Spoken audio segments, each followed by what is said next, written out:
It's day 3 of NFL free agency, and we're live once again. Thank you so much for tuning into the show. My name is Chase Sr., and no matter where you are, how you're tuned in, thank you so much for making our free agency coverage a part of your day, but also a part of your week. We were live on Monday for several hours, live on Tuesday for several hours, and we're doing it once again. And not only is day 3 underway, but the new NFL league year will officially begin at 4 p.m. Eastern, 1 o'clock Pacific. So here's what you need to know going into today.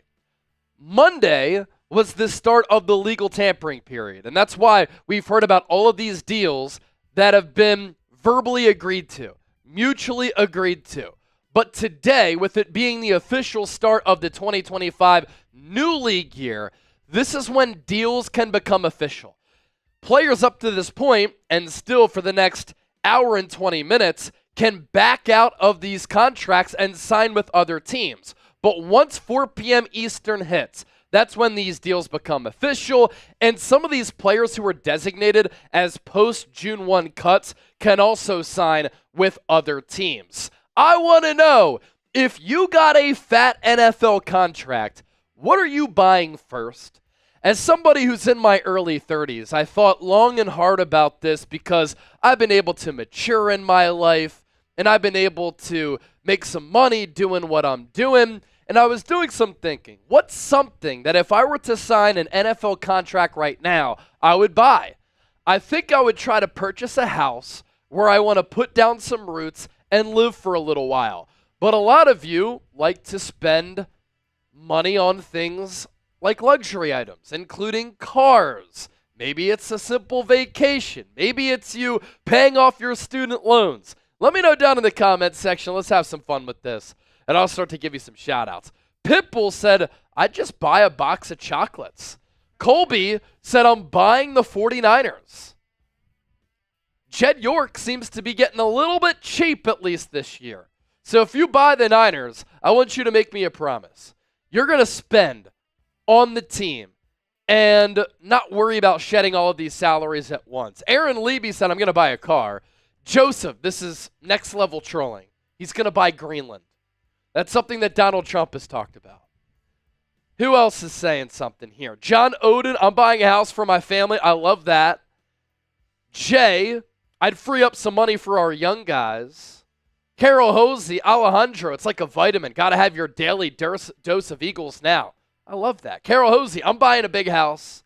TNZ, I'm buying a car. I'd buy stakes in the Eagles from Jack. That's actually great because, look, I think the NFL is at a point now where the NFL salary cap is going to continue to go up. These teams are going to increase in value. And the NFL is pretty much so powerful at this point, it's recession-proof.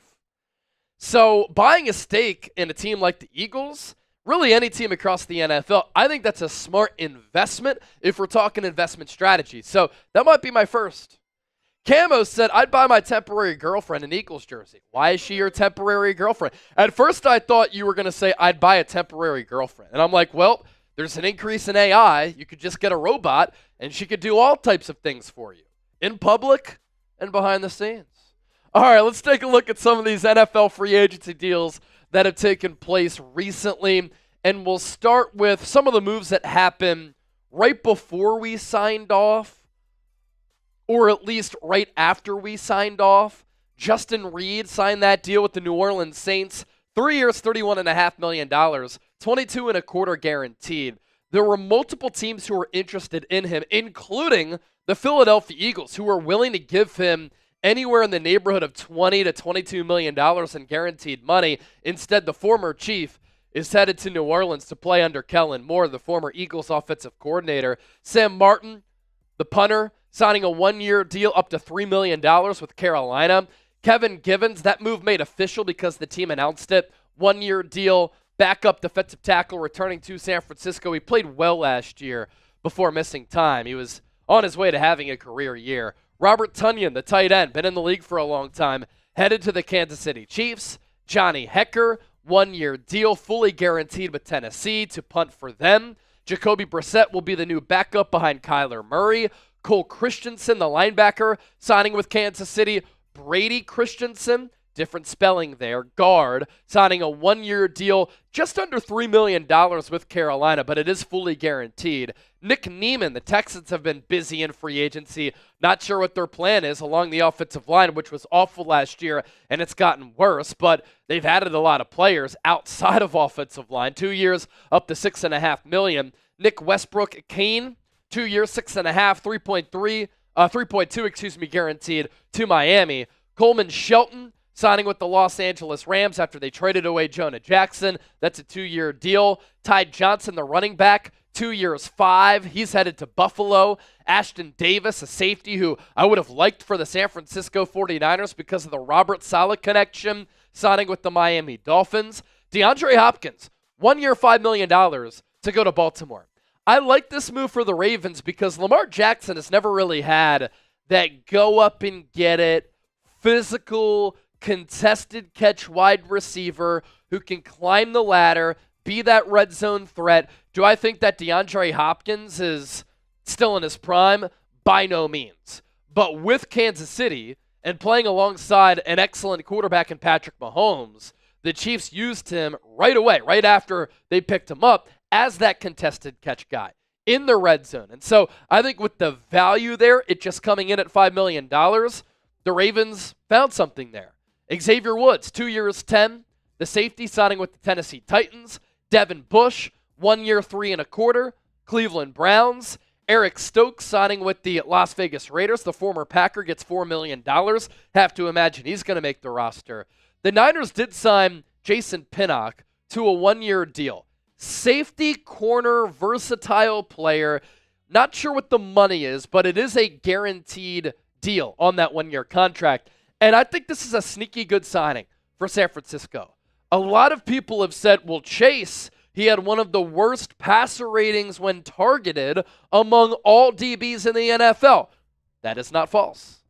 But what stands out to me about Pinnock, good athlete, long and rangy, he's fast, he's explosive, he plays very well downhill. And over the last couple of years, he's started 16 games apiece the last 2 seasons. And I don't think he's a starter. I think he's more of a depth piece. But what he does do well, sack the quarterback, TFLs, quarterback hits, plays well downhill. And so if I'm Robert Saleh, I'd like to utilize him in a Trent McDuffie way. Trent Sherfield, the former Niner, signing a 2-year, $8 million deal with the Denver Broncos. Reggie Gilliam, fullback, 1 year, 2 with Buffalo. The Niners also adding DeMarcus Robinson to a 2-year, $9.5 million deal, $6 million guaranteed. So it's either 1 year, 6, 2 years, 3 each, with the upside of 9.5. I don't hate the value there. And DeMarcus Robinson had 7 touchdowns last year, more than 16 yards per catch, and more than 500 yards. The Niners are going to ask him to be a wide receiver 4. And he's one of the top wide receiver 4s in the NFL. That's behind Brandon Ayuk if he's back, Ricky Pearsall, Juwan Jennings, and DeMarcus Robinson. He's also a vertical threat, and you can use him in the red zone. Former Eagle, Kenneth Gainwell, good third down back, signing with the Pittsburgh Steelers, 1-year deal. That means that Will Shipley, most likely going to be RB2. Chip's happy about that because Shipley's a Clemson guy. Chip is a Clemson guy. Don't forget that this is a very deep running back class. And so the Eagles could go running back now that they lost Kenneth Gainwell. Joey Bosa not signing with the 49ers. 1 year, $12.5, $12 million guaranteed. And I thought that the Niners should have entertained signing him if the number was $10 million. He gets a little bit more to go to a Super Bowl contender. And with the Chiefs being vulnerable, by the way, I think the Buffalo Bills, it is their year. They have made so many moves in free agency, external guys, re-signing some of their own key players. With the Chiefs down, it is time for Buffalo to finally get over the hump, beat the Chiefs in the playoffs, and finally appear in a Super Bowl. Roy Lopez, defensive tackle, 1 year, $4.65 with Detroit. Patrick Mahomes and Chris Jones had their contracts restructured. That opened up about $45.5 million so that the Chiefs could sign Christian Fulton and Jalen Moore. Once the new league year begins, that'll take effect. Larry Ogunjobi, another addition for the Buffalo Bills. 1 year, $8.3. Tyrell Dodson, linebacker, 2 years, $8.25 to Miami. Van Jefferson to the Tennessee Titans, 1 year, 2.5. Justin Strad, 1 year, 2.7. Linebacker, that's fully guaranteed with Denver. Damar Hamlin, 1 year deal to stay in Buffalo. Trey Brown, former Seahawk, cornerback, signing with the Niners. San Francisco has like 6 safeties on their 90-man. They needed to add a corner, and they do so with Trey Brown. Greg Gaines, defensive tackle, 1 year, 3.5 with Tampa Bay. Blake Hance, the guard, 1 year, 1.3 with Tennessee. Mike Ford, 2 years, $4 million, signing that deal with Atlanta. Derek Forrest, safety, signing a 1-year deal with Buffalo. Marquez Valdes-Scantling played pretty well last year for New Orleans after he couldn't find a home for a while. 1 year, up to 5.5 with Seattle. They no longer have DK Metcalf or Tyler Lockett. Troy Dye, 2 years, 5.5 with the Chargers. Rashad Weaver, linebacker, signing a 1-year deal with the Jets. Jalen Reagor, staying with the Chargers. Eagle legend right there. Howie Roseman, I'm glad he learned from that mistake.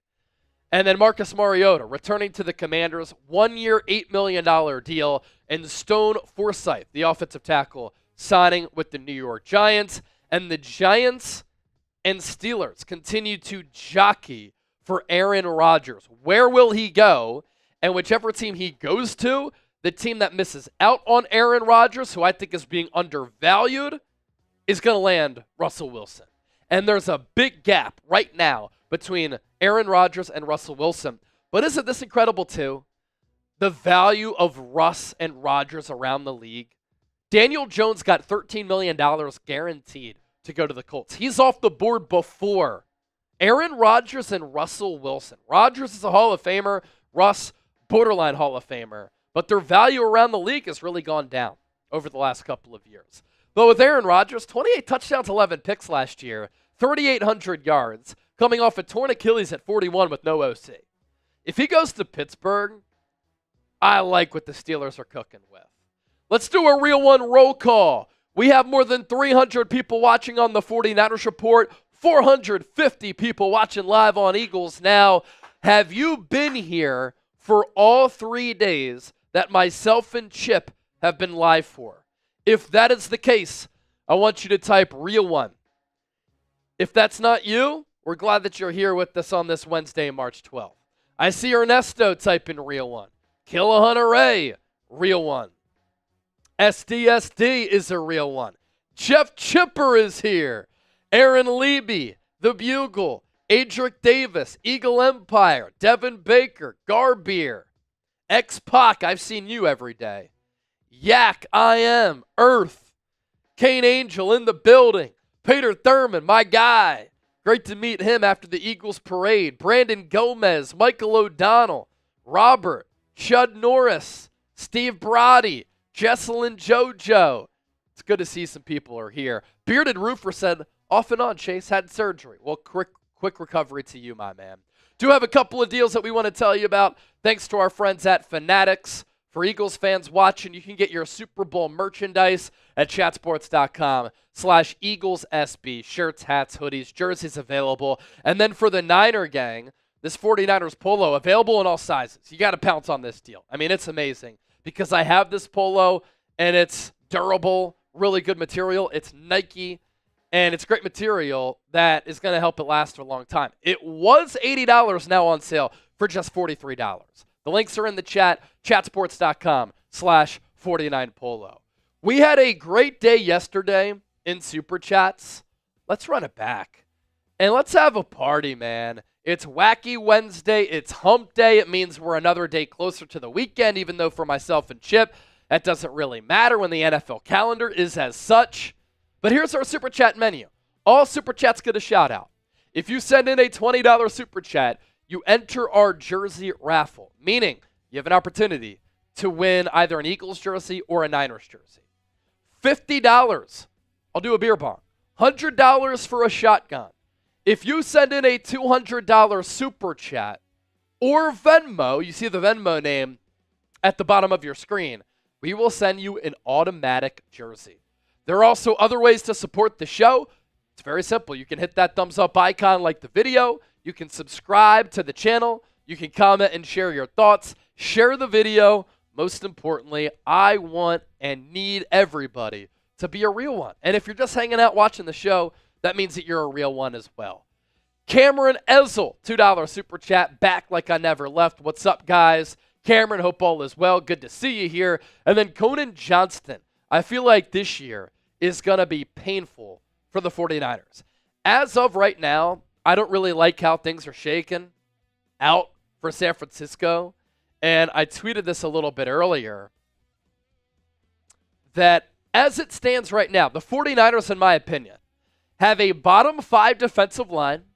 They have a bottom 10 offensive line, one of the weakest linebacker groups in the NFL, bottom half wide receiver group, massive questions at running back, and they need cornerback help.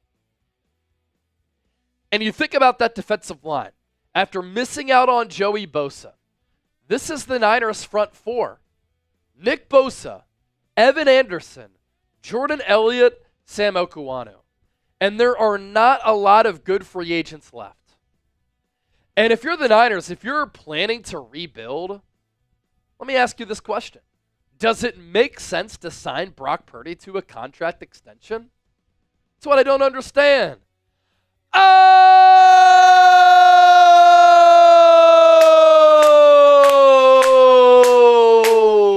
There's our first big-time super chat of the day. Jonathan E. Frog, a $100 super chat coming in on Philadelphia Eagles. Now, we'll pop that up here. Jonathan E. Frog makes it rain.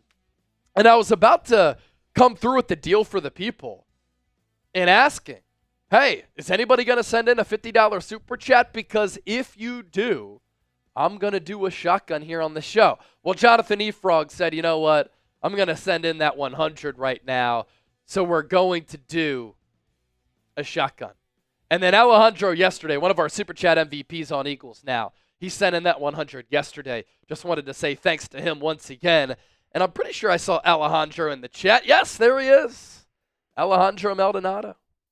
All right, let me get somebody to bring in my pocket knife so we can shotgun this piece.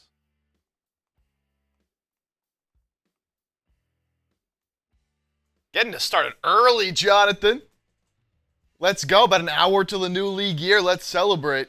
Peter Thurmond, a $20 super chat. All right, so our super chat battle was so even on Monday. Both channels had a $750 count, $750 each on Eagles Now and then on the 49ers report. Then yesterday, the 49ers report went nuts. $1,300 in super chats.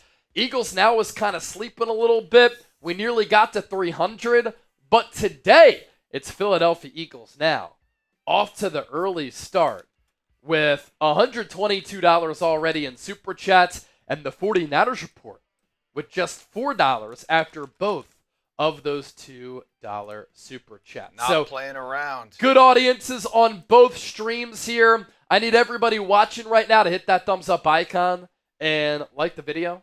The more likes that we get, the more people who find the stream and the more fun that we will have. Kevin Miller is a first time super chatter. I like this note right here. Frick you, I'm a beast. Chew. just leaving subtle notes throughout the castle. This is true. This is true. What's your number for a shotgun? Yeah. $1 million. Are you willing to do one? Yeah.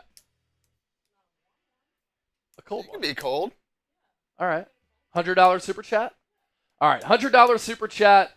Avery will come on and shotgun a beer. A cold one, of course. Not a warm one. Cold one. So we got you. It's a Wednesday afternoon, but who cares? You can't be scared. Peter Thurmond, $20 super chat. In Howie We Trust, that'll get Peter entered into the raffle. Let's go, Peter. What are you doing? My feet are killing me. Been standing for hours the last few days. She doesn't know the grind. She doesn't know the struggle. I wish we could sit down. Couple of $20 super chats coming in on the 49ers report. I see Michael O'Donnell and Candy. I know Candy's been here all 3 days. Oh, yeah. Candy's just kicking in at work, hanging out, watching the show, being one of our super chat MVPs. Michael O'Donnell, $20 super chat, longtime viewer of the program here, or as Pat McAfee would say, the program. The program. And then the Candy super chat coming in too, entering our jersey raffle as the 49ers report starting to pick up steam here. We're up to $44 in supers. There we go. Candy, 3 days, real one, because y'all are the best. We're not worthy. We're not worthy, but we appreciate you. Paul, sending in a $5 super chat. He said, Chase, Skip. I think that's a spelling mistake for Chip, but I kind of like it. What's up, Skippy? Skipper. What's up, Skippy Skipper? Big Dip Chipper. Last time Trotter and Samuel were together was the early to mid-2000s. How about another run again? And we'll pop that super chat up. The thing with Asante Samuel, this cornerback market, it is robust. A lot of these corners are getting paid some big-time dollars. And I've always liked Asante Samuel going back to his Florida State days. I think that he's a really good corner with good ball skills, and that's why he's had some big pass breakup numbers prior to him only playing 4 games last year due to a shoulder injury. But because corners are getting paid, I think he's due for a big payday too. So I don't think that the Eagles would be able to afford him, unfortunately, with how they've operated so far under the financial planning with their cash spending and salary cap management that Howie Roseman is currently overseeing. Kevin Miller, $20 super chat, gets entered into the jersey raffle. And then Cameron Ezel sending in a $5 super chat. With the Niners having a last place schedule, should they move on from Kyle Shanahan if they miss the playoffs? Obviously, it's a little bit too early for that, and it really depends on how the season goes for San Francisco. I mean, they spent over $300 million last year. They went into the year as Super Bowl favorites. They had a very expensive and talented roster. They went 6-11. It was ugly. It was bad. This year, it seems to be a full-on reset, retool, bordering on a rebuild. And if the 49ers are just going to take on all of this dead money this year so that they don't have to worry about it in the future, how can you blame Kyle Shanahan if they don't have a good year when they got rid of so many marquee players? According to Mike Silver, Kyle Shanahan's seat isn't even lukewarm. Now, if they were to have gone all in and they went 6-11 again, and Kyle Shanahan had another bad year coaching-wise, then yeah, I could see why they would want to move on from him. But if the Niners don't perform well this upcoming season, how do you blame Kyle Shanahan? Because the owner has put the handcuffs on the Niners spending money. They've gotten rid of a bunch of really good players, some older, some injury prone, so you can see why they moved off of some of them. But right now, this Niners defense especially, they have a bottom 5 defensive line. They still need linebackers. They still need corners. Their offensive line is bottom 10 in the NFL. And Robert Saleh and Kyle Shanahan are going to have to coach their asses off in 2025. Are they paid to do that? Yes. Are they paid to maximize talent and put them in positions to succeed? There's no doubt about it. But right now, the Niners just simply aren't that talented. And if it's coming from the owner that Kyle Shanahan's seat isn't even lukewarm, then I don't think that he's on the hot seat going into 2025 or after 2025. But I'll tell you this, if the Niners are going to continue to pinch pennies and be cheap next offseason like they are this offseason, if I'm Kyle Shanahan, do I want to stay there if the Niners are going to be pinching pennies? That's something to think about and ponder. Here's a look at our Super Chat battle. Eagles now already up to $147 in Super Chats. As we've only been live for 25 minutes, the 49ers report, $49 in Super Chats. Fitting, 49 for the 49ers. But a good battle going back and forth. The Niners could take the lead with the $100 Super Chat. Before we take a look at our top free agents, and by the way, Avery said she'll shotgun a beer for a $100 Super Chat. Let me shotgun this. for the Super Chat that came in, because our Super Chat MVP up to this point, the 100 coming in from Jonathan E. Frog. Shout out Jonathan. Making it rain. Jonathan, cheers to you. First one of the day is always special, man. Shout out to Jonathan. Always special, always delicious. Also, if you have a question on Eagles Now or on the 49ers Report about the Niners, about the Eagles, about the NFL, send in a super chat and we can just kind of play it mailbag style, where if you send in a super, I am guaranteed to answer your question. It could be 99 cents or more. So let's get it popping. All right, let's take a look at the top NFL free agents available. As you can see with the clock below me, the new league year officially begins in 53 minutes and change. That's when these deals can become official. That's when these post-June 1 designations can sign with other teams. Also, players who have verbally agreed to contracts with one team cannot sign those deals, and they can sign with other teams. This has happened with the likes of Frank Gore. It has happened with the likes of Eric Kendricks last year. Oh!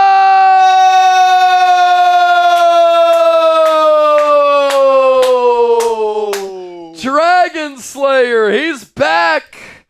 $200 super chat. Woo! He was our super chat OG last year. Now he comes through with the 200. Let's go day 3, Chase and Chipper.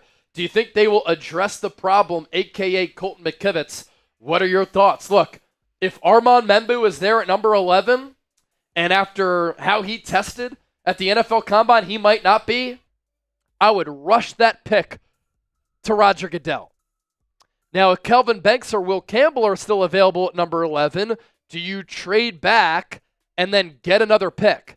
That is something that I would think about. But I would replace Colton McKivitz. I would think about drafting a right tackle at number 11 if the best player is on the board. If you don't go offensive tackle round 1, you run a risk of not being able to get a good one in round 2 because it's a thin tackle class, but a deep interior offensive line class. And how about Dragon Slayer? He's rocking the Nick Bosa camo jersey, and he's holding a 49ers Report custom football with one of the footballs that he won from the show from this past year. Dragon Slayer, biggest super chat that has been sent in so far. Thank you for that, my man. Does that count for an Avery shotgun? That'll count for an Avery shotgun. Once I let this beer settle a little bit, or actually I didn't say shotgun race. So yeah, I could send Avery a message and she'll come on and she'll do that shotgun for Dragon Slayer. Appreciate you, Brody. Good stuff right there. All right, let's take a look first at the top available free agents. And with that $200 super chat, Niners Report at 248.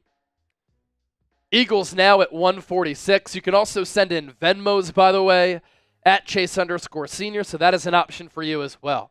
The top NFL free agents at the quarterback position. Who had it on their bingo card that Daniel Jones was going to sign before Aaron Rodgers and Russell Wilson?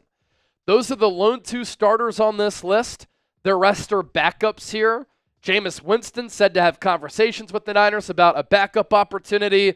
At this point, yeah, he's a firm backup, not a starter. He throws too many interceptions. The highs are high, but boy, the lows are low. You also see the ages there for all of these players. Aaron Rodgers, 41. And I think people are underrating him to a certain degree. He threw for 3,800 yards and 28 touchdowns, 11 picks last year. Coming off a torn Achilles at 41 and with no offensive coordinator. I think if he goes to the Steelers, they're a sneaky Super Bowl contender in the AFC. George Pickens, DK Metcalf at wide receiver. At running back, they signed Kenneth Gainwell. Defense, they have one of the top defenses in the NFL. Pat Freiermuth is one of the best tight ends in the game. So if I'm Aaron Rodgers and if I want to win a Super Bowl, I'm going to the Steelers. I'm not going to the Giants, but he'll make the Giants a lot better. Russell Wilson, Whichever team does not sign Aaron Rodgers, I think they settle for Russ, because the Giants and the Steelers both need a starting quarterback, and these are the only two starters who are available outside of the draft. Jameis Winston, Joe Flacco, Mac Jones, rounding out that top 5. You have Gardner Minshew, who was let go by Las Vegas. Drew Lock, Carson Wentz, Mason Rudolph, Cooper Rush. We'll see if the Cowboys decide to bring Cooper Rush back. I imagine they will, because he's played a lot of good football and solid football in backing up Dak Prescott. Oh!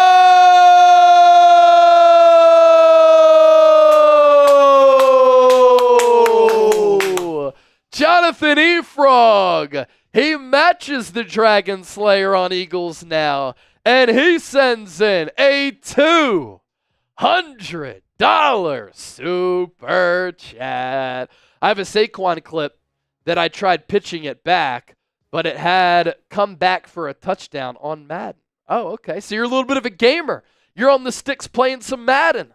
Love it. Jonathan Efrog, making it rain. And Jonathan, since you've sent in $300 in super chats, we'll give you an Eagles jersey of your choice. We're going to pop up my email at the bottom of your screen, chase@chatsports.com. I want you to email me right now if you want that jersey. Let me know your size. Let me know which player. Let me know your address if you email that to me, chase@chatsports.com. Our guy Dragon Slayer, we're sending him a couple of jerseys from yesterday after he was our Super Chat OG. So we continue to flip-flop between the 49ers report and Eagles now. $346 on Eagles, $248 on Niners. Good stuff, everybody. Good stuff. Blow Blarkley. What's the new league year? So this is when we officially flip the page to the official start of the 2025 NFL season. And you might be saying, well, the games aren't going to start until September. Preseason in August, yes. But starting at 4 o'clock Eastern, less than an hour. You see the countdown clock below me. That's when these deals will be official in free agency. So you look at our Super Chat battle here. Eagles now, 346. 49ers report, 248. Time for me to make a deal here. We still got Avery coming on to do the shotgun. Next 100 that comes in, I'm going to do a beer bong, but whichever channel sends it in, I'll put on a jersey of that team. So if someone from the Niners report sends in $100 super chat, I'll put on a Niners jersey. I like that. Do a beer bong. If someone from Eagles Now sends in a $100 super chat, I'll put on an Eagles jersey and do a beer bong. I like that. And let's do this too. Starting now, whichever channel is in the lead in super chats, Chip has to wear their jersey. I like that. And so if Eagles Now continues to stay in the lead, then Chip has to wear an Eagles jersey. If the 49ers report stays in the lead or regains the lead, he has to wear a Niners jersey. And look at that! Oh!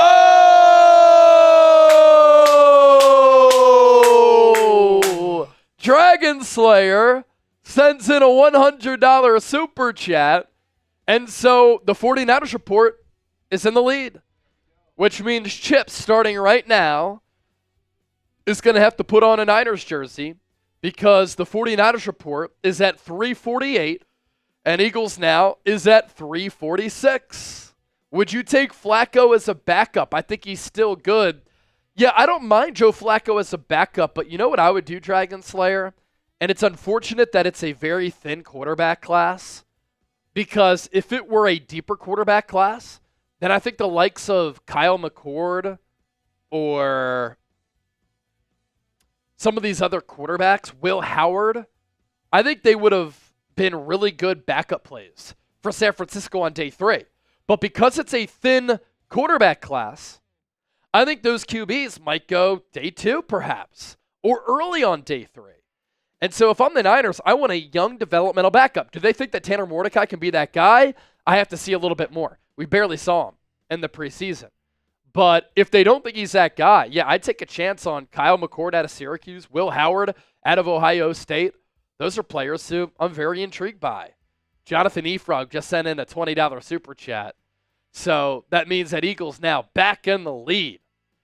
What an epic battle that we have as we close in on the new league year. Thanks to everybody for being here. My name is Chase Sr.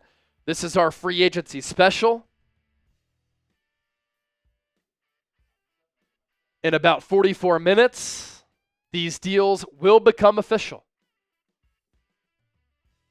And so we'll see if players officially sign with the Niners, and we'll see if the Eagles even make an external signing. Up to this point, they have not yet.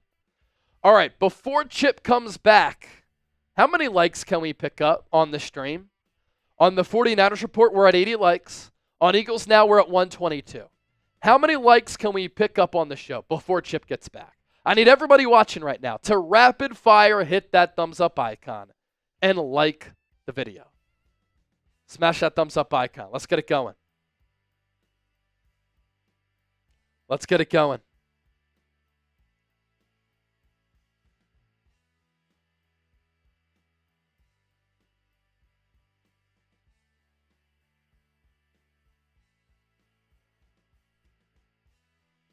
We're up to 132 on Eagles. We're up to 93 on 49ers.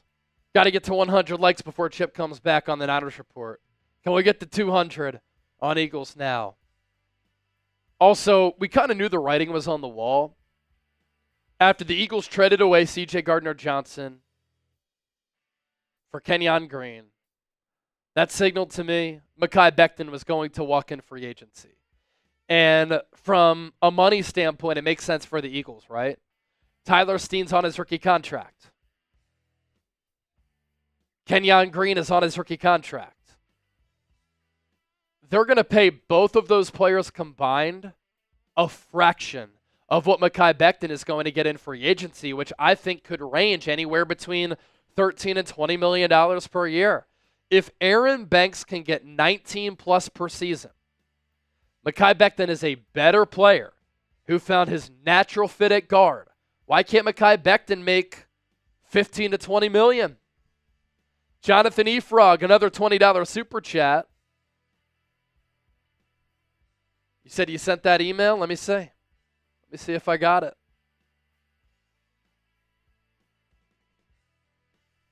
Haven't gotten your email yet, Jonathan Efrog.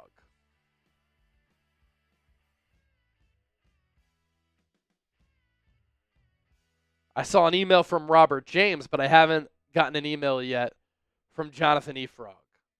That's Jonathan Efrog's 5th ever super chat. I think all of them have come today, right? My man. Thanks for your support. We're at 350 on the 49ers report. We're at 386 on Eagles Now.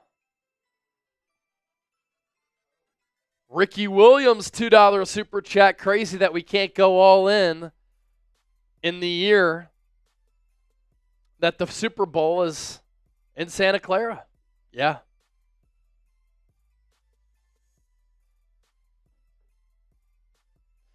Super Bowl 60 at Levi Stadium in Santa Clara, and I just don't see a way right now in which the Niners are going to be playing in that game.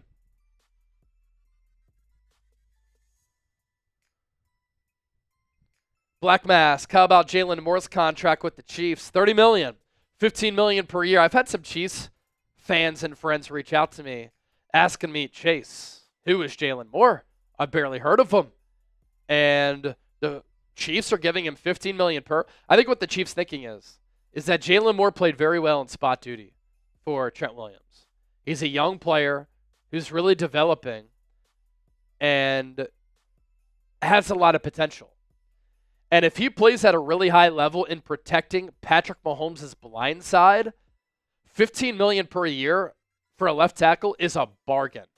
And so the Chiefs are trying to be cost efficient with high player upside. And I think that's what they're thinking is with Jalen Moore, and they probably are banking on him continuing to develop, and they trust their coaching staff to bring the best out of the player. And if he plays like he did in the place of Trent Williams, he'll be worth it, and the Chiefs need to improve that offensive line. They traded away Joe Thuney. They did retain Trey Smith. They're bringing in Jalen Moore, but they got their asses kicked by the Philadelphia Eagles up front in Super Bowl 59. Oh!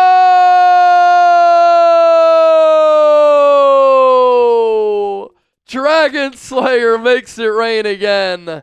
He said, I'm wearing that Chat Sports hat as well, too, guys. Can we show that picture? His profile picture? We can just pop it up on the screen. And let's do this. Anybody who sends in $100 or more in Super Chats, if you have a profile picture of yourself like Dragon Slayer does, we'll make it a little bit larger so people can see you. Now, with somebody like Jonathan E. Frog, we see that it's Kermit. It's a frog. So everybody's obviously able to see that. But with Dragon Slayer, yeah, we can show him on the screen here. Black Mask also has one of those hats and one of those footballs because he, too, is a legend and a real one. If you're just tuning into the show, here's a look at our Super Chat menu. All Super Chats will get a shout-out. $20, you enter our jersey raffle. That's 20 or more. $50, beer bong. $100, shotgun. $200, you'll get an automatic jersey. So yesterday, Dragon Slayer, he was getting jerseys. Jonathan E. Frog's already sent in $300. We're giving him a jersey. And here's our guy, Dragon Slayer. Anthony Mondragon. You see he has the 49ers Report hat. That's legendary stuff. 49ers Report football. And the Nick Bosa jersey. Looking good, my man. Thanks for your support of the show. And there's that note wearing that Chat Sports hat. Yes, sir. Again, if you want some questions answered here on the show, send in a Super Chat and we'll answer those, mailbag style. So Let's the go. 49ers Report, up to $450 in Super Chats. Eagles now, $386. That's why Chip is wearing the Niners jersey. Yep. If Eagles now takes the lead, he'll put on an Eagles jersey. So good job by the faithful so far. I want to see a battle. I want to see a battle. David Dool, do you think that we should sign Cooper Kupp? I'm interested to see what the price tag is. I think he goes to a more wide receiver needy team. Green Bay Packers, Seattle Seahawks, Chicago Bears. The 49ers, they have to figure out what they're doing with Brandon Ayuk. Are they trying to trade him away or not? Cheat code, $5 Super Chat. G-Code. He said, I agree with what Grant Cohn said 1 hour ago. Parag is in charge and back in control. The Yorks will invest on soccer. And when the money comes in because of soccer, the Niners will win again. What a dumb business strategy. I mean, we're acting like the Niners are a poor organization. The San Francisco 49ers are valued at $9 billion. They are selling a stake for $900 million. They have had sellout after sellout at Levi Stadium. They have had multiple deep playoff runs where they have been caking and raking in the cash due to playoff ticket sales. Their merchandise sales have been through the roof. When they've been playing well, their games are some of the most viewed games in all of television. They have been a cash cow. And now they're pinching pennies. If this is their plan moving forward, it's a joke of a plan. You are going to tell domestic American football fans that instead of investing into the 49ers, we're going to invest in the European version of football, which is soccer. You're playing with fire because fans will revolt very quickly. And you do not want to play with fire in that regard. So if that is their strategy, I have a huge problem with it. And the thing with Parag is that he is financially savvy and creative with the cap like a Howie Roseman, like a Les Snead. But he doesn't have the football mind of those two GMs. He's not a football guy. Howie Roseman started working on the salary cap with the Eagles in 2000. He was a financials guy. And then you know what happened? Over time, he stayed with the Eagles and he turned into a great elite player development guy, player personnel guy. Parag's never done that. If he's given Kyle Shanahan and John Lynch advice on which players to sign from a football sense, If I'm Lynch or Shanahan, I'd laugh in his face. Jim Hicks. Do you think the Eagles will get Trey Hendrickson or Von Miller? I'm going to say no on Von Miller because Howie Roseman has a no-tolerance policy with domestic abuse cases, and Von Miller has that background. For Trey Hendrickson, I would not be surprised if that is a big move that Howie has up his sleeve. But really what I think they're doing, they want to sign Cam Jurgens to a contract extension. They want to sign Reed Blankenship to a contract extension. They know that Jalen Carter is going to demand between $30 and $40 million, and they can sign him starting next offseason. And so I think they're trying to clear money right now to free up the cash flow, free up the salary cap to retain some of their own players. All right, so we had said a little bit earlier, $100 super chat. Avery will come on in shotgun, and then we had like $600 in super chats come in. So 6 shotguns. Even more. That's the Avery effect. We call it the AE around here. The Avery effect. The AE. I just made that up on the fly. Jello shots. Super chats come in. Avery pitches a shotgun. Super chats come in. It's the AE. Gummy bears. Super chats come in. So Avery helping us out a lot behind the scenes, crushing it. Also, congratulations in store. Everybody clap it up. Type AP in the chat because Avery was just officially named full-time here at Chat Sports. Yay! Woo! Let's go. Confetti. Healthcare. Confetti. Make it rain, Chip. Make it rain. Oh, yeah. Health insurance. Woo! See? Chat Sports is making it rain for Avery Pennington. Health insurance. She gets health insurance, too. There's her salary flying across the screen. 401k. Big There we news. go. Yeah, this is her salary on the screen right here. James Yoder said, full-time, here you go. And Avery Don't count said, it. I'll take it. All right. Little shotgun. Here. I do. Let me You want to move do it the yourself? countdown box here. Or you want me to do it? Got you. You want it this way or this way? This way? All right. Cool.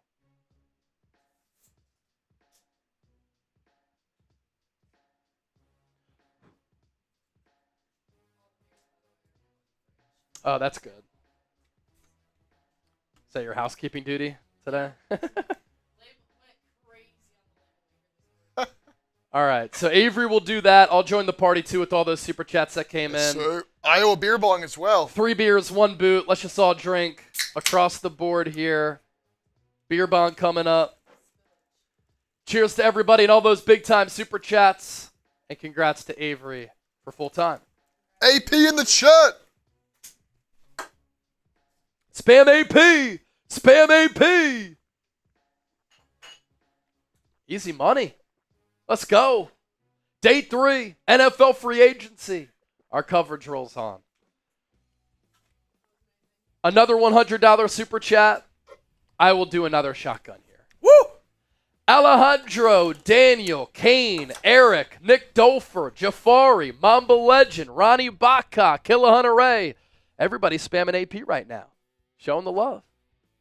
Let's ride. Let's go. Jonathan E. Frog, another super chat. He sent in an 8. He sent in a 6. Jonathan E. Frog, MVP on Eagles. Dragon Slayer, MVP on Niners. Avery just said, another $100 super chat. She'll shotgun again. So $100, you get 2 shotguns for 1. Let's go. I'll let you know. That's a Black Friday deal right there, indeed. Appreciate you. Jonathan E. Frog, another super chat coming in. 8 and then a 6. That equals 14.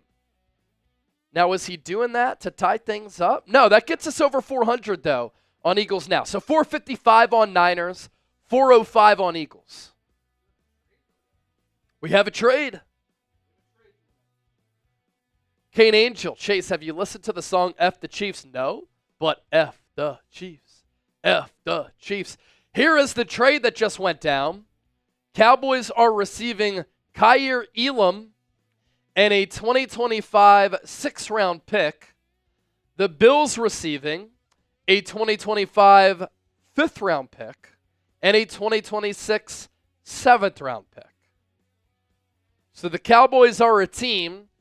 Jerry Jones and Stephen Jones even said it. We're going to be selectively aggressive. They really haven't done much in free agency.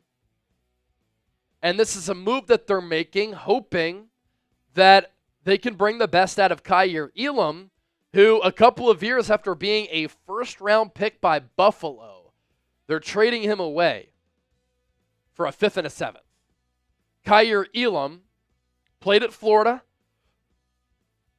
23rd overall pick in the 2022 draft by the Buffalo Bills, was a sub 4.4 guy coming out of college. For the Bills, he played in 13 games with 6 starts as a rookie, only 3 games, 2 starts his second year, and then this past year, 16 games, 4 starts. So when you take a player in the first round and in 3 years they start 12 games, you could chalk that up as a miss for Buffalo. And I know we hate the Cowboys here, but they have done a pretty good job of developing defensive backs. Trayvon Diggs, Deron Bland, and obviously others. We looked at the top available NFL free agents at quarterback. Let's take a look at the top NFL free agents available at the running back spot. Both the Niners and the Eagles could use a running back in free agency for cheap. With the Chargers signing Najee Harris, looks as though they're going to move off of J.K. Dobbins. Always been pretty productive when healthy, but rarely healthy. You have Rico Dowdle, who went on that nice stretch of a few games in a row with more than 100 rushing yards, but with the Cowboys signing Javonte Williams to a 1-year, $3 million deal, that's value that I really like. Dowdle might not return to Dallas. Nick Chubb, legendary running back, one of the best players in the history of the Browns organization, but with some really bad injuries, it's taken away from his athleticism, and so he hits the free agency market for the first time officially, free to sign with another team at 29 years old. Some people have theorized that maybe the Eagles, after losing Kenneth Gainwell, could sign Miles Sanders, bring him back to team up Sanders with Saquon Barkley. They were teammates at Penn State. I doubt the Eagles do that. Raheem Mostert said, I still have it, still have some juice. I've had conversations with the Niners, but we'll see where we go and how things shake out. But that's a name to watch for San Francisco. Jamal Williams, let go by the Saints. He actually led the NFL in touchdowns a couple of years ago with Detroit, and then was sparingly used by New Orleans. Malpractice there because he's a good goal line back. Gus Edwards, also formerly of the Chargers, hitting free agency. A.J. Dillon did not play in 2024. He's a free agent. And then Kareem Hunt, Cam Akers, available to sign with other teams. I cannot believe that Kareem Hunt is still only 29 years old. I mean, it feels like he's been in the league forever to the point where he's like 35. If you forced me to put money on it, I would have put money on over 30 years old. He will be 30 in August. But, my gosh, how long has he been in the NFL? It feels like a decade, right? Since 2017. So he's been in the league 8 years. It's a good career for a running back. Ran for more than 1,000 yards as a rookie. Yeah. Sneakily, he ran 200 times for 728 yards last year in 13 games, 8 starts for Kansas City. But you could tell, I mean, does not have a lot of speed to his game any longer. Dragon Slayer does it again. $100 super chat. Is he going to go back-to-back days of the limit of 500? Is that already 3? I think that's so. it. No, that's it. That's already 5. Already 500. He said into 2, 3, 4, 5. That's it. Wow. That's already it. Dragon Slayer, we're at 555 in super chats on Niners. And he sent in 500 of the 555. That is legendary stuff. And that means that Avery has to come on and do another shotgun. And I have to do a shotgun as well. We'll do that here in a little while. We will not forget because I'm seeing a lot of red in the chat. And when you see red, you know things are popping. Dragon Slayer, man. That's legendary stuff. Keep in mind, YouTube does take 30% of Super Chats. So if you send in a Venmo, that supports the show, and the money goes even longer towards supporting the program. All Super Chats get a shout out. $20 or more, you enter our jersey raffle. $50, we'll do a beer bong. $100 for a shotgun. $200, that's an automatic jersey. If you're watching on Niners, watching on Eagles, you get a jersey for that team. With all those 100s that came in, I'll do another beer bong here. And then we'll bring Avery back on, and she'll do that shotgun. I'll do that shotgun. Cheers, everybody. Thanks for hanging out.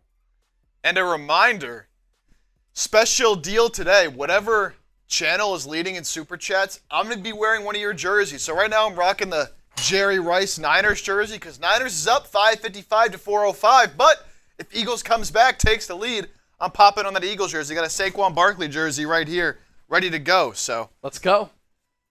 Jonathan Efrog, I got your email, my man. Wants a Saquon Barkley jersey. Tuned in from New York. All right, brother, I got you.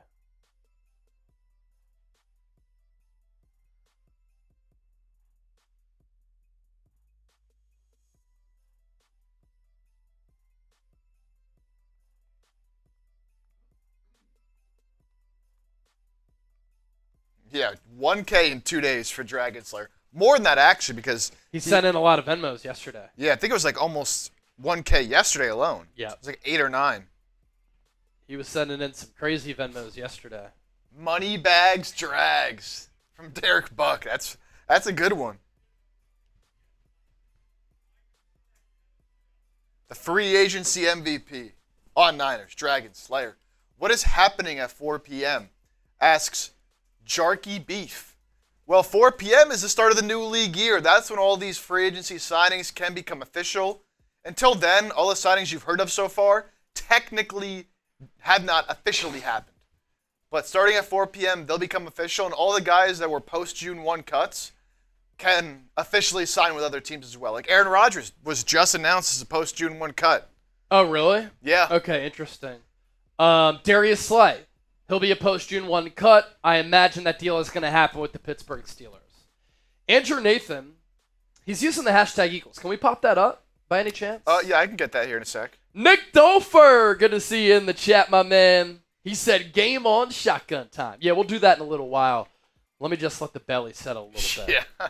Taking down a lot of shotguns and shambong so far. So Andrew Nathan using the hashtag Eagles. Pop that up. Just give me 1 sec. Armino Collectibles changed the title to Money Grab Day 3. We talk a lot of football here, my man. If you're a hater, why are you even hanging out? People send in super chats, and we certainly appreciate their support. That's why we show them so much love. We're talking plenty of football here, my guy.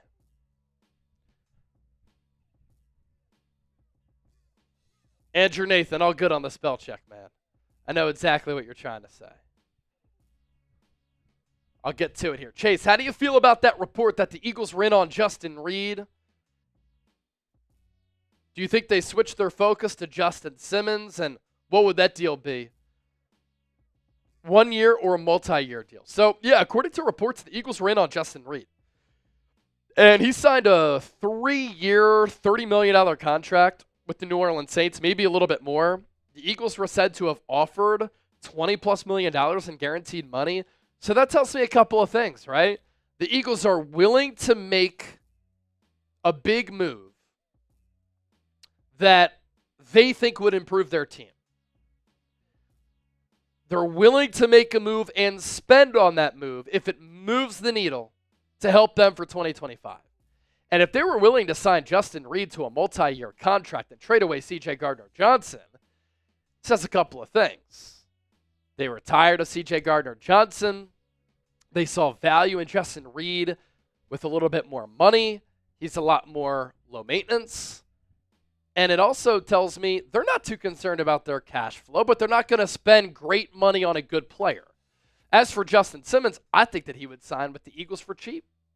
And he even said it. Eagles are high on my list to reunite with Vic Fangio and Christian Parker, who he spent time with in Denver and was an all-pro when they were on the coaching staff with the Broncos. So good stuff right there from Andrew Nathan. If y'all have questions, you're more than welcome to use hashtag Eagles or hashtag 49ers. Anthony Mondragon, $100 Venmo. Oh my gosh. He said, drink up, boys. All right, brother. So Avery already We owes will. one. You already owe one? Yep. I guess I'll take this third one. All right, Chip, when we bring Avery back on to do that shotgun, Chip will do his beer bong as well. For the GOAT, Anthony Mondragon. All right, so we looked at the top available quarterbacks, top available running backs. Let's look at the top available wide receivers. And we have 10 players at every single position here who we can look at. On this list, it's more name value compared to game value and production value.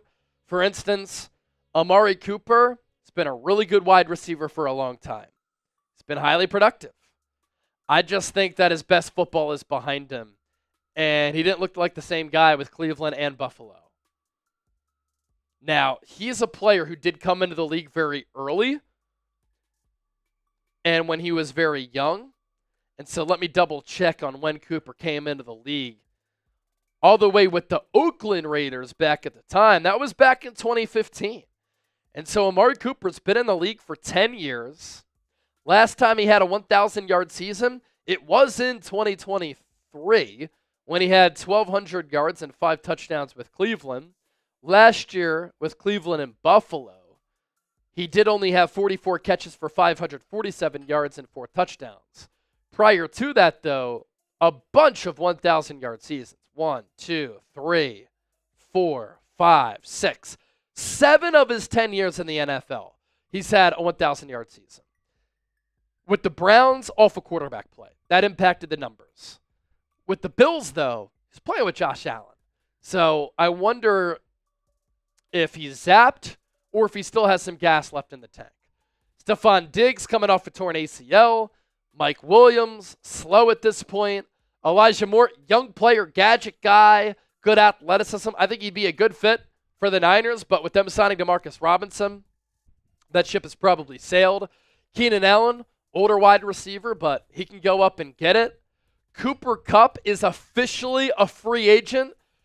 He's probably my favorite player on this list. I still think that he has some petrol left in the gas tank. Brandon Cooks, he's been a highly productive player throughout his career, but missed a lot of time due to injuries last year. Tyler Lockett, released by the Seahawks, very accomplished veteran. Robert Woods, tail end of his career. And Juju Smith-Schuster, another player who has aged pretty quickly. 28 years old. I don't see Kansas City bringing him back unless they have an injury and they sign him in a few months at that wide receiver position. So, top available wide receivers in free agency right there. What happened? Oh!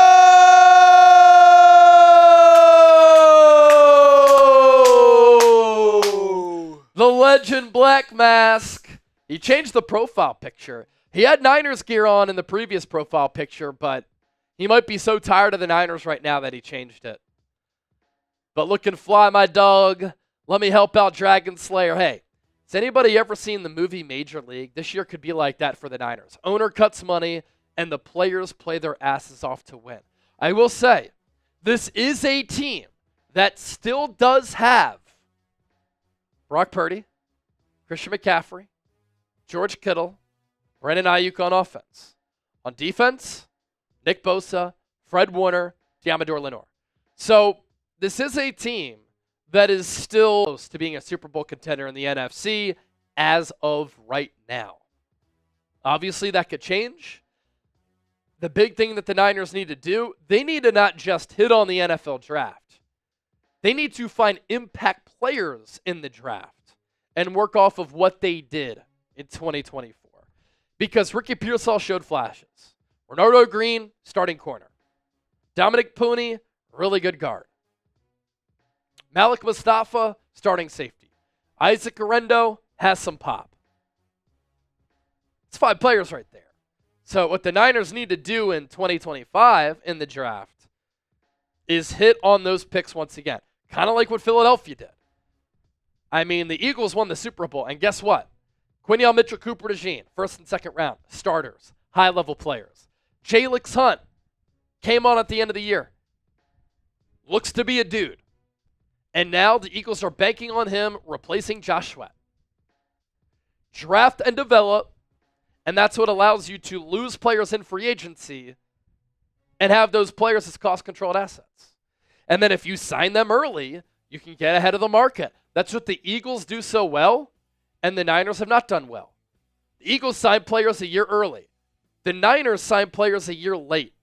And then they wait to sign those contracts. So then the market dictates what they pay those players. And in hindsight, the Brandon Ayuk deal is turning out to be a disaster. Now the Niners are going to run more 12 personnel, go more heavy, and run the football. And they're going to pay Ayuk $30 million per year.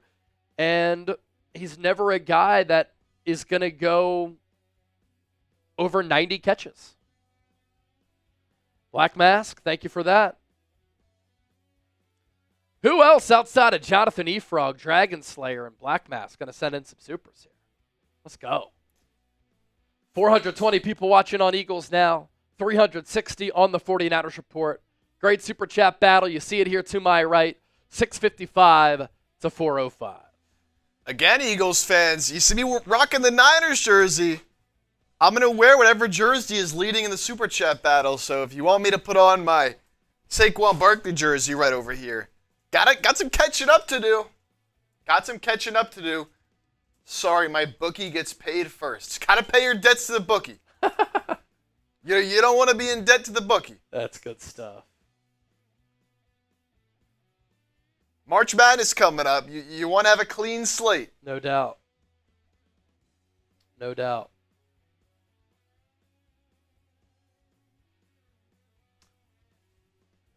Let's see.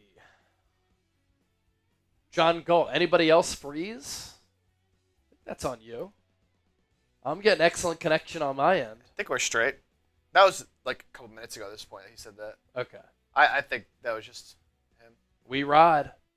All right, so we took a look at quarterbacks, running backs, wide receivers. What's next, Chip? Top 10 tight ends still available. 5 tight ends available. A little bit of a thinner class in free agency this year. Evan Ingram released by the Jags, really good athlete, former first-round pick. Tyler Conklin, more of a blocking tight end. Gerald Everett, Mo Alley Cox, excellent athlete, getting a little bit long in the tooth. And then Harrison Bryant. We can also hit some offensive linemen who are available. Cam Robinson, I thought he filled in very well for Christian Darrisaw last year. And Kevin O'Connell, when I was at the NFL Combine, made it a point to compliment how Cam Robinson played. He thought Darrisaw, too, was playing like one of the top tackles in the game. Joe Noteboom, Tyron Smith, a future Hall of Famer. Jedrick Wills, kind of a bust, but only 25. Kevin Zietler, older player, but he's been good for a long time. You have Brandon Scherf, Will Hernandez, Tevin Jenkins, Josh Myers, and Mekhi Becton. Josh Myers, he's a good center. Mekhi Becton, an elite guard. So I'm somewhat surprised those players have not been snatched up yet. Draco Pimpin, give me the corner from Iowa and give me the wideout from TCU. And give me the meanest offensive lineman on both sides. Gray Zabel is a mean offensive lineman that I like from North Dakota State, Draco. You're talking about Savion Williams, I imagine, from TCU, who plays a lot like Debo. And the corner from Iowa, good player as well. All right, so Avery had said it, another 100. She'll do another shotgun, and then we had a few more hundreds come in by way of Super Chats and Venmos. So I'm going to shotgun, Avery's going to shotgun, and then Chip's going to do his beer bong. How's the bullpen doing out there? What's the status check on the squad? Quiet because people are just tired, or people are working, or? Is morale low? The Morale morale is is low. low. Were people told to stop talking? Yeah, we need more chaos. Yeah, I guess not a lot happening, yeah. I guess at 4 o'clock Eastern, 3 o'clock Central here, once these deals are official, we'll start to get those juices going. You know, I was feeling it a little bit earlier. Chip and I recorded an Eagles and a Niners show, and I'm like, man, we're about to go live for several more hours. I need some juice. And I was like, what can I do here? I took a 100 milligram caffeine shot, And once you start to get live, the super chats get going, you get some news, that's when the juice comes back. But it's a long week, no doubt. All right, come on down, Avery. More shotguns for the super chats coming in. Is Beth watching? No. Oh, still in Palmy. All right. Living your best life. Living your best life. This is a dream. It was all a dream. All right, here's yours. Anything's possible. Chip, you got your beer bong ready to rock? We're ready to go. Locked and All loaded. right. For all the super chats, the squad is in the building. Let's go.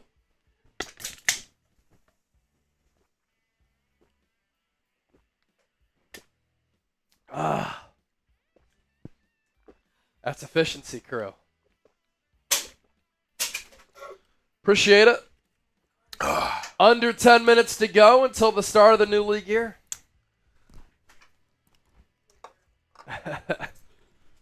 Feel that. Oh, Yeah. needed that one. Burp contest coming up next. Just kidding. Can you?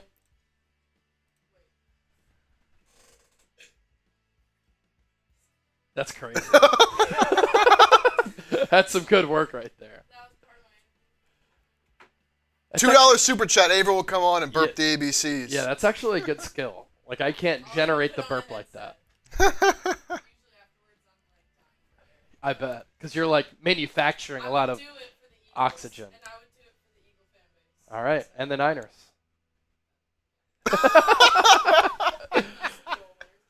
This is true.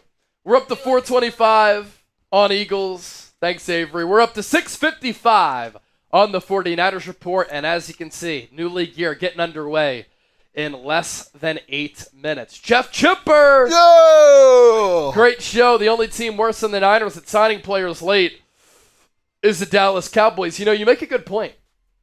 Because the Cowboys have waited, they're going to have to overpay for Micah Parsons. They probably could have gotten him at $30, $35 million per year. If they want to keep Micah Parsons, they're going to have to pay him $40 million per season, especially after Myles Garrett reset the market. And for Jalen Carter, he's going to be in the market for a $30 to $40 million per year contract as well. All right, let's see. Some news coming down. What do we got?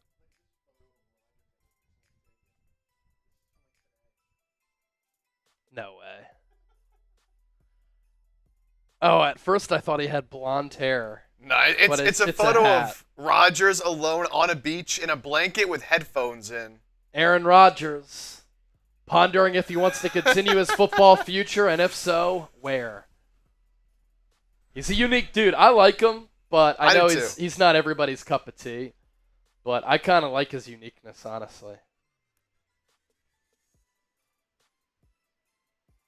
One of the 5 best quarterbacks of all time. No doubt. Easily. Some people think he's better than Brady. Depending on who you ask. Aaron Rodgers? No chance. I don't think so. Arm talent-wise, Aaron Rodgers, as far as just making ridiculous throws, having arm strength, I think he's one of the top quarterbacks in the history of the NFL, and he has some of the most arm talent I've ever seen. But if we're talking about GOAT status, to me, it comes down to production, longevity, and at the quarterback spot specifically, it comes down to winning rings. Oh, yeah. And Tom Brady, 7 rings. I mean, you know, career-wise, legacy-wise, I don't think there's any argument. It's Talent-wise, honestly Brady. it's not even close. Aaron Rodgers is way more talented than Yeah, Tom Brady. I think that's why some people are like, oh, Rodgers is better. But when you take everything into account, like, you got to include the winning. Yeah. You know? Clutch gene, Super Bowl wins, Aaron Rodgers. Big Dom's back. Big Dom is back in the building.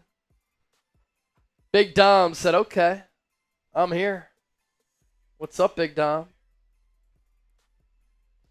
Braden Albert saying hi, Chase. Hey, Braden. Great. Look, now we started something in the chat. Everyone's got something to say about who they think the best quarterback of all time is. John Galt. Brady was better than Rodgers. Favre was better. Marino was better. Montana was better. Peyton Manning was better. I'll give you Brady. I'm not going to act like I'm a youngin', so I didn't really see Favre play in his prime. Obviously, I didn't see Montana. I saw Peyton, my strongest memories of Peyton Manning are him with the Broncos. So, I didn't really see Colts Peyton Manning. Yeah. So it's tough, obviously I didn't see Joe Montana or Dan Marino. But I think I'd take Rodgers over Favre. I'd take Rodgers over Favre. Because one thing that Rodgers did have, he kept the ball clean. Brett Favre made reckless throw after reckless throw. Peyton Manning, another player, he didn't have a cannon or a laser, but he was pretty big in stature. And I did think that when he had to play in Foxborough in the bad weather, that ball would flutter out. Peyton's strength was not arm strength. It wasn't mobility. It wasn't being a good athlete. It was how cerebral and smart he was at the line of scrimmage, being able to dictate the game by making audibles, making adjustments, and he was extremely accurate. And his consistency was very, very impressive. But Peyton Manning's greatest strength, it was in between the ears. And I know that he didn't win that Super Bowl for a long time, but he did end up winning two.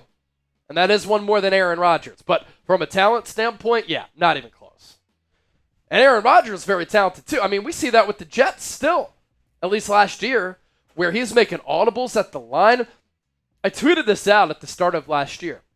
It's almost refreshing to watch Aaron Rodgers play football compared to other young quarterbacks, because you don't see young quarterbacks come up to the line and they're able to just pick apart the defense pre-snap, audible, make changes on the fly, send a hand signal to his wideout. Okay, blitz is coming from here. I need to get rid of the ball quickly. They're playing a little bit off coverage. Run that little flat to the pylon. He's going to take that snap, whip it out real quick before the defense can even register what's going on pre-snap. Aaron Rodgers is thinking about that. Then when he snaps the football, easy touchdown. You don't see young quarterbacks doing that these days. And so that's why it's refreshing to still watch a player like Aaron Rodgers. Even Patrick Mahomes, a lot of his gifts are making plays out of structure in an extracurricular way. A lot of it is not predetermined stuff that you saw from Brady, you saw from Manning, you saw from Joe Montana, you saw from John Elway and some of the great quarterbacks. Now, I do remember watching John Elway. This is before Chip was ever a thought, but when he was winning Super Bowls with the Broncos in the late 90s, me even being young, I remember the Brett Favre, John Elway Super Bowl. And I remember being so pumped up for that game because I was drawing photos of John Elway and Brett Favre. The quarterbacking then was just a little bit different. And John Elway doesn't get credit enough for being an excellent athlete. He was a phenomenal athlete. When was that John Elway, Brett Favre Super Bowl? I think that was 98, 99. Wasn't even a thought. I was not even a thought. Nope. Let's see. When was that? By That the way, was Super Bowl 32 in January of 98. wow, yeah, wasn't even a thought. Yeah, I was 6 years old then. Wasn't even a thought. We're coming up the new league year. New league year is about to start. If you're ready to flip the page to the 2025 season, the Niners look to rebound. The Eagles officially become defending Super Bowl champions. I want you to type me in the chat. And I need everybody to hit that thumbs up icon, like the video. 5, 4, 3, 2, 1. Happy New Year! New league year is here. And the tweets are already starting to come in. The Niners will officially release Javon Hargrave and Malik Collins today.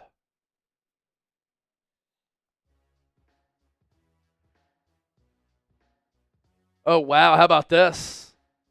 Russell Wilson visiting the Cleveland Browns this week. Oh, my goodness. That's nuts.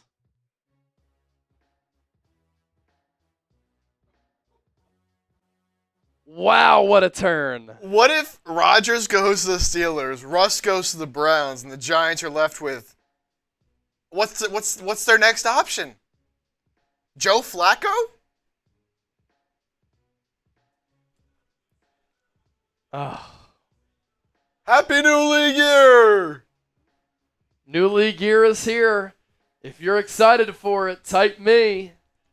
Sean Harding. What up, brother? How you doing? Almost 500 people watching live on Eagles now. 422 on the 49ers report. I need everybody to hit that thumbs up icon, like the video. And here's the tweet from Adam Schefter. Free agent quarterback Russell Wilson scheduled to fly to Cleveland to visit with the Browns on Thursday before being scheduled to fly to New York on Thursday night to visit Friday with the Giants. So Russell Wilson still has a few days to make his decision.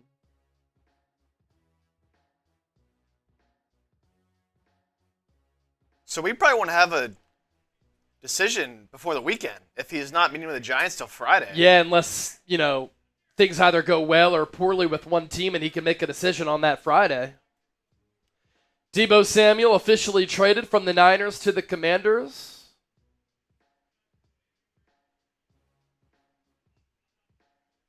It is funny how everyone had these tweets waiting, ready to go.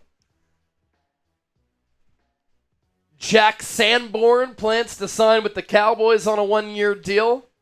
He reunites with Matt Eberflus, the former Bear. The tweets are really coming in. Yeah, Joe Tooney trade official. Bears tweeting it out right now. Steelers expected to sign former Jets cornerback Brandon Eccles.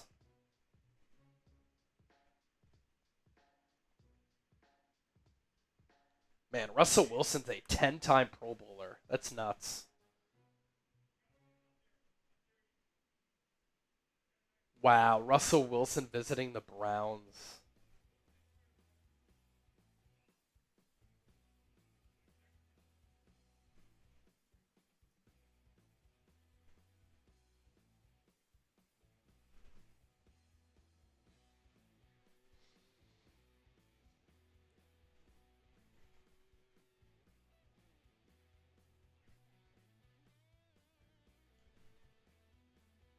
All right. Deal's starting to fly in a little bit. Kelly Knock. Kelly Knock, $10 super chat. Fly Eagles fly. Thank you, Kelly. Let me get TweetDeck open here.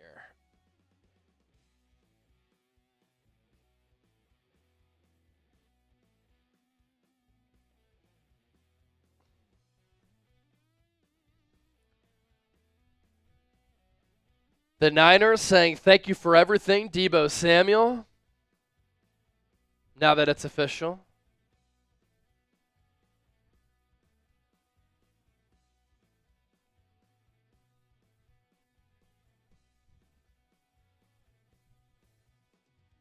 And so the Browns and Giants have scheduled free agent meetings with Russell Wilson.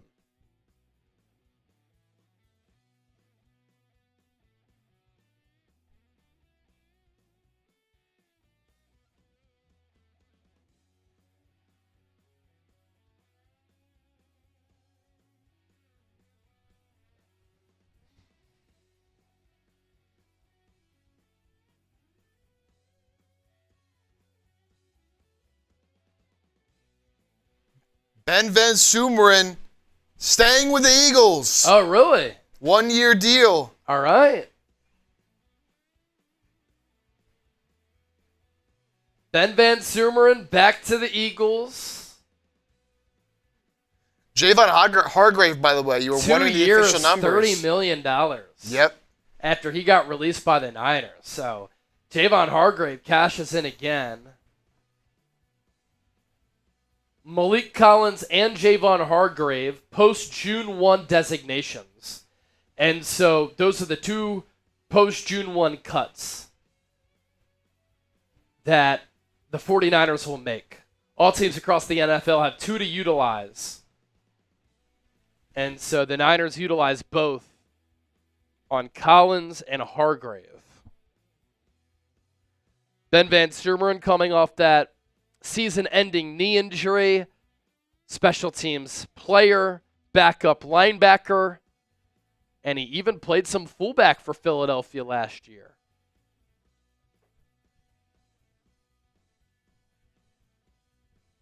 $5 super chat from Sean Harding, letting a lot of good talent go, but in Howie we trust. Have to, Sean. No other Sean options. Harding, you already know how it goes, man. We're letting go of a lot of good talent this offseason, but in Howie we trust, and Howie Roseman's earned that. Howie Roseman has earned the right for people to trust him.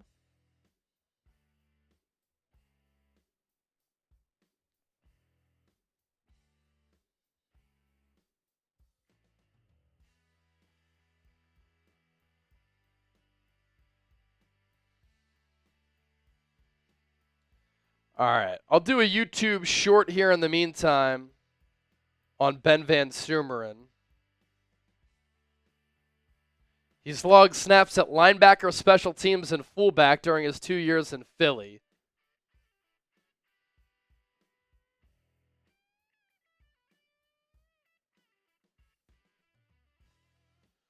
Man, 2 years, 30 for Javon Hargrave. That Vikings defense could be scary. Oh, okay. I'll check here in a moment.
Another Venmo from Dragon Slayer.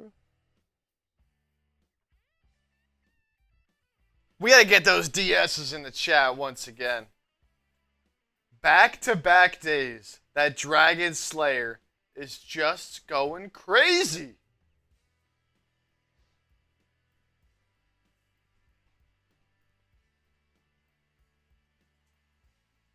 If we counted Venmos, Niners would probably be way ahead. But it's just a super chat battle. That's it. It's not a super chat and Venmo battle.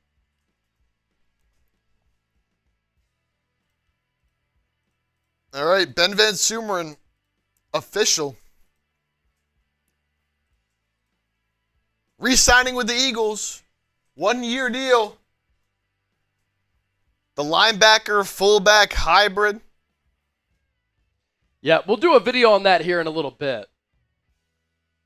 In the meantime, let me do a quick YouTube short.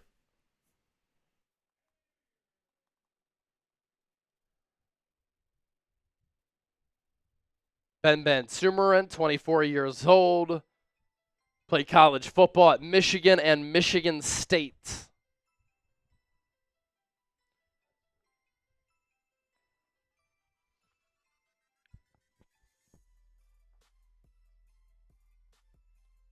So the new league year is officially underway, and the Philadelphia Eagles work quickly to retain one of their own players. The Eagles are re-signing linebacker Ben Van Sumeren to a 1-year contract. A lot of people forget that he was a pretty good contributor for this team before suffering a season-ending knee injury in practice, and so he wasn't available for the stretch run, the playoffs, or the Super Bowl. But when he was healthy, he was an impactful player for Philadelphia.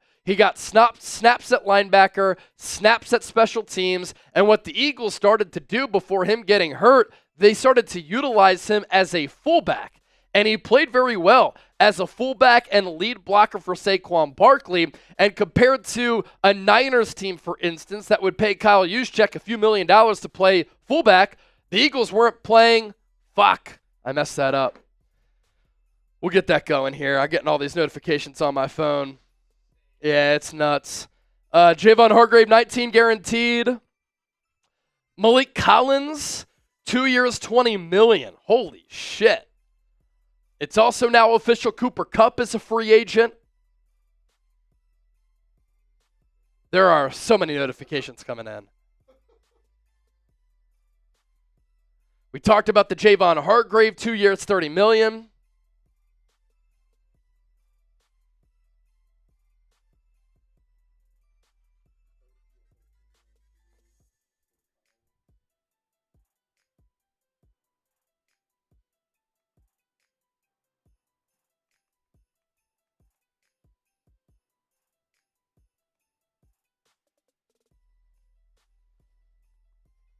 Man, new league year hit. And League year is here, and my goodness, the news is popping. it is piling in, baby. It's crazy. I was trying to record that video, and it's like, tweet noti after tweet noti after tweet noti. All right, what else do we have here, man? Yeah, Malik Collins, 2 years, 20. Evan Engram to the Broncos. Evan Engram to the Broncos. 2-year deal for him. And so the top available tight end off the board.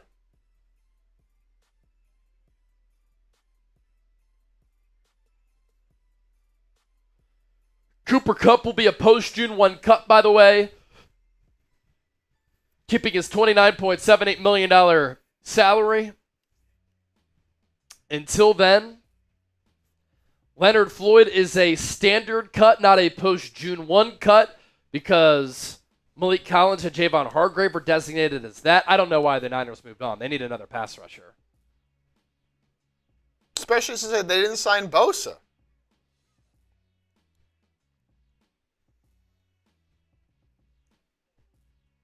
What's that Evan Engram deal?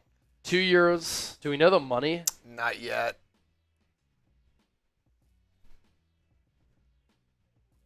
Mike Garafolo saying there was an AFC West battle for tight end Evan Engram.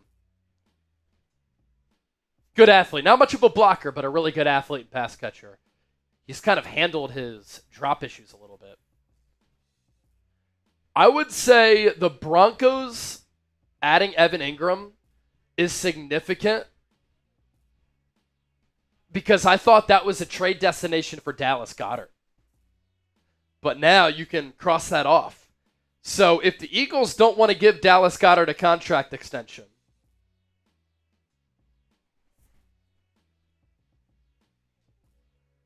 will they just release him? How about this? Diana Rossini, Vikings decision maker, still evaluating their options at quarterback, including the possibility of signing Aaron Rodgers. The 4-time MVP is intrigued by the idea of playing in Minnesota. For now, it's a waiting game. Wow. Whew.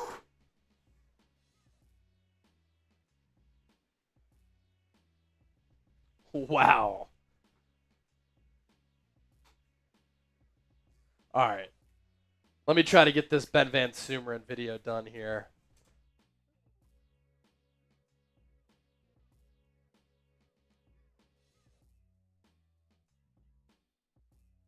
All right. I got to turn my noties off so I don't get distracted on this one.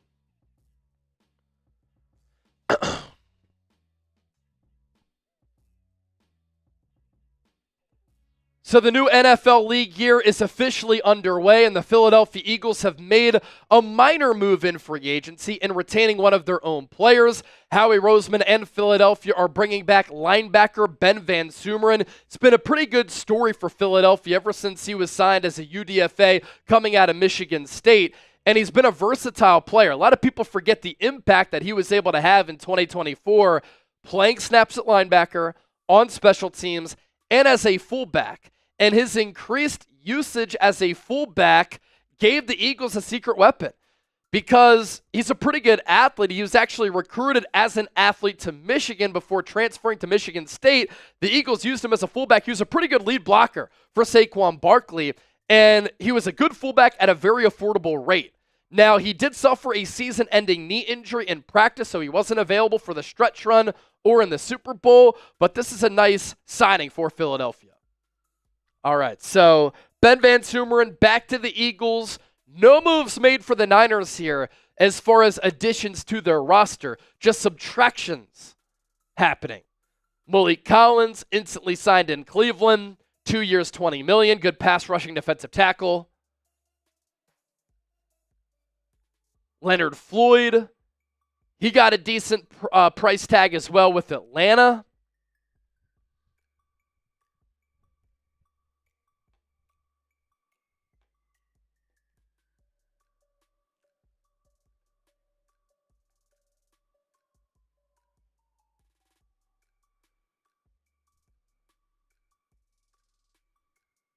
Let's see.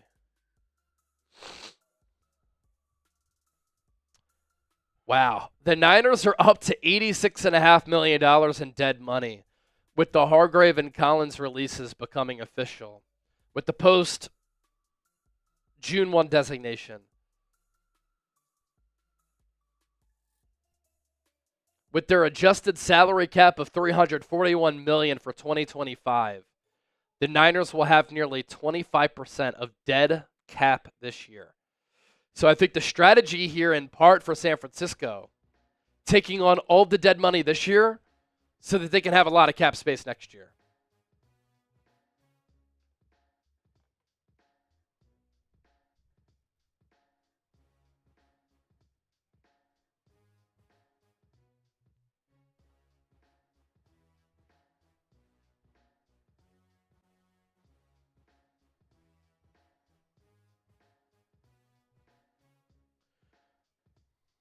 Man, it's nuts right now.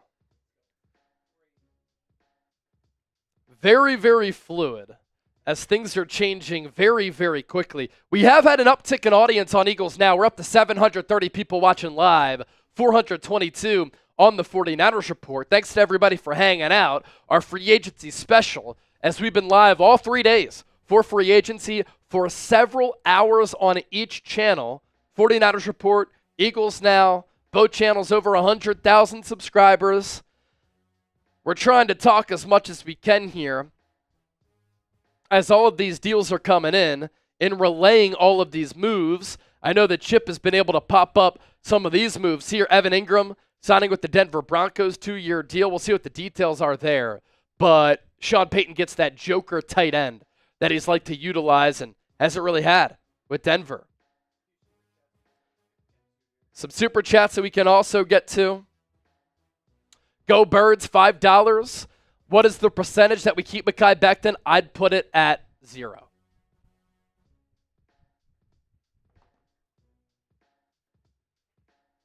Carol Hosey, 10. I know I sound like a broken record, but I thank you for all you do. Love you, Chase. Love you, Chip. Carol, we love you.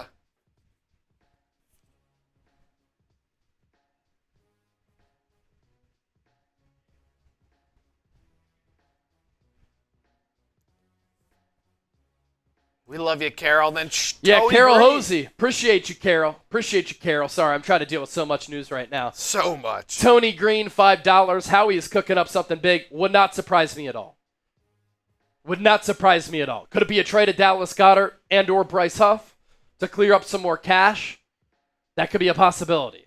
Could the Eagles be adding somebody? I mean, they were in on Justin Reed.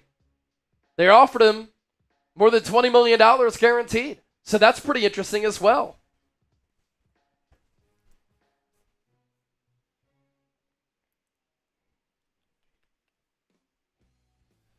Tony Green, by the way, is a first time super chatter. All right, a lot of news still coming in right now, so bear with us as we get all this stuff sorted out. Nothing for the Niners. Eagles re-signing Ben Van Sumeren, but a lot of other stuff going on across the league.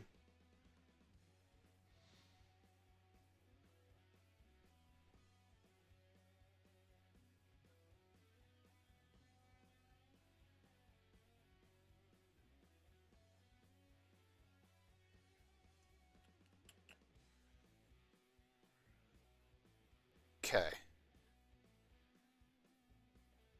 All right, we're all caught up as of now.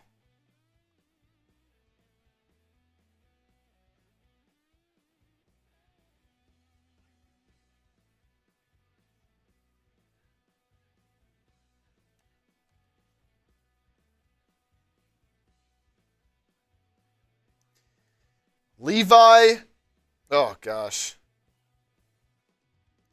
Onzarike? That's how you say it? There you go. Returning to Detroit. 1 year, $5.5 million. All right, we're going to talk Ben Van Sumeren here for an extended period of time, as we have 750 people watching live on Eagles Now. Don't forget to hit that sub button for year-round and daily coverage.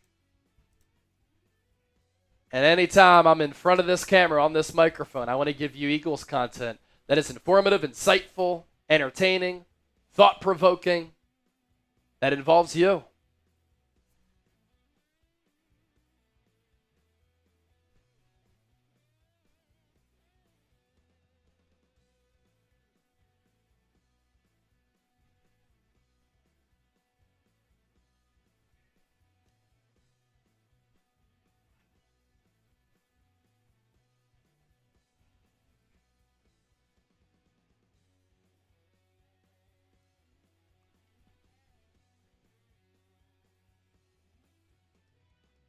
If you want us to talk Ben Van Sumeren on Eagles Now, I want you to type me in the chat. And of course, we've been passing along a lot of Niners news for those of you watching over there. And obviously, we'll continue to talk about that too.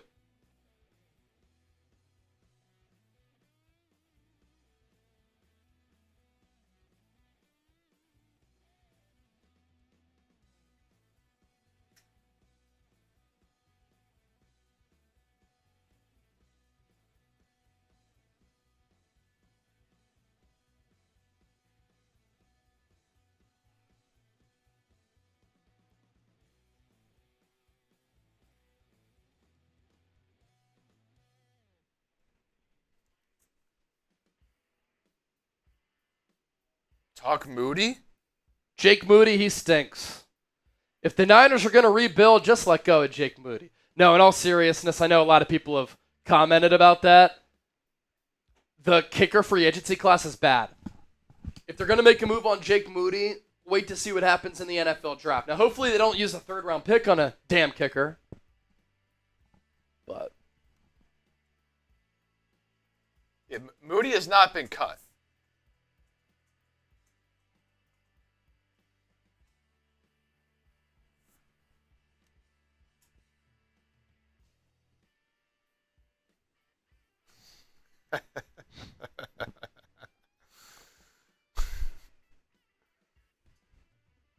It's kind of ridiculous how stuff gets sometimes when there's just a news dump. I know. It's just ridiculous. It's like, you know what's going to happen. So many moves are going to take place. Why get stressed out about it?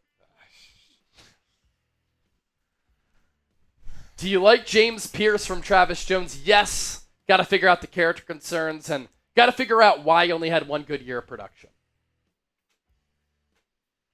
Any news on George Pickens? Nothing that I've heard. No. I know somebody had tweeted out, like, I'd look out for a George Pickens trade after the Steelers traded for DK Metcalf. I mean, if I'm Pittsburgh, I'm pairing both of them up. And I'm trying to figure out the quarterback position.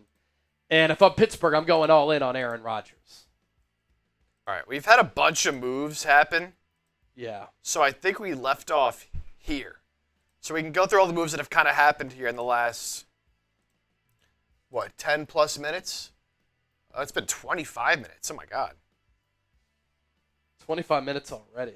That's the fastest 25 minutes I've ever experienced. It's been 5. I thought it was 10.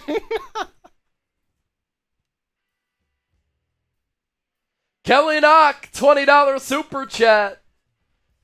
Hey, with everybody being legends and real ones here on the show, let me do another beer bong here. We appreciate everybody for your support of the show. Live, all 3 days of free agency, several hours each day. And what we do wouldn't be possible without all of you.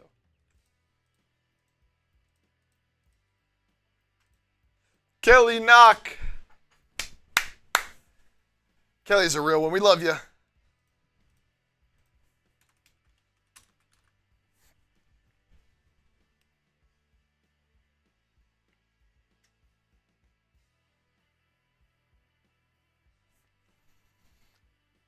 Paul C., $2. Any news on Becton? Nothing.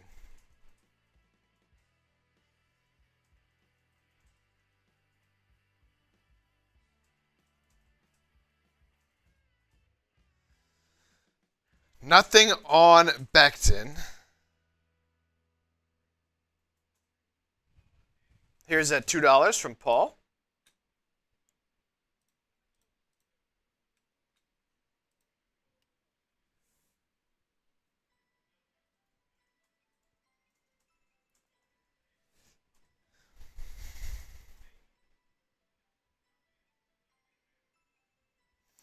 Update on Evan Engram. It's a 2-year, $23 million deal, $16.5 million fully guaranteed. Okay. For Evan Engram to the Broncos. 11.5 average per year. Oh, wow. Yeah, 16.5 guaranteed.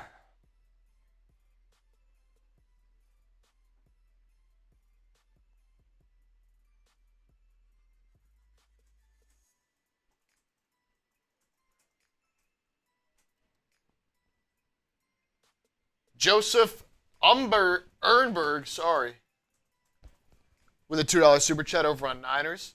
Opinion on Joe Milton as backup or quarterback 2? Yeah, there's been some rumors of the Patriots looking to, or at least being open to trade Milton. All right, let's do a Ben Van Sumeren cut. Beltran, do some tequila shots. Brother, I just did the beer bong for you, man. And by the way, Anthony Mondragon, certainly appreciate that Venmo which came in. As Mondragon is once again making it rain. Sending in some Venmos here today. Continues to be our Super Chat MVP. We're at 657 in Super Chats on Niners, 482 on Eagles Now. If somebody sends in a 20 right now on Eagles Now to get us to 500, I'm going to do another beer bong here. What's my opinion on Joe Milton as a backup or QB2? I think he has a lot of potential. A lot of ability.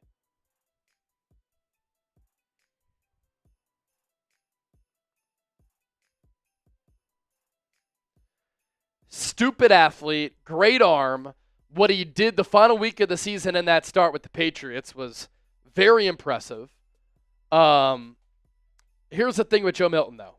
He'll make a throw that'll make you say, wow. And then there will be a simple crosser, guys wide open, and he'll miss it. He's so Jekyll and Hyde.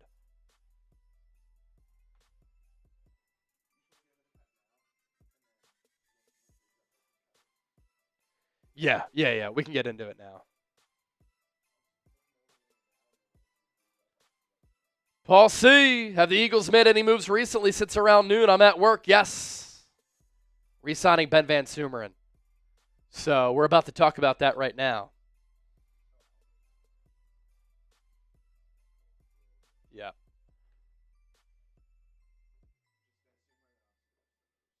Yep.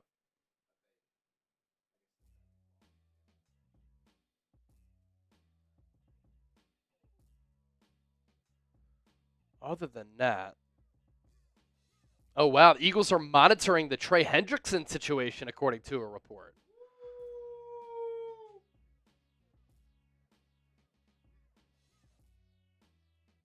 Cam Marino, among other teams, the Philadelphia Eagles keeping an eye on the status of Bengals edge rusher Trey Hendrickson. That's pretty interesting.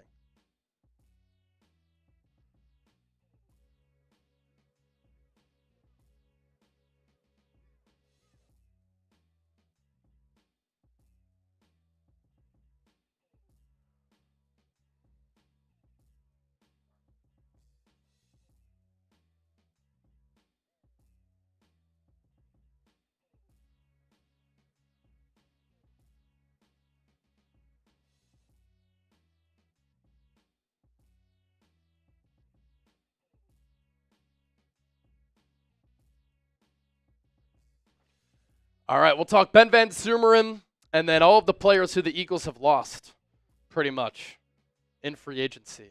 All right, here we go. The new NFL league year is officially underway as of 4 p.m. Eastern on this Wednesday, March 12th, and the Eagles started off the new league year by making an addition to their roster. Let's talk about it here. You're watching Philadelphia Eagles Now by Chat Sports. My name is Chase Sr., and no matter where you are or how you're tuned in, I appreciate you for making today's show a part of your day. Up to this point, the Eagles have not made any external moves. All they've done is let players walk as they've gotten bags in NFL free agency. That's what happens when you win a Super Bowl. Teams want to pry and pluck your players away, and that's fine. Same happens to your coaching staff. And the Eagles are remaking this roster to a certain degree.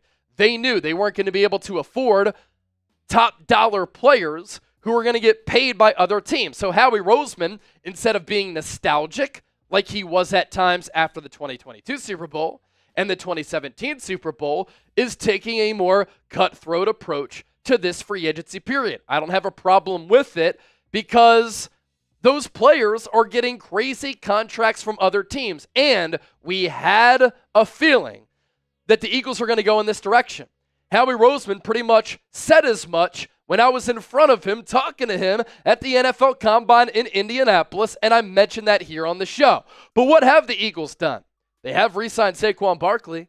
They re-signed Zach Bond, and now they are re-signing another player in Ben Van Sumeren, adding him on a one-year contract. We'll see what the money is, but it's not going to be worth a lot.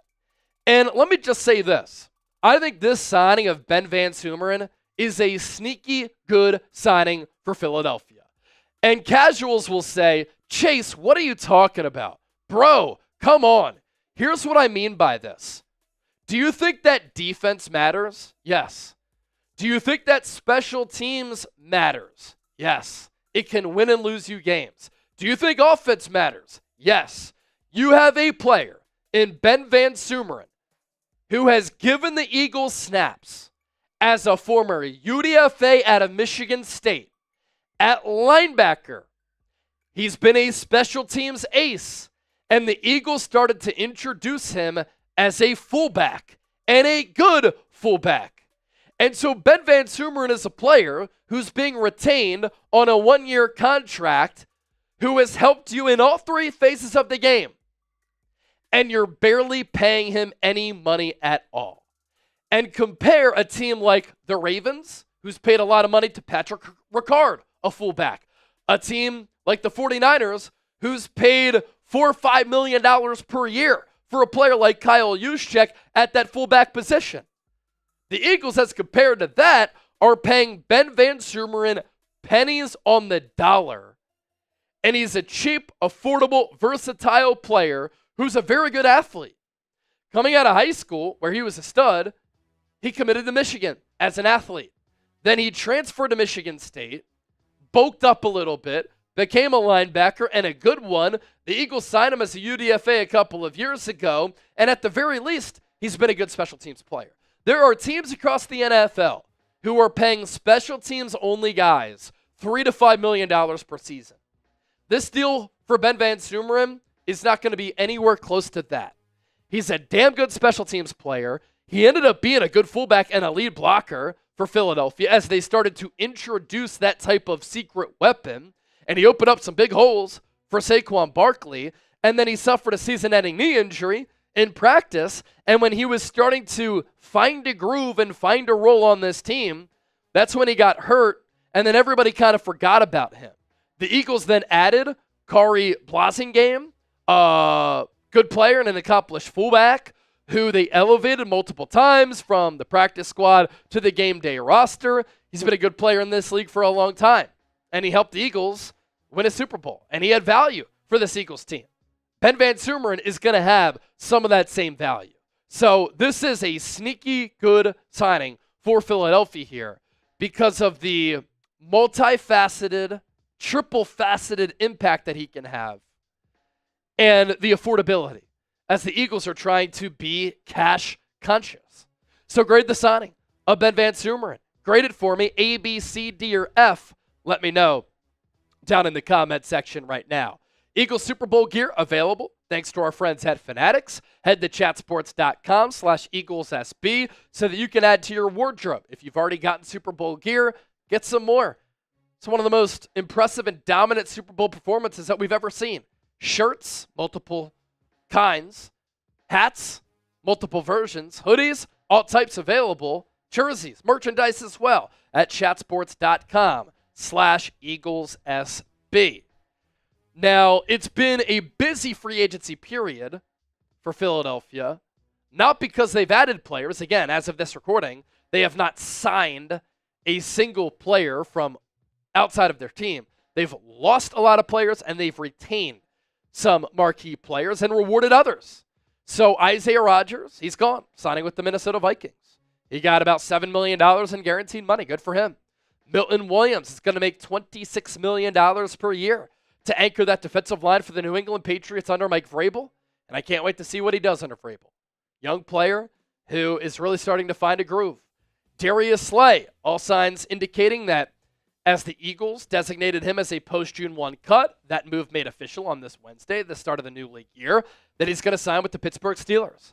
Josh Sweat getting around $19 million per year to team back up with Jonathan Gannon to play for the Arizona Cardinals. Kenny Pickett traded to the Cleveland Browns for a 5th-round pick and Dorian Thompson-Robinson. I can't wait to watch DTR in the preseason. I can't wait until Elliott Shore-Parks starts to chart his throws in preseason as well. I like the ability of DTR. He was a good player at UCLA. He won a lot. He was very productive. He's been in an awful situation with Cleveland. The Eagles have deemed themselves as a quarterback factory, and with a dual-threat quarterback like DTR, who has a lot of experience at the college level, I think that he can be a good backup. Oren Burks signing with the Cincinnati Bengals. He got around $5 million over 2 years. He's going to have a chance to start there. C.J. Gardner-Johnson got traded. I still hate this move. I don't care how you slice it up, but as the heart and soul and a leader of that Eagles secondary, I thought they moved off of him too early. I know they're going to save some cap space. I know they want to re-sign Reed Blankenship. But moving off of C.J. Gardner-Johnson, we saw the effects of it in 2023. They brought him back, and they saw the benefits of adding him back in 2024. You get Kenyon Green, former first-round pick, who's been one of the worst guards in the NFL. If Jeff Statland can make it work with him, my gosh, the legend of Jeff Statland continues. The Eagles also getting a 5th-round pick and shipping out a 6th-round pick. Kenneth Gainwell signed with the Pittsburgh Steelers. That's a 1-year deal. I'm curious to see what the money is there. The Steelers also brought back Jaylen Warren. They let Najee Harris walk. And so right now, the running back duo with the Steelers, Gainwell and Warren, 2 smaller backs, but it is a deep running back class in the upcoming 2025 NFL draft, and it looks like Will Shipley could be RB2, but the Eagles did meet with some running backs in this deep running back class at the NFL Combine, and I reported on that when I was in Indy a couple of weeks ago alongside the homie producer Chet. This is why you subscribe to the channel. Whenever there is Eagles news that breaks, I have you covered. Nobody does it like we do it here on the program, so hit that sub button. And not only do we react quickly to these signings, we go in-depth as well.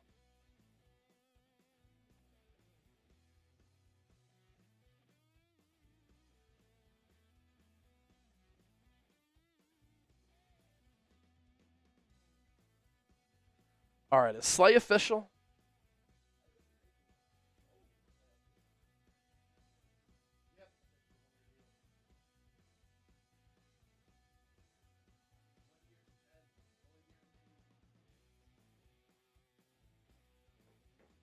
So it's a 1-year, $10 million deal, fully guaranteed for Darius Slay with the Steelers.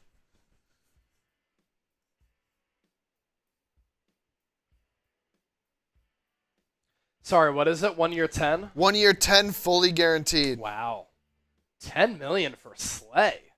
Should the Eagles have brought him back?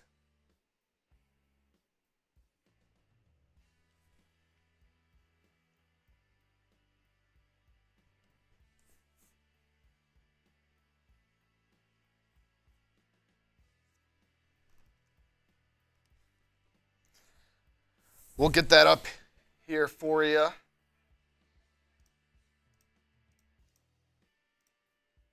Let's see.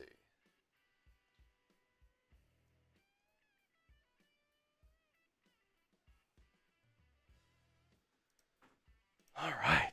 I'm curious what Eagles fans think of this signing. Of Slay? Yeah. Yeah, At fully that guaranteed. price. I mean, in this cornerback market, when you have Carlton Davis getting $20 million per year, that's a great signing for Pittsburgh.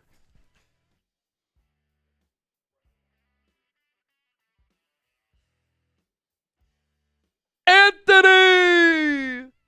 $200 Venmo! And here's this message for you, Chip, from Dragon Slayer. Tell Chipper he's wearing the Niners jersey all day. I love it. I love it. That's some swagger right there. We're up to nearly 700 in Super Chats on Niners. $8 away from 500 on Eagles. I did say once we get the 500, I'll take down another beer bong.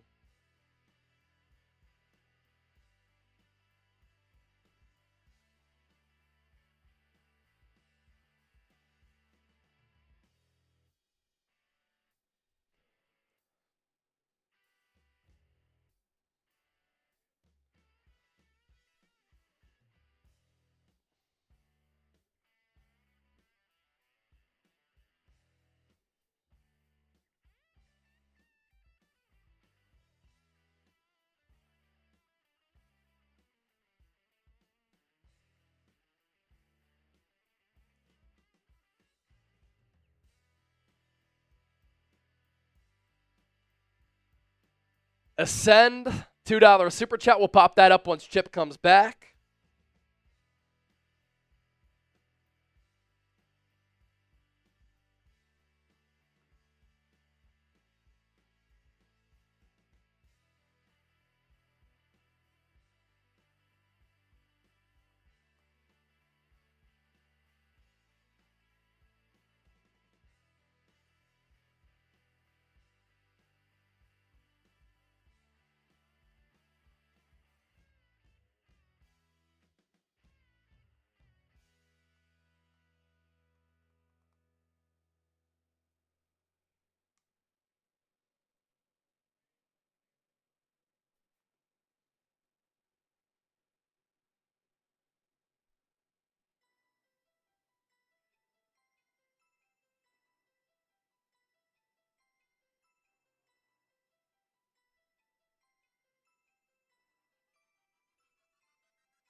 All right. Don't forget to hit that sub button, by the way.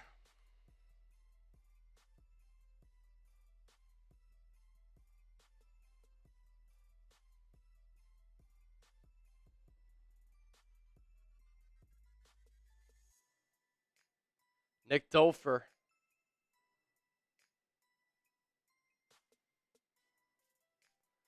Did the Eagles make a mistake in letting Darius Slay go for just $10 million?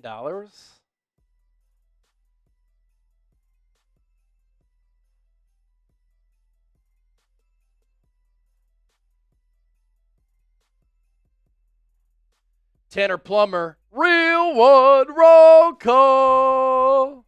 Thanks to everybody for supporting the show, hanging out here with us. We've already been live for a couple of hours.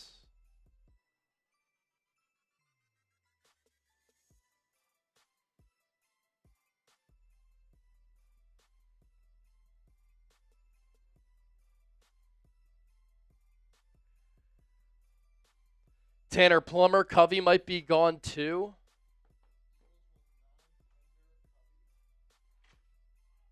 Interesting. Allowing him to become a free agent.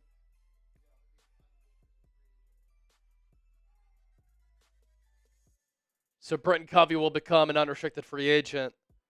That kind of makes sense.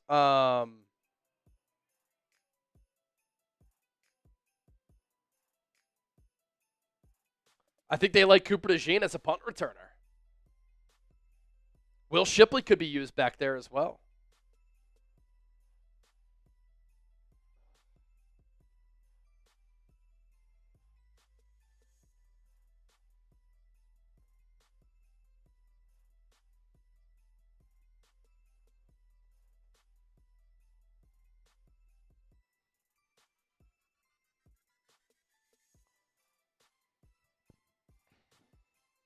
All right, let me do a YouTube short on Darius Slay.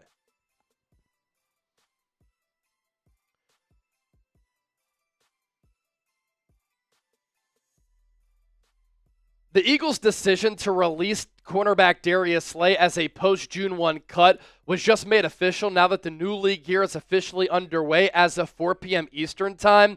And there were a lot of rumblings that Slay was going to sign with the Pittsburgh Steelers. That move is now made official. Slay did say a few weeks ago he wanted to play one more year to continue his excellent career. And I'm wondering, did the Philadelphia Eagles make a mistake in deciding not to bring him back? Because he's signing with the Steelers on a 1-year, $10 million contract. It's fully guaranteed. This cornerback market is very rich. The likes of Carlton Davis, Charvarius Ward, they're getting $20 million per year, and I think Slay is a better player. This tells me Howie Roseman, very confident in Quinyon Mitchell, Cooper DeJean, Keely Ringo, Eli Ricks to be next up at that cornerback position for Philadelphia. Couple of super chats coming in. We're $1 away from 500 on Eagles Now. Let's go.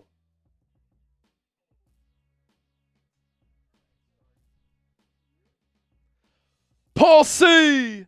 Any news on Becton?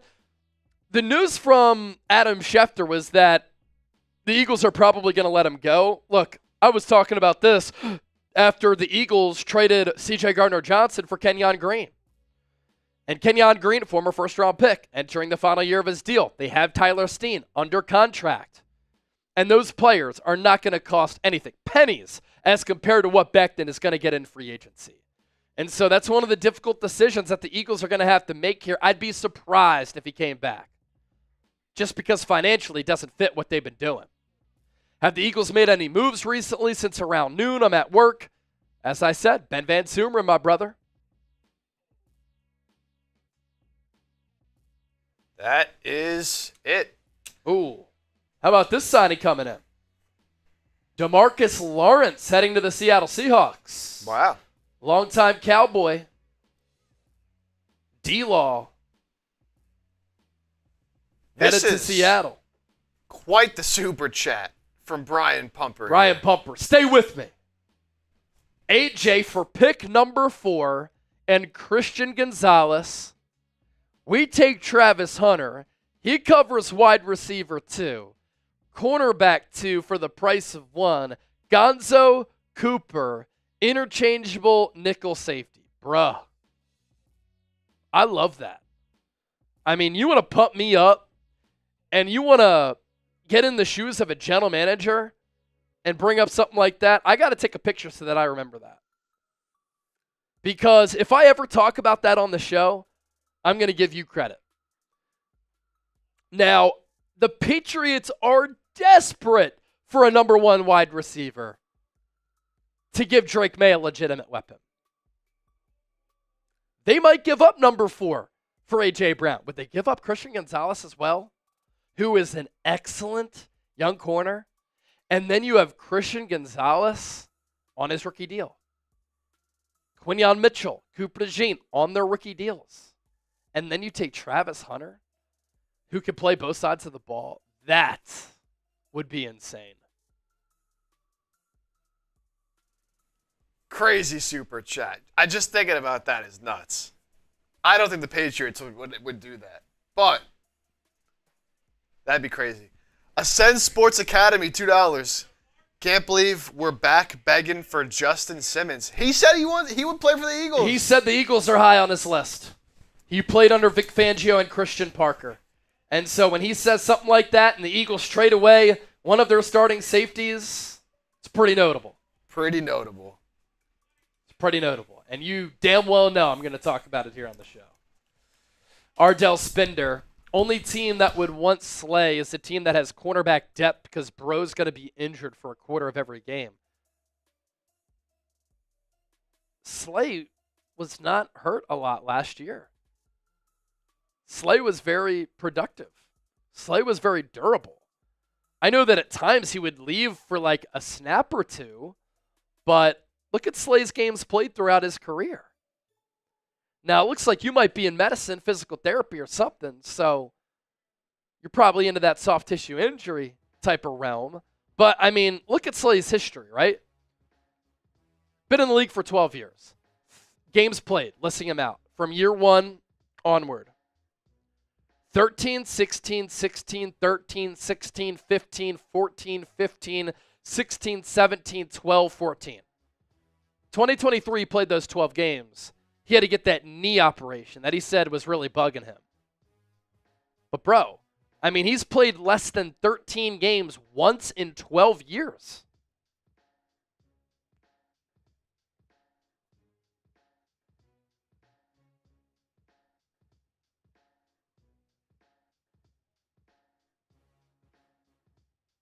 Updated look at our Super Chat battle. This is epic. Absolutely epic. Our Super Chat battle here, 657 to 499.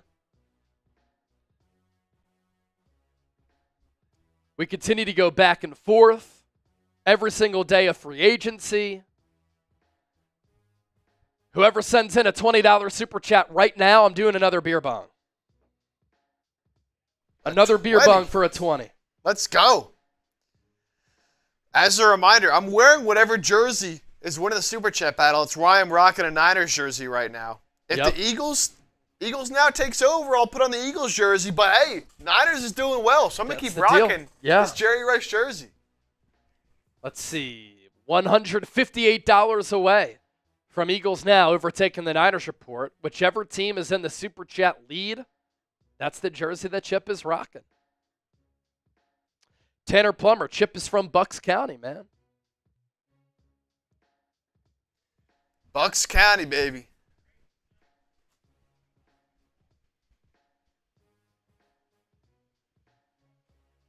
Rice jersey for the win. Yes, sir.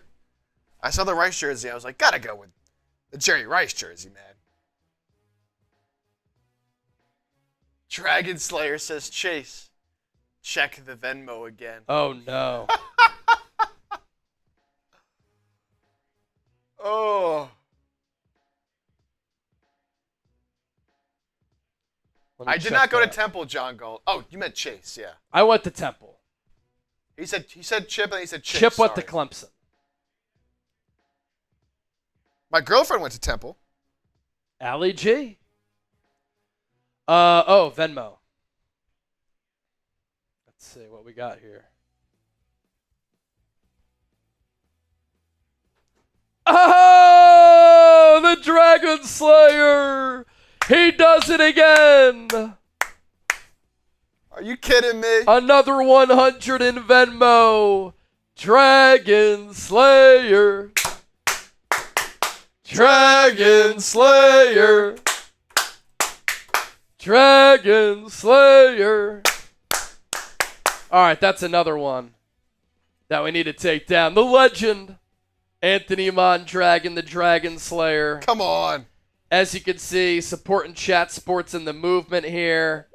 49ers Report hat, 49ers Report football. And he even sent in a $100 Venmo yesterday on Eagles Now so that he could get his buddy an Eagles jersey. How about it? He said, keep that jersey on. Wyatt says, what are the odds I win the wheel on my lunch again? Wyatt, that was crazy yesterday. Comes in out of nowhere just for a couple minutes and wins the wheel. $20 still to get in, Wyatt, so if you want in, $20. $20 Super Chat like we just got from Nick Dolfer. Nick Dolfer! $24 Super. Oh!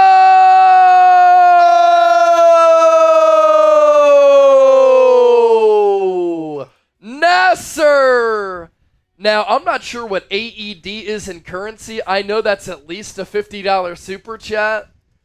But Nasser is a first time super chatter. What is that? AED 50. currency. It's almost,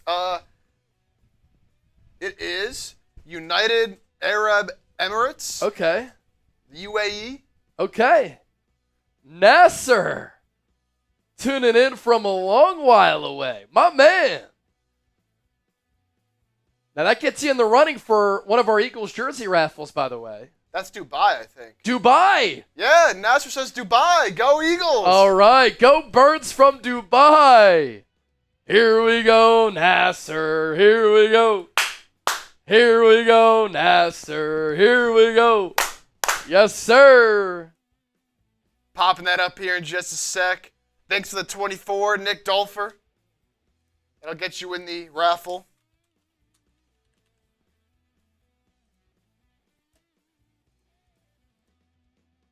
Here's that 50 USD from Nasser.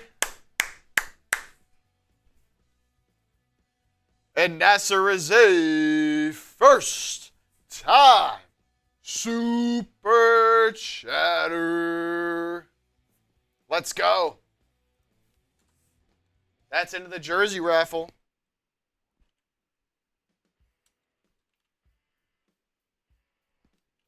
That's 2 entries with a 50 piece.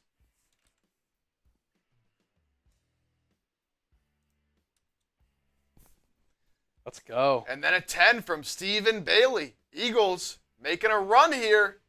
Yes, they are. Eagles now up to 560. Niners report at 681.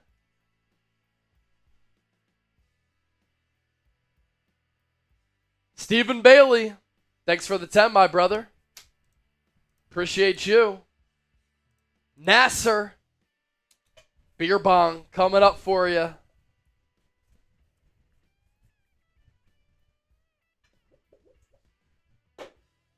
JP, Chase, you're a real one for drinking on the show. Look, if ESPN and Barstool had a baby, that's what Chat Sports is, in my opinion. I was talking to Ross Tucker a little bit earlier on the phone. We were talking for a while, and we were catching up. And he's like, how are things going at Chat Sports? What's it like? And I said, you know what? If ESPN and Barstool had a baby, that's what we do. We talk news, rumors, analysis. It's a hybrid between a TV show, a podcast, and a radio show. And we inform you and have football talk and conversations that are engaging, like ESPN, maybe back in the day, more so than now. And then we also like to party it up and have some fun like Barstool. My on-air style, if Colin Cowherd and Pat McAfee had a baby, it would be Chase Sr. Cheers, everybody.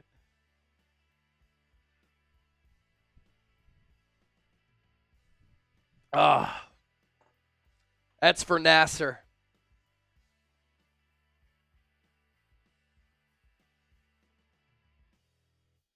As a reminder, it's $20 to enter the jersey raffle. Jersey of your choice will spin a wheel at the end of the stream to determine the winner, and you have to be here to claim that prize.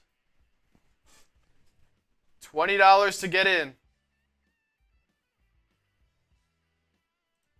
Michael Wade, did my $20 raffle go through? Did you send a Venmo? I see a $10 super chat from you. We'll pop that up. Yeah, we'll pop that up.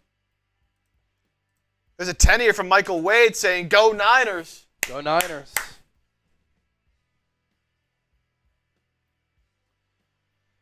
Cheat code. Chase, come back to the Golden State Warriors Chat Sports Channel. Please, the other guys got to go. Dude, Smitty. Damn. Smitty's our guy, man. We love Smitty. Smitty's been crushing it over there. That is, right now, our second highest revenue-producing NBA channel at Chat Sports, Golden State Warriors Today.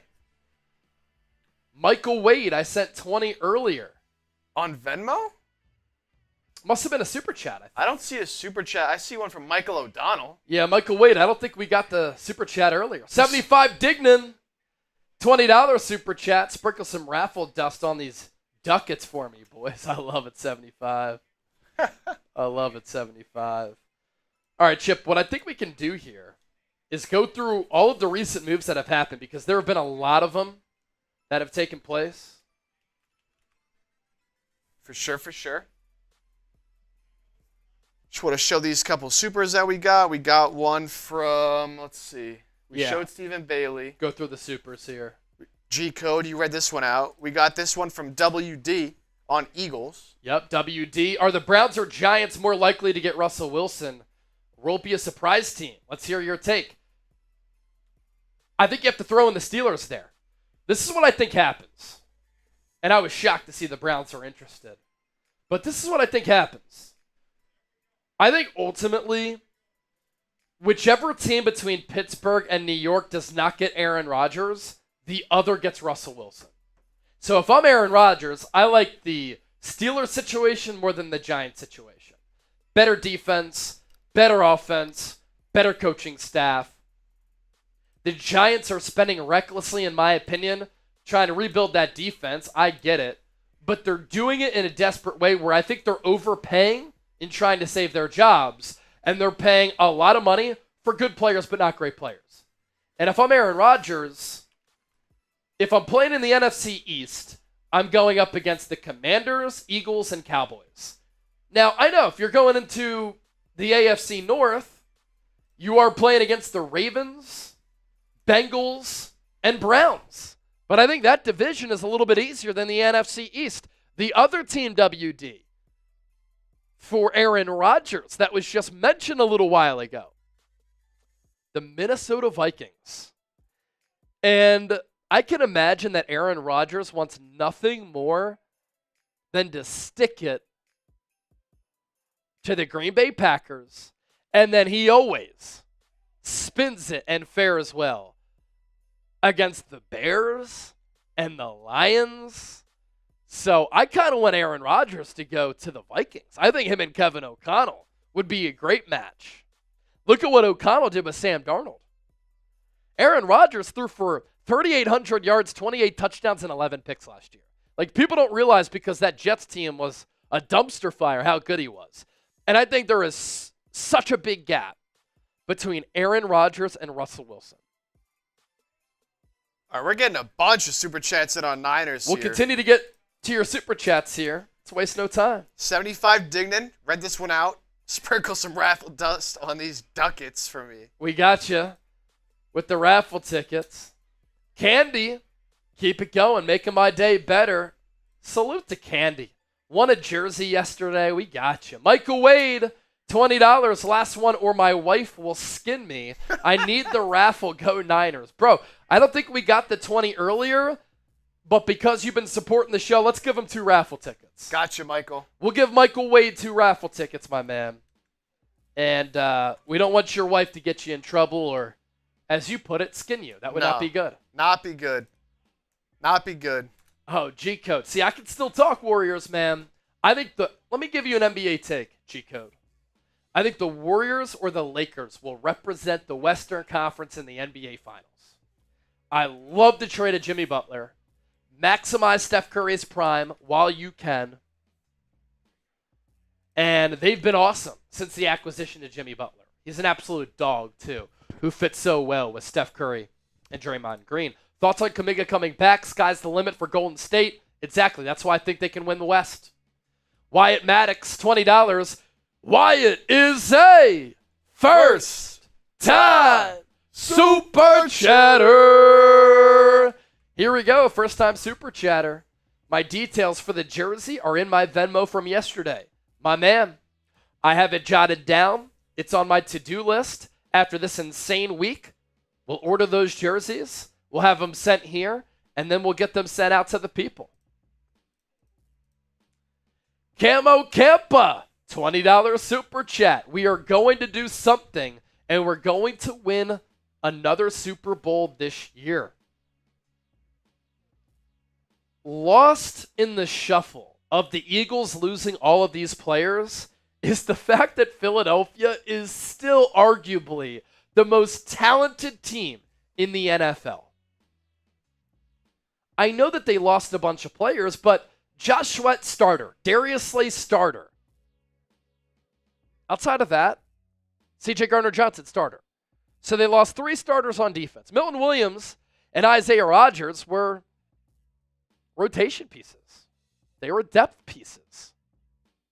And I think that Jalix Hunt can step in for Josh Sweat. Moro Ajomo is a good player. His leap from 2023 to 2024 was impressive. I think that he can have a Milton Williams leap going into this upcoming season. His pass rush win rate was better than Milton Williams. So I think Jalix Hunt can take the place of Josh Sweat. I think Moro Ajomo can take the place of Milton Williams. We'll see if Sidney Brown can fill in for C.J. Gardner-Johnson. Going to be hard to do. Chauncey Gardner-Johnson is one of my favorite Eagles of all time, honestly. You retain Zach Bond. That was huge. And Keely Ringo, I think, can play. Michael Tyson. Kelly Knock, thank you for everything. And then Michael Tyson is a first-time Super Chatter. Let's go, Niners. Easy schedule. And I think Purdy and Pearsall will find that connection. Also, give me a spot in that raffle. We'll give you a raffle ticket, my man. And here's my thing about the Niners, man. Bottom 5 defensive line as of right now. Bad linebacking core. You're going to need D. Winters, Tatum Bethune, or Jalen Graham, basically all 3, to take big leaps. Still need another corner. Holy shit.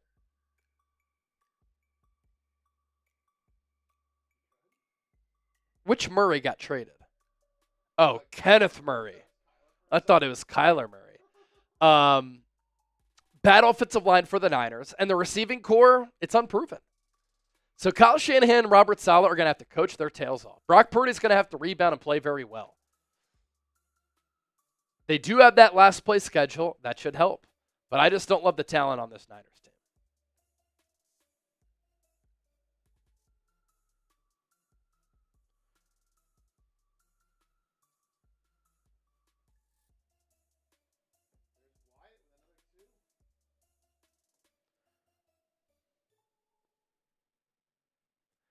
Wyatt Maddox, just to give us a little more of an edge.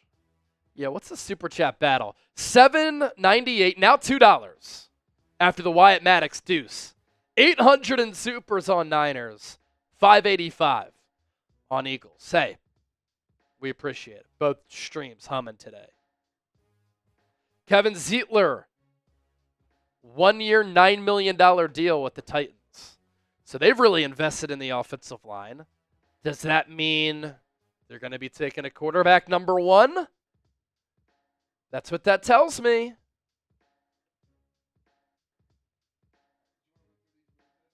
Yeah, we'll run through the moves that have happened recently here.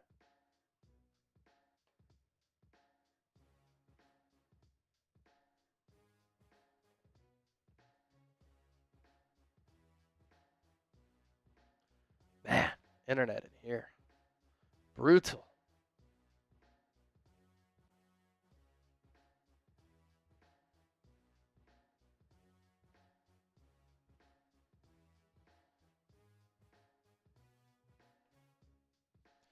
All right, so a lot of moves happening as we're just over an hour from the new league year beginning, as it started at 4 p.m. Eastern. And here are some of the moves that happened right in the lead up to the new league year beginning, and then, of course, right after up until this very moment.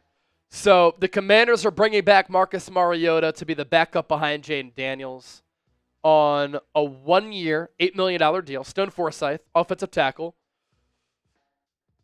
signing with the New York Giants. Kyer Elam traded from the Bills, a former first-round pick from a couple of years ago, to the Cowboys for a 2025 fifth and a 2026 7th. So Dallas taking a chance on a former first-round pick corner who didn't pan out with Buffalo. Eddie Goldman, defensive tackle, signing with the Washington Commanders. Brandon Eccles, cornerback, depth piece, signing with Pittsburgh. Taquan Graham, defensive tackle, signing a 1 year deal with the Atlanta Falcons. Jack Sanborn follows Matt Eberflus from the Bears to the Cowboys, 1-year contract there. Ben Van Sumeren, linebacker, special teams player, fullback, signing a 1-year deal with Philadelphia. Evan Ingram, 2 years, $23 million, $16.5 million in guaranteed money to go to Denver. And Sean Payton's going to use him as that joker tight end. Kadero Hodge, 2 years, $6 with Atlanta. Grant Stewart, 1-year deal with Detroit. Levi Onwuzurike, 1 year, $5.5 with the Lions as well. That Taquan Graham 1-year deal. Amir Smith-Marset, he's going to stay with the Giants. Ended up being a return man for them last year. Tavier Thomas, 1-year deal with Minnesota. Dan Chisena, 1-year contract with Carolina. Christian Roseboom, 1-year deal with Carolina. Jackson Carman and D. Eskridge, offensive tackle and wide receiver, inking deals with Miami. This was a big one here. And what I think you should focus in on is the guaranteed money. DeMarcus Lawrence, an older player, past 30 with the Cowboys. Long time. He was one of the best pass rushers in the game. He's getting a 3-year, $42 million deal with Seattle, but it's only $18 million guaranteed. So Seattle really wanting DeMarcus Lawrence to at least have a monster impact in 2025, and if not, they're only giving him $18 million guaranteed. But for Lawrence at this point of his career, that's nice. Denzel Perriman, 1 year, $3.65 with the Chargers. Kenneth Murray traded to the Dallas Cowboys. A 6th-round pick going to the Tennessee Titans. Kenneth Murray is a player who I liked coming out of college. Let's talk more about him. He's only 26 years old. Started his career with the Chargers. Played last year with Tennessee.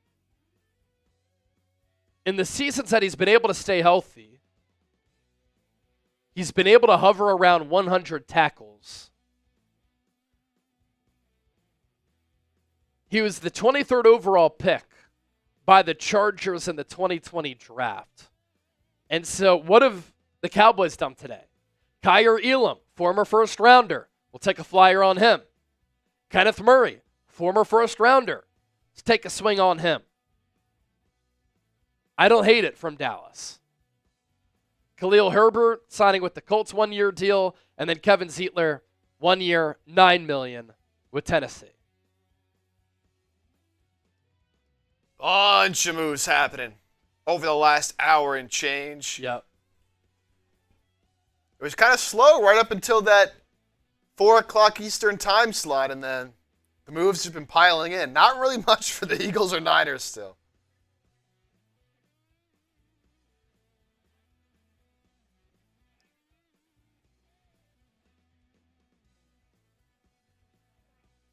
But let us know, what do you think has been the best free agent signing so far? Of the entire free agency period, your favorite deal? Doesn't just have to be Eagles or Niners, because obviously Eagles haven't brought in anybody. Niners made a couple smaller moves. Let us know.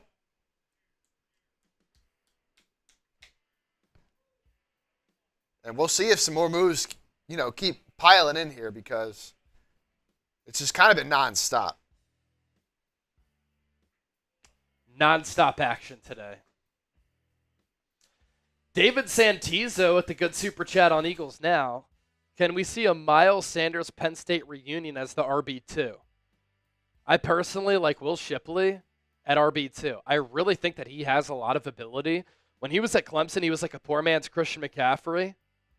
And then in the limited carries that he got last year, I thought he looked good. I thought he looked good in the preseason. I think he has some ability. It is a deep running back class. I would not revisit Miles Sanders and bring him back.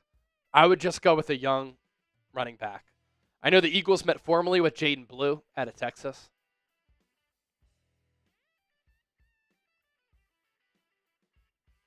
But Caleb Johnson, the running back out of Iowa, another player who I really like.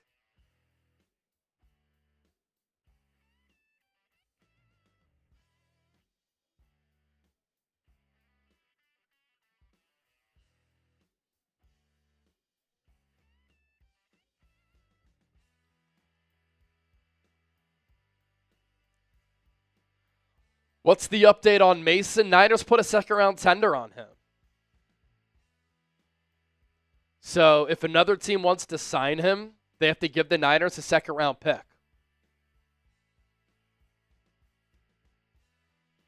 If he ends up coming back to the Niners, it'll be for $5.3 million. So clearly the Niners are willing to pay Jordan Mason, as they should be. They should see his value. He's a really good player. Very underrated and undervalued by Kyle Shanahan. And then he finally had to play last year, and he played awesome. He was on pace to run for more than 1,000 yards.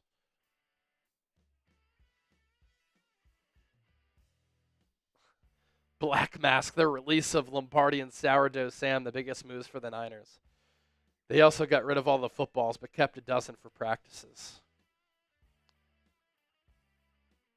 Man, they've really regretted that Brandon Ayuk contract extension very quickly.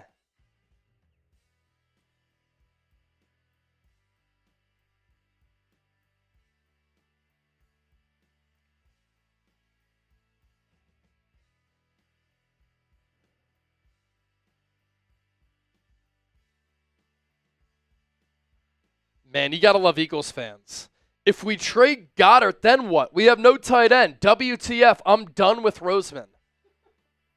Keep in mind, the Eagles won a Super Bowl just more than a month ago. It's incredible. All right, Avery did say she'll come back on for a shotgun. So if anybody sends in a $100 super chat, Avery's coming back on for a shotgun. So, how do people want to handle it? You want to send in that $100 super chat? Avery comes back on for a shotgun. And I will do a beer bomb. All right, I'm going to use the bathroom. Chip's going to chop it up with everybody. And then I'll be back here in a moment. You heard the man. You heard the deal. $100. Avery shotgun chase beer bong. Let's get it done.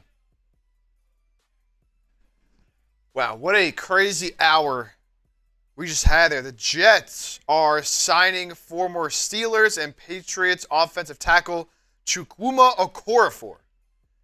So that's the Morgan Moses replacement there for the Jets. Which former... Oh, Kane, your question went away. I think you just deleted your question, Kane, mid-question. Cool Rains, Chip, take off that awful jersey. I'm going to be sick. Look, I made a deal with the people. Since we're live on the 49ers report and we're live on Eagles Now as well, I made a deal that whatever channel is currently leading the Super Chat battle, that's the jersey I would wear. And right now, 49ers report is up to $800 in Super Chats. Eagles Now, $587. So about $213 behind. I got to keep the Niners jersey on unless we get some more Super Chats on Eagles. There's Kane. How many former Eagles players do you miss? I mean, you know, Jason Kelce, Fletcher Cox, of course. If we're talking about more recently, two legends that you'll always love. We'll see if Brandon Graham sticks around. I was always a big LaShawn McCoy guy. Jeremy Maclin as well. If we're going a little farther back. B-Dog. Certainly.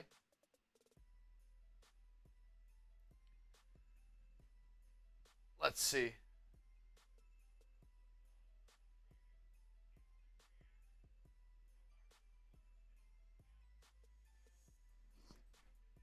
All right, so no moves yet for the Niners. They signed Trey Brown earlier, but nothing in the hour and 20 minutes since the new league year has officially started. Man, Trey Lance struggling to find a job right now. The whole Trey Lance thing is crazy, man. Figured Trey Lance is going to come in, top pick, be the future. What do you think about Cooper Kupp for the Niners? I don't see them going that route. There's some rumors the Packers are very interested in Cooper Kupp. I don't think he'd want to go to the Niners. And look, the Niners, you still got Ayuk at the end of the day. You have Juwan Jennings. You have Ricky Pearsall. I think Ricky Pearsall can be really good in the slot. That's where Cooper Kupp thrives. I don't think you want Cooper Kupp to stunt the development of Ricky Pearsall. When do you think a Brock Purdy deal gets done? Look, I'd hope it gets done before training camp. But, John Lynch said, they weren't really close. And so, Chase has brought up a good point a few times, like, the direction this Niners team is going in right now, the way free agency has gone, they're taking a little bit of a youth movement. Do they want to pay Purdy $40, $50 million? Now, they don't really have a backup plan. But is it out of the question for them to try to draft a quarterback? I'm just saying. I'm just throwing that out there. Sean Harding, $20 super chat over on Eagles. I need a new jersey to rep out here in Arizona. Go Birds. Shout out to you in Arizona, Sean. And is that your first raffle ticket of today? I believe that is. So that 20-piece Sean gets you a raffle ticket. $20 gets you a raffle ticket to win a jersey. Jersey of your choice, by the way. Jersey of your choice.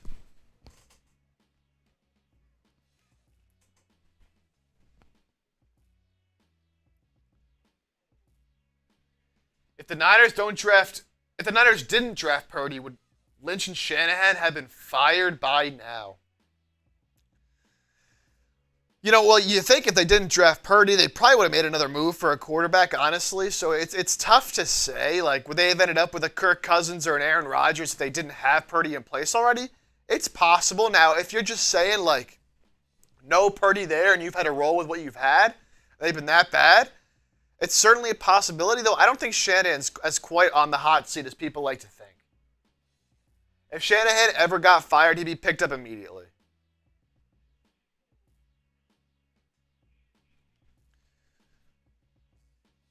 Jets re-signing Isaiah Oliver. Former Niner, Isaiah Oliver. The Kenneth Murray trade is official, by the way. Cowboys get Kenneth Murray and a 7th-round pick from the Titans. Titans get a 6th-round pick from the Cowboys.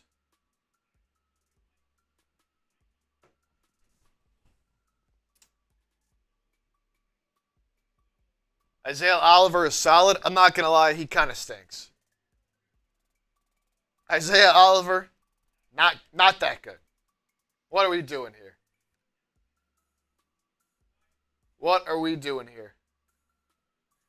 Hey, deal is still on the table. If we get a $100 super chat, Avery's doing a shotgun, Chase is doing a beer bong. And you know what? I'll throw in a sweetener. If we get a $100 super chat, I will also do a beer bong, my third one of the day, in the Mir Bonga. $100 super chat, you get 2 beer bongs and a shotgun. And look, Eagles now is down $200 in the super chat battle. Someone says in 100, you're only down 100, and then closer to me having to put on an Eagles jersey.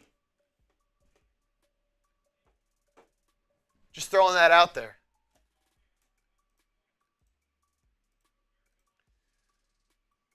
All right, let's see. The last move we talked about. These were the last 4 moves we talked about. Denzel Perryman, Chargers. Kenneth Murray trade I just brought up. Khalil Herbert going to the Colts. 1-year deal. Kevin Zeitler to the Titans. And then the Jets making 2 moves. Chukwuma Okorafor, tackle. And Isaiah Oliver, corner, back to the Jets. Don't know the details yet, money-wise, on those. Jets making a couple moves. Hot in here, huh? It's crazy. You don't really notice it, like once you've been in here long enough. Yeah, you walk out, you walk back in, you're like, God, it's hot. Chase must be dropping a fat Dak. Well, he's back. So. I was not doing that. I had to go get a phone charger in our other office and was taking a leak, not a dump. If that was the case, I'd gladly share with you that information. But that's not what was going down. All right. Kovev said Chipper is hot. What's up, Kovev? Kovev! Chipper is hot in temperature because it's hot in here. It is very hot. Ask Ali G if she thinks that Chip's hot. I'd hope I know the answer to that one. All right. About 300 people watching live on Niners. 411 on Eagles now. Travis said Fat Dak is better. Fat Dak Deuce. Oh, Sean Harding. Did he send in that $20 super chat? Yep. Sean Harding. Let's go. Again, another 100. And Avery will come on to do a shotgun.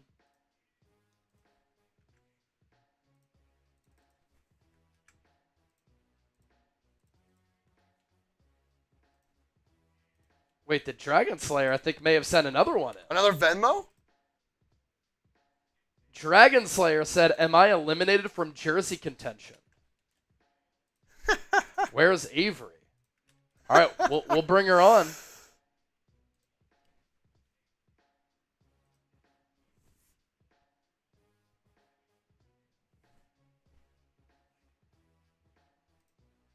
Let me see.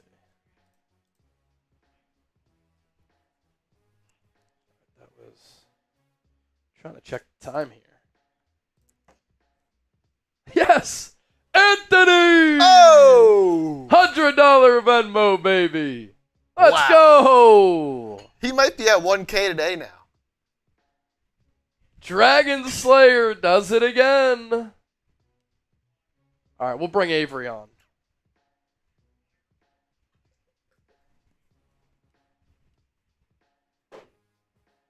Cheers.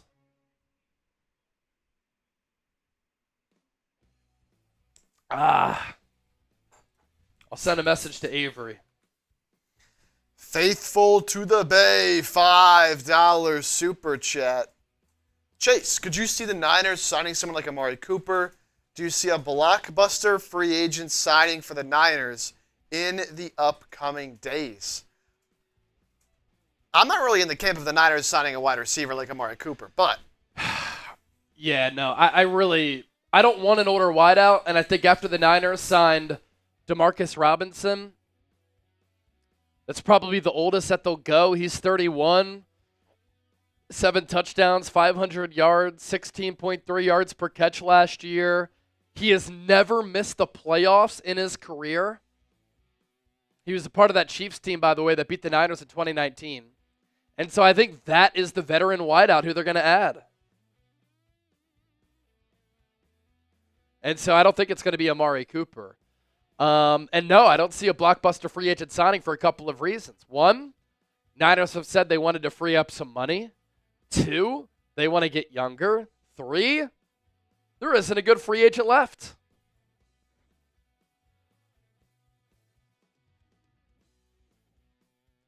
How you feel about Nick Emanwari as an Eagle? I love it. Midjot Berry with the $20 super chat. I absolutely love it.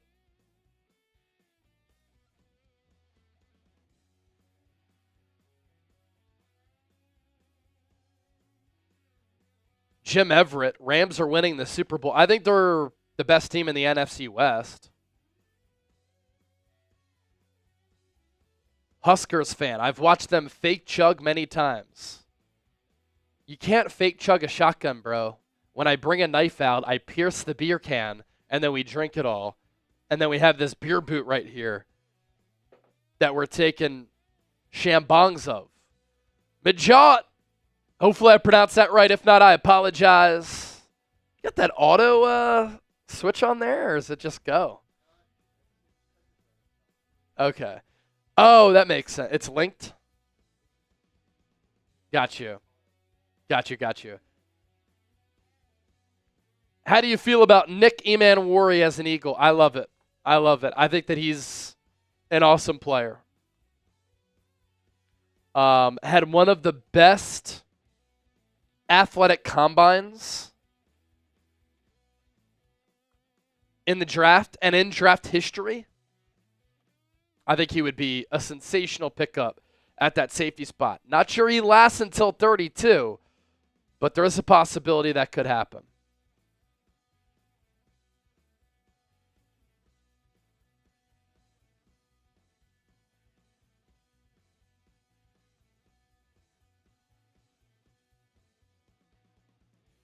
And you know what, Midjot? If I pronounce that right, I'm going to tweet that out. South Carolina safety, Nick Emanwari.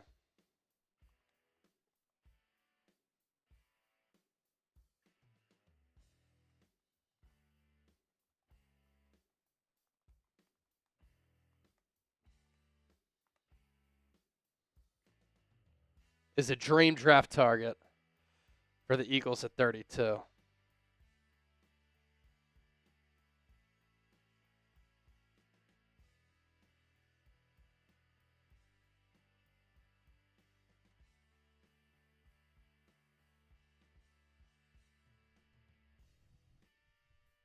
Oh, Matt Mayoko has some words of wisdom and optimism for the Niners faithful. Cool. Let's see what Matt Mayoko had to say.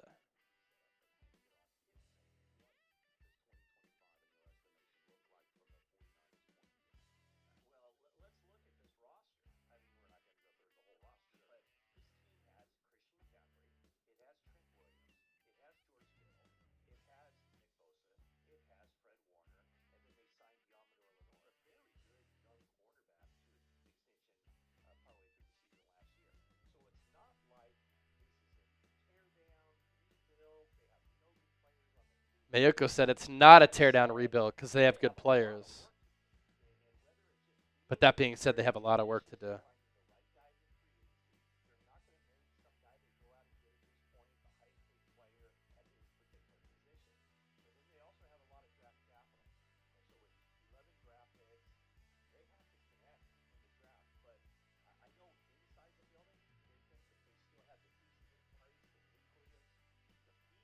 Inside the building, they think they have the nucleus to compete.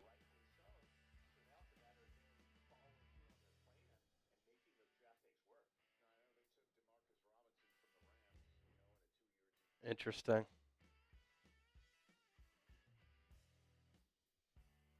Yeah, I mean, I would say that the future of the 49ers largely hinges on the 2025 draft class.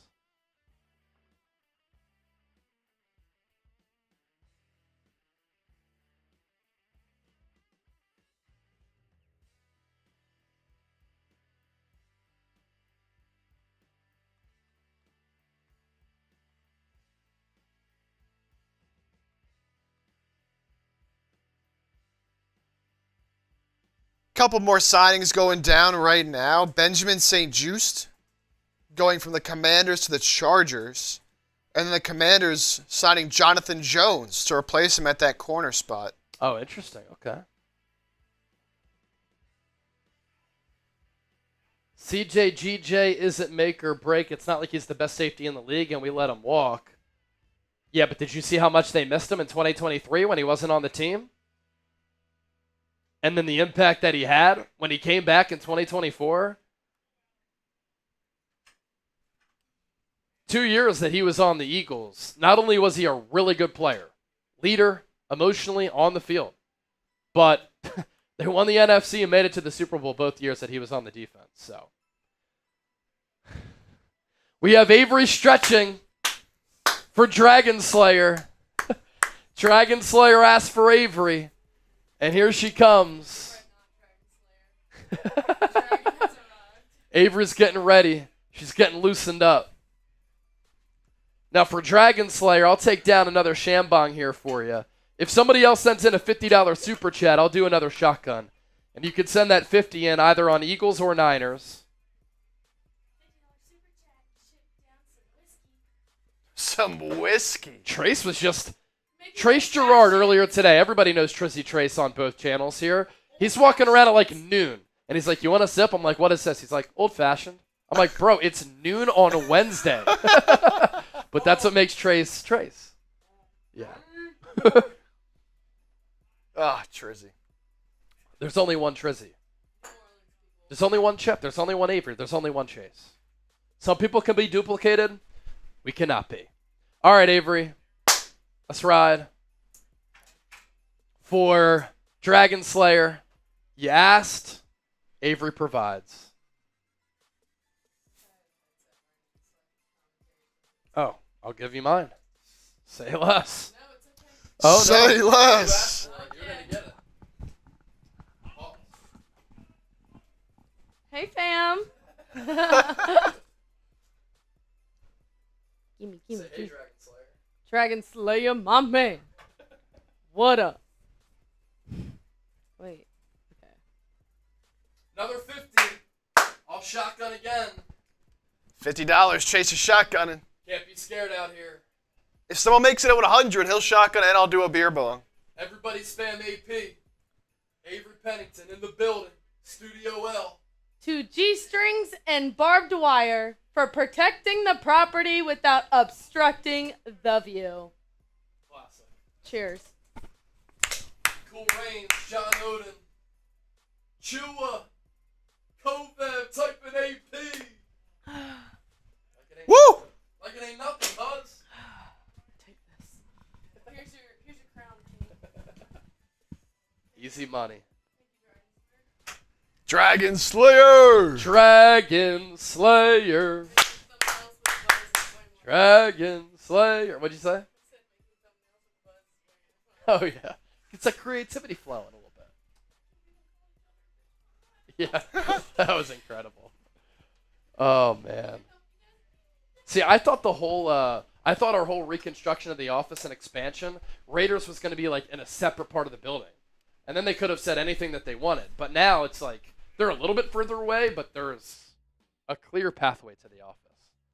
So, hey. Office drama. Office entertainment at the very least. Yes. I like that, yeah. Entertainment's better than drama. I agree. Yes, indeed. All right. Black Masks, nothing wrong with that. It's noon always somewhere. It's 5 o'clock somewhere. All right, last call. $50 super chat. I'm doing a shotgun. Last call, Chip, for the jersey raffle. So if you send in 20 or more, you enter our jersey raffle. You either get a jersey on Eagles or Niners, depending on which channel you sent that super chat into. So I'm going to pop up the 2-minute super chat shot clock. You're on the clock. 2-minute super chat shot clock. And let's do this. Let's go 50% off for the next 2 minutes. Final call. So a $10 super chat gets you in the jersey raffle. $10 super chat gets you in the jersey raffle. 2-minute shot clock begins right now. That's on Eagles, that's on Niners. Leon Sandcastle, thoughts on Kayvon Chason? He's okay. Has never ended up being the player that some people thought he was going to be. At this point, though, the Niners need defensive linemen, so he could be one of them. Wasn't bad for the Raiders last year. Always a fan of what Chris Kosera can do with prospects, no doubt about it. Call me Ghost. Chase, tell Wednesday to do the dance. I'll dance, dance, dance with my hands above my head. He's like Jesus said. All right, call me Ghost. I see you. Michael Canali is a first-time super chatter. And then Sean Harding sends in another 10. That'll give him another raffle ticket. Don't get drunk, Chase. I'm not. I'm a tank. Nectali, another 10. Another jersey raffle. Again, if you're watching on the Niners Report, $10 over the next 2 minutes. Gets you a Niners jersey under 30 seconds to go. Candy, another 10. Candy with another 10.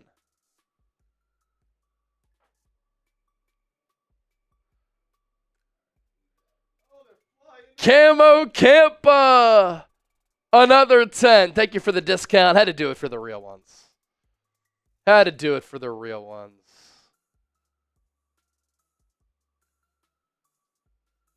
You know, call me Ghost, I'm not a big wrestling fan. So John Cena or Cody Rhodes, I saw a lot of talk about John Cena being the heel now. Does he come back and get the win? Black Mask, exactly. That's why the Floyd release was puzzling. They need defensive linemen. Kelly Knock, another 10. All right, Michael Canale, he was a first-time Super Chatter. Got to represent my South Jersey. Eagles love. Love it. Sean Harding with the 10. Need that Barkley Kelly Green. Hey, if you win, that's what we're sending to you. Nectali Kawhi, go Birds. Give me my jersey. Camo Kepa, $10. Thank you for the discount. Oh!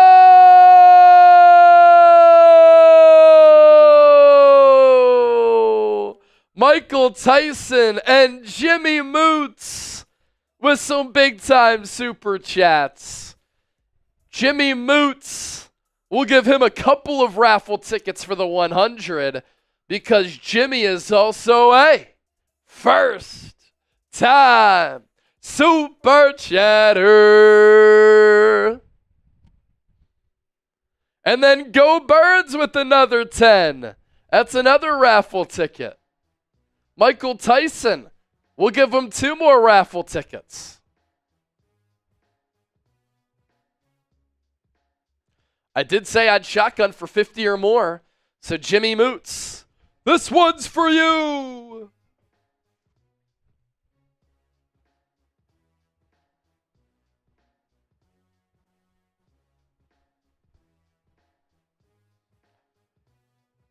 A lot of them flying in. Now that we're at 9:35 in Super Chats, I don't know if we can sign off until we get to 1,000. I don't know if we can sign off until we get to 1,000. Michael Wade with another 10. 49ers from a terminally ill Niner fan and veteran. Support even after death. Dude, thank you so much for your service. If that's you who's terminally ill,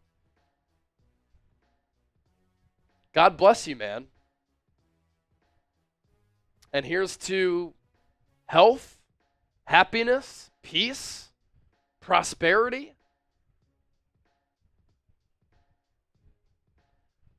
Jimmy Moots. That's Michael Tyson getting another spot. Making it rain. Michael Wade sent in that 10. Here he is. Was just mentioning that. Cancer. I'm sorry to hear that, brother. I'm sorry to hear that, brother. Here's to a turnaround for you, my man. And I hope that you're able to find some peace and health and strength. And we love you. The Niner gang loves you. The faithful loves you. And if you win that jersey, they do get sent to us, and then we send them out because I always like to include a little note. And so keep that in mind. It might take a bit, but we will get that to you. Kelly Knock, another 10. Kelly's a legend. Go Birds, another 10. Eagles back-to-back Super Bowls. I think people need to pump the brakes on Howie Roseman a little bit. Peter Thurmond, another 10. He said, let's go, Howie. Rocking his Chat Sports Real One shirt. And then Kel getting a raffle ticket. Kel is a first-time Super Chatter. Nady Cakes, Chase the drunk guy at the bar having a deep convo. Depends on what mood I'm in. Depends on what mood I'm in. Sometimes when you have a couple of drinks, you have some really quality, deep conversations. It's when the sports takes really get flowing. The life opinions start to get going. Sometimes you just want to be an introvert, though. I talk for a living. I talk for hours and hours and hours pretty much every single day. And so sometimes you just don't feel like talking to anybody. You just want to sit at the bar and have a drink. With that $100 super chat that came in, though, do got to take down a shotgun. We're $45 away from 1,000 in supers. And let's do this. If somebody sends in a 50 right now, I'll give you 5 jersey raffle tickets. You send in a 50 right now, I'll send you 5 jersey raffle tickets to get us over 1,000 on Niners. But then the same applies on Eagles too. You send in a 50, I'll give you 5 raffle tickets over there. Road Chicken, $10 super chat, 2-time Super Bowl champs. And you know what's even sweet about it for Philadelphia? Twice since 2017. When I was growing up and I saw the Eagles lose 4 straight NFC championship games and they lost 5 NFC titles under Andy Reid, I never thought I'd see a Super Bowl. 2 since 2017, Howie Roseman has crushed it. You know what's impressive about what Howie's done? He's won 2 Super Bowls and he's been to 3. But he's won those 2 Super Bowls with 2 different head coaches and 2 different quarterbacks. Think about how hard that is to do from a team building standpoint. Anyway, shotguns for the legends.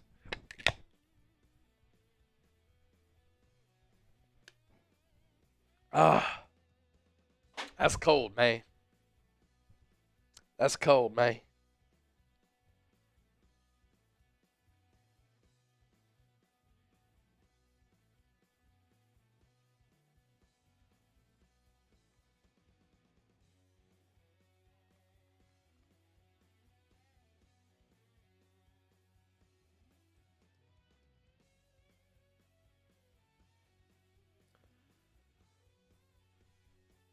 Here is that 10 from Road Chicken 215. Road Chicken.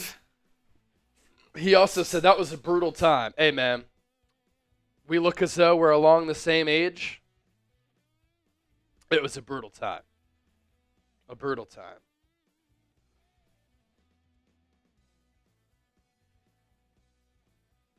And Michael Wade, also, thank you for your support, man, and your service.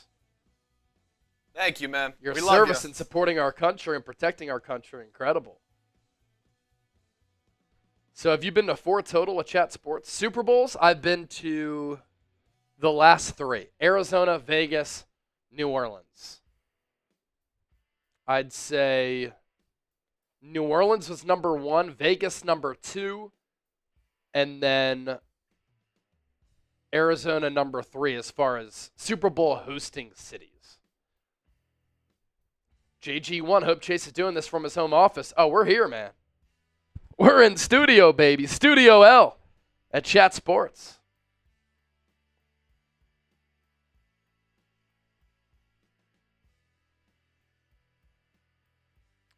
Let's see. A.J. Dillon to the Eagles.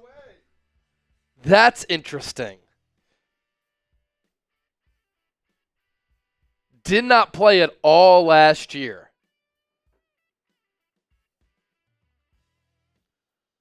That's interesting.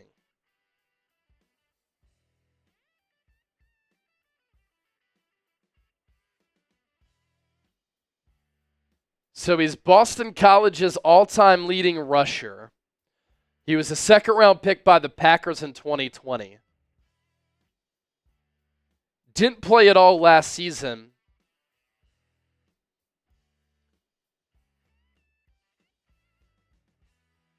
Due to a neck injury, but he's officially been cleared. Best year that he's had, 2021 when he ran for 803 yards. In 4 seasons, he's only started 11 games. He's played in 60. So he's a backup running back with a lot of physicality. Curtis Sharp saying he's our LeGarrette Blount. That's honestly not a bad comparison from a running style standpoint. Yeah, at Boston College, he's the all-time rushing yards leader, 4,382 yards.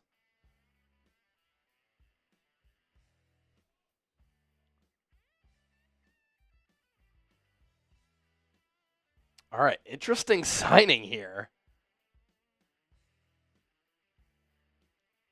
Kenneth Gainwell walks, and A.J. Dillon is a completely different running back stylistically as compared to Kenneth Gainwell.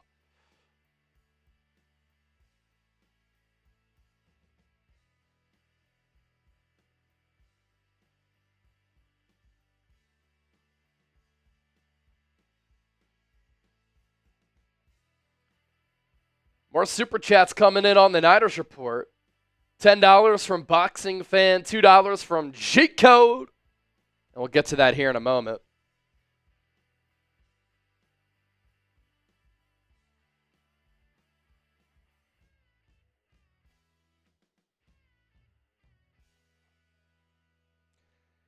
This is the first external free agent for the Eagles.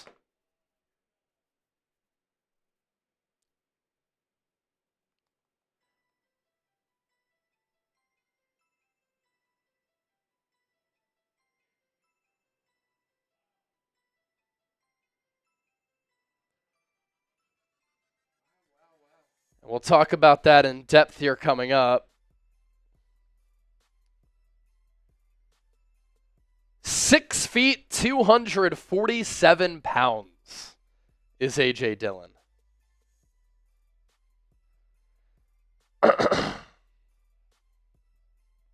Instant reaction video coming up here that I'm going to put on YouTube Shorts and on social media, and then we'll do a deep dive here coming up in just a moment.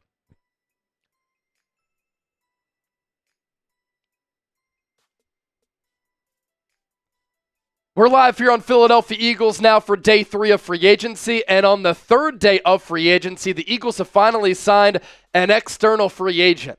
And this is a pretty interesting signing for Howie Roseman and company, as the Eagles are signing former Packers running back A.J. Dillon to a 1-year contract. He is a big, bruising, physical running back at 6 feet, 247 pounds, and his running style, with his ability to truck stick defenders, will remind you a lot of LeGarrette Blount. He does come to the Eagles with pedigree. He was a second-round pick out of Boston College, where with BC, he is the all-time leading rusher in that program's history. Here's what's of note. He did not play in 2024 due to a neck injury, but doctors did clear him. And he's going to be a backup running back, either the second string behind Saquon Barkley or the third string after Will Shipley. This comes after Kenneth Gainwell signed with the Pittsburgh Steelers. All right. So obviously we'll talk more about that here coming up. Oh!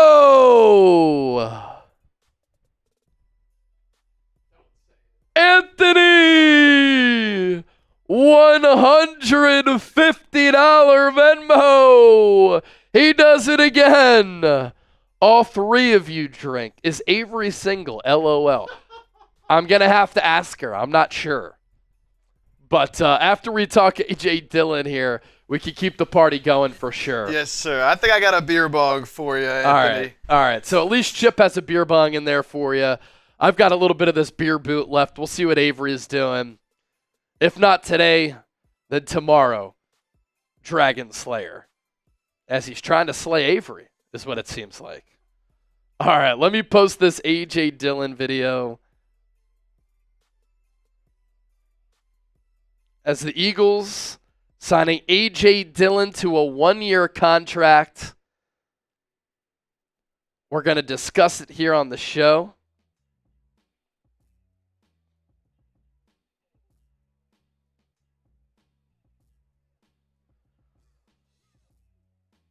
Just get this posted.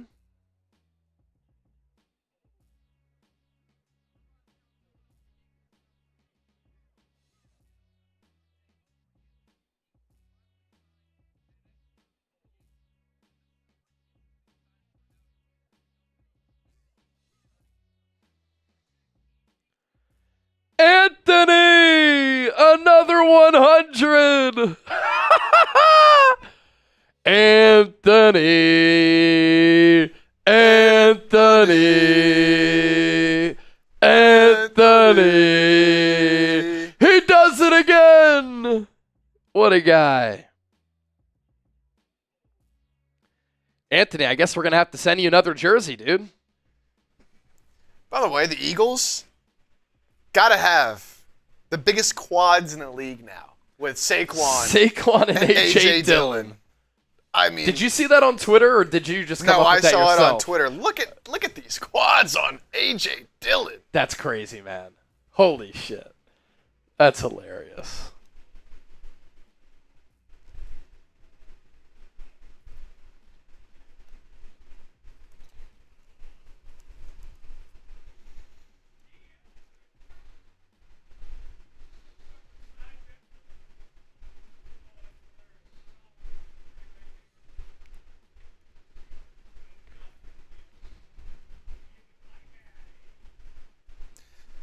They're going to be squatting a whole lot of pounds over there in the Eagles' weight room. Just nuts. Combined, of course, with Jalen Hurts. Yeah, of course.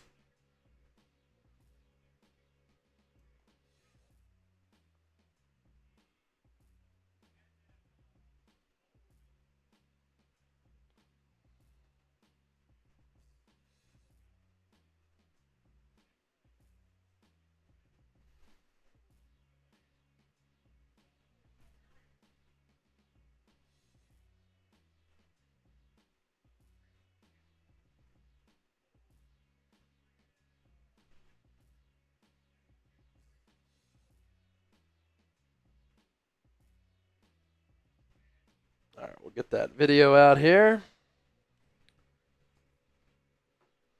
YouTube, Twitter, Instagram, doing Yes, it all. sir. Slight work. Slight work.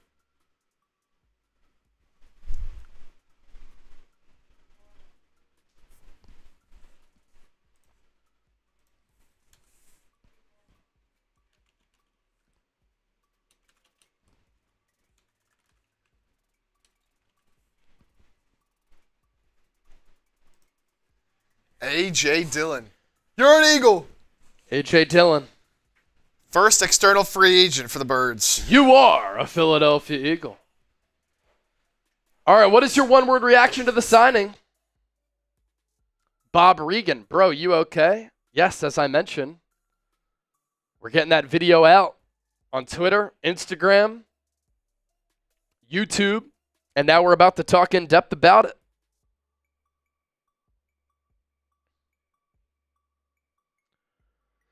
All right, let's get into it here. Live on the show, day 3 free agency rolls on.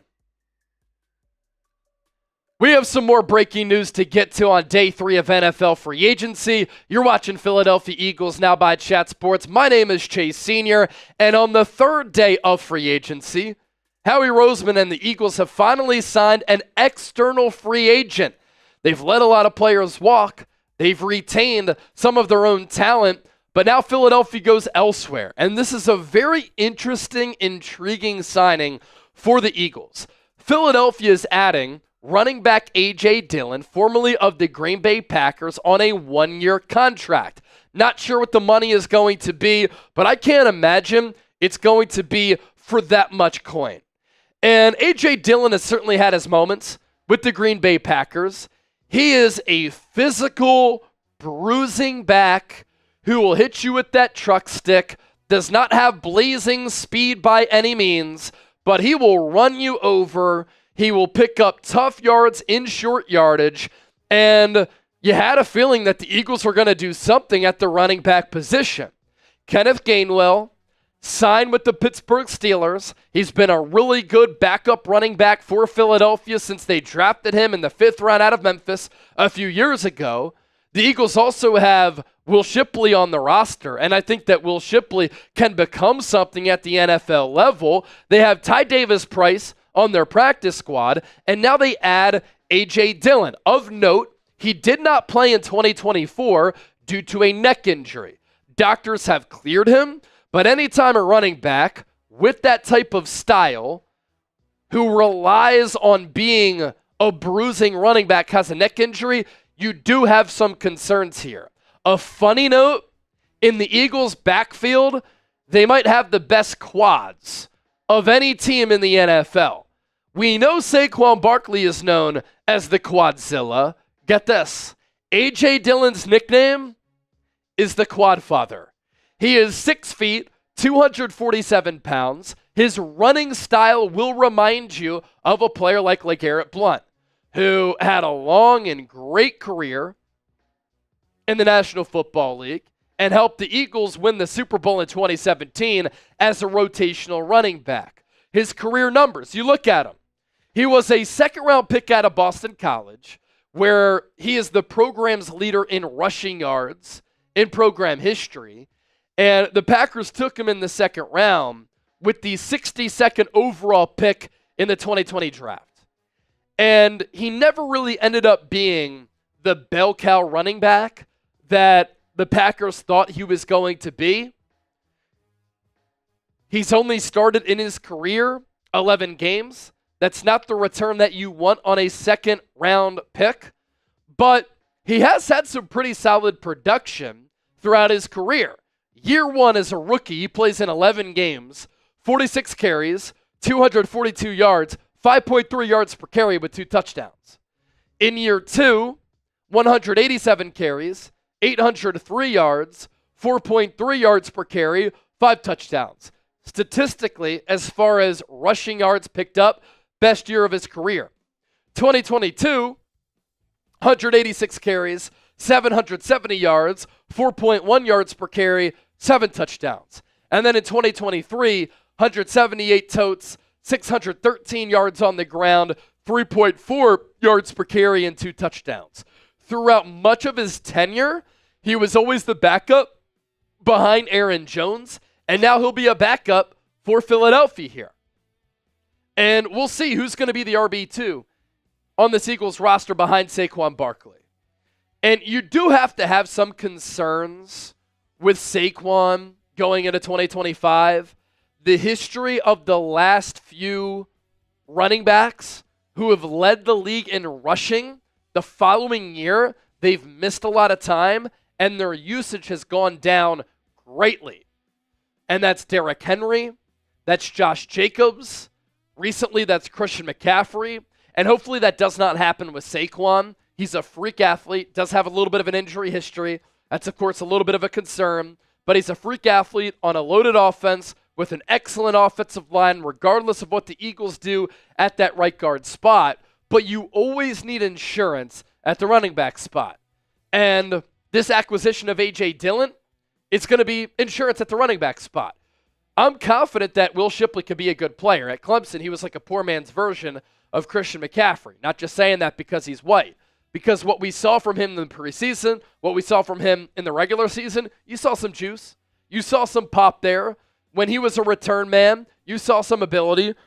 Then you bring in A.J. Dillon. I'm always a fan that when you put together a running back room and a running back group, you want to have different styles. Saquon Barkley's one of one. Will Shipley is his own player. A.J. Dillon is that physical, run-you-over type of running back.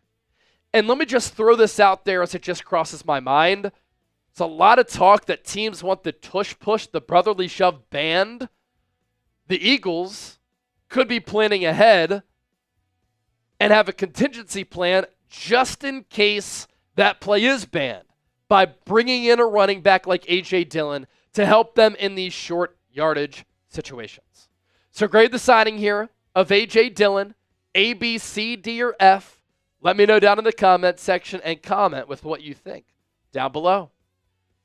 Our friends at Fanatics hooking all of you up as members of the Bird Gang with some Eagles Super Bowl gear. It's available now at chatsports.com/EaglesSB. That'll take you to Fanatics, and when you use that link down below, it supports the show, but it also lets Fanatics know that Chat Sports sent you.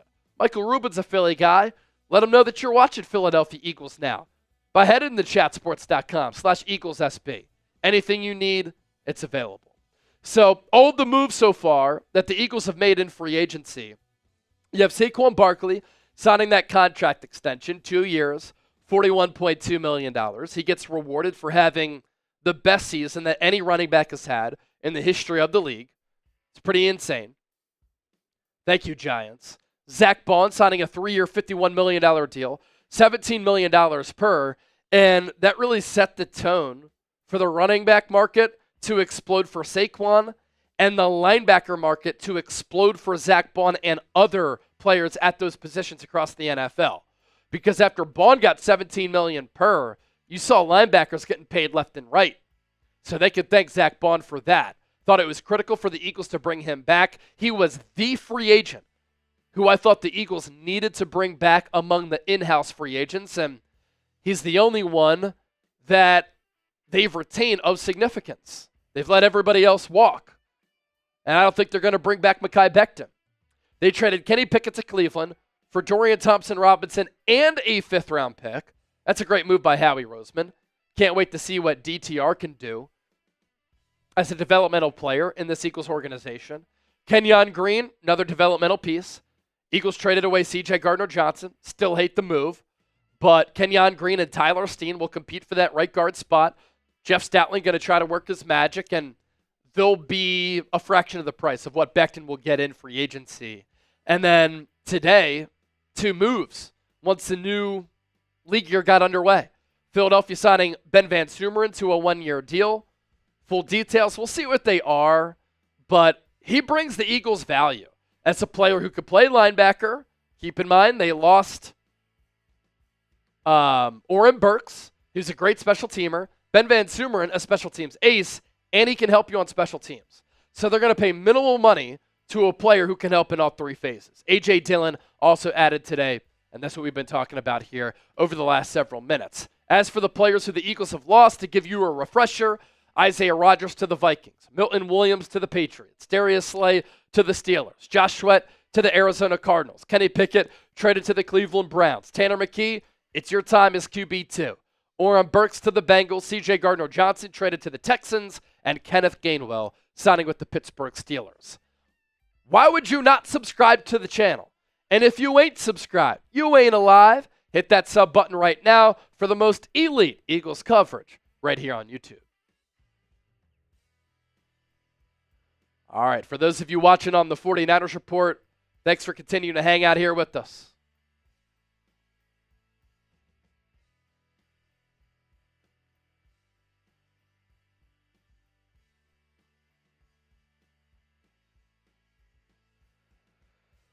All right, let's raffle off our jerseys here. We are $13 away from 1,000 on Niners. Go through your supers.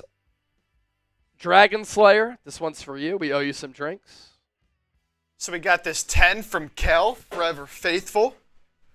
Kel, thank you for that. We got a 10 from Boxing Fan ×4. I'm not so mad at the moves. Looks to me the 49ers will look to go back to having depth in the trenches via the draft and look to play more press man coverage and showcase guys that can beat man like Kittle. Yeah, I think the signing of Luke Farrell is going to lead to the Niners playing more 12 personnel and less 21 personnel, especially with the release of Kyle Juszczyk. That will free up George Kittle to run more routes. And we'll see what the Niners do. They need to rebuild the offensive line and the defensive line, and they need to hit on this draft class. The future of the Niners really hinges on this 2025 class in addition to what they did in 2024. And it wouldn't surprise me if they play more press man because they've been one of the highest zone rate teams defensively since Kyle Shanahan was hired in 2017. G-code, do rebuild teams sign record money quarterback contracts by number 13? See, that's what I posed earlier. If you are the 49ers and you're going to rebuild, does it make sense to sign Brock Purdy to a big deal? If you're going to rebuild, restart that quarterback clock. If that's what you're going to do. But again, this is still a talented team on the offensive side of the football. Buddy Moles, $20 super chat. Thanks for being you. How kind of you. But thanks for being you. Jonathan, $24 super chat. Yeah. Thanks, man. Your continued support of the show today has been awesome. And we're all caught up. All right, I'm not signing off until we get to over $1,000 on the 49ers report. We're at so close. 987 right now. 987 right now. Whoever gets us over, I'm going to finish this beer bong. This will be for the Dragon Slayer again and for you. And in the meantime, we can raffle off some jerseys here. Let's do it. We'll go Eagles first here.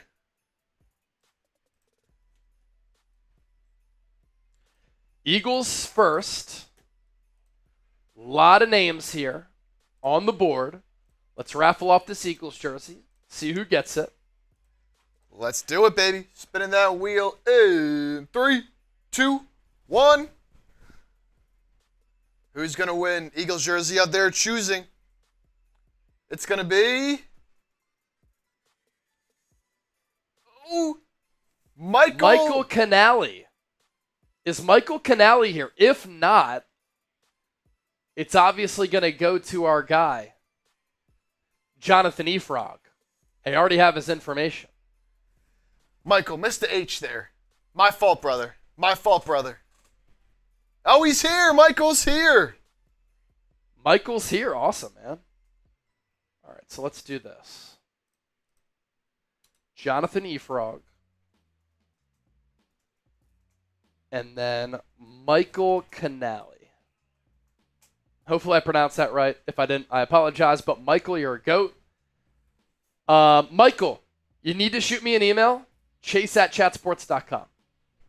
Shoot me an email. chase@chatsports.com. Let me know what jersey you want, what size, and your address so that we can get that sent to you. Of note, we have those jerseys sent to us. We order them in bulk. And then we send them out. So it's going to take a little while. We can't control what happens with shipping. But Michael, we will get that jersey to you. Just send me your information. Send me that info. chase@chatsports.com is the email. Congrats, Michael. I'll let you know when I get that. Michael Wade sends in a 10. Our veteran. We're $3 away from 1,000 on Niners. And we are 59 away from 800 on Eagles. If we get to 1,000 on Niners and 800 on Eagles in the next 2 minutes, I will shotgun. Has to be by way of Super Chats, not Venmo. DeJounte, I'm subscribed, but do I have to become a paid member to get into the raffle? So we were doing $20 Super Chats, get you into the raffle. But we just determined a winner. We'll be back tomorrow, though. So be sure to join us right here on Eagles Now and on the Niners Report. All right, who's going to get the jersey on Niners here? Here we go. Dragon Slayer is still in there. Let's see.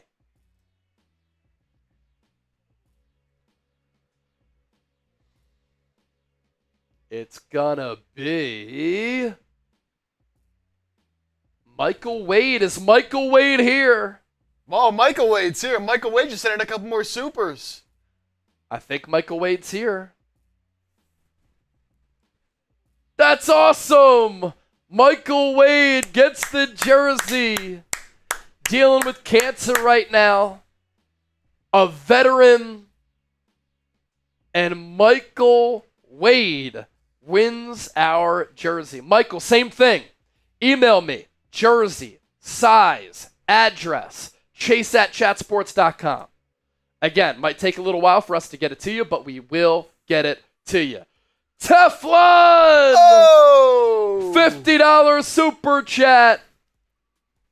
We're $7 away from 800 on Eagles. We're over 1,000 on Niners. I had said if we got over 800 on Eagles, over 1,000 on Niners within 2 minutes, I'd shotgun again. So we need somebody to send in a $7 super chat for Kenny Pickett, Michael Vick, and Jeff Garcia. Come on, that's easy.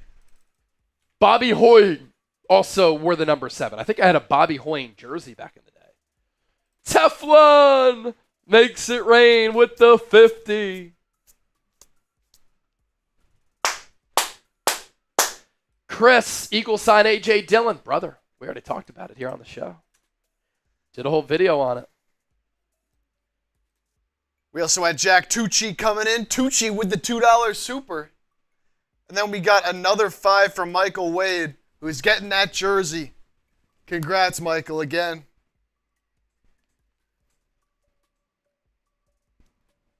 We had 2 Michaels win. Michael Wade on Niners, Michael Canale on Eagles. Michael Canale says he has sent you an email. I'm a USAF disabled veteran. Thank you so much. Thank you for your service, Michael. Both Michaels. Oh, wow. We have 2 veterans who won jerseys today. Both named Michael. Incredible. Jonathan E. Frog gets us over. All right, shotgun, and then we'll head out. All right, so Michael Canale. Got to put your name down here.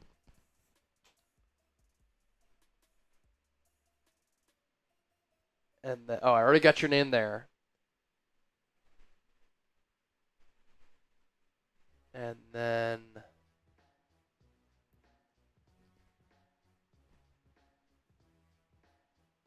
we have our guy Michael Wade on Niners.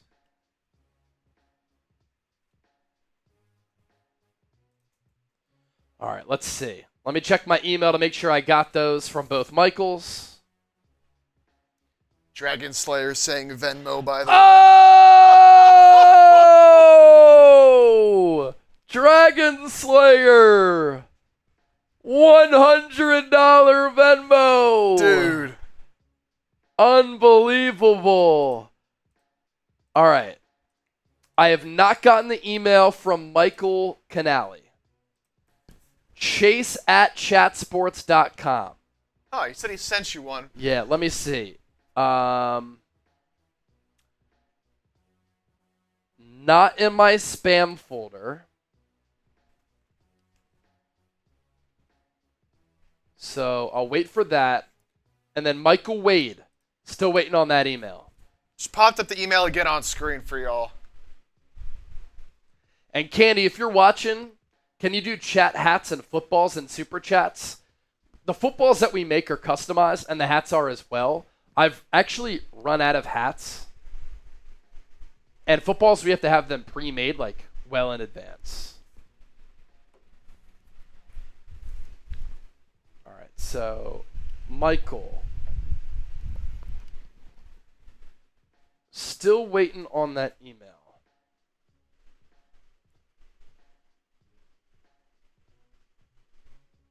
And then Michael Wade.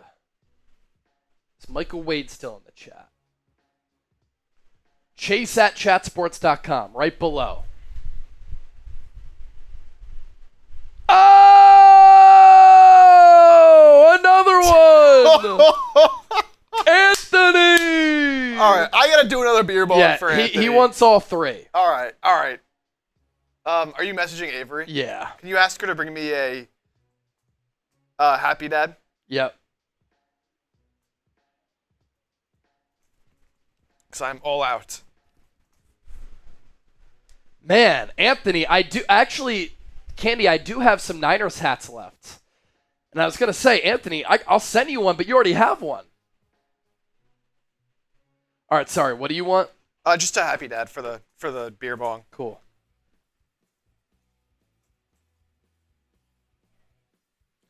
All right, let me finish this off here. Let's show the picture of Anthony again. Legend. Free Agency Hall of Fame member, Anthony.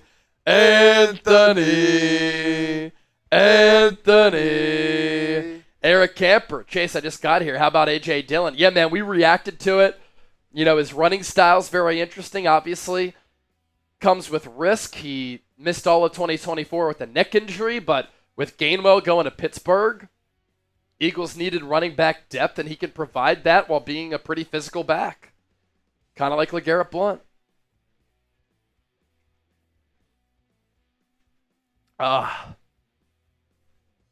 Did it come through this time? Let me see. Michael Canale. I got it. Boom. I got it. Still waiting on Michael Wade.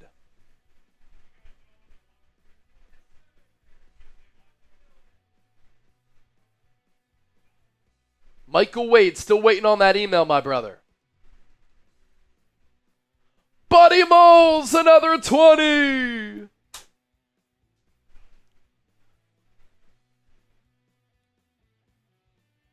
All right, how about this? Somebody sends in another $50 super chat. Chip and I will stay live and we'll do a video for our Niners channel. Niners. $50 super chat will stay live and we'll do another video on our Niners channel.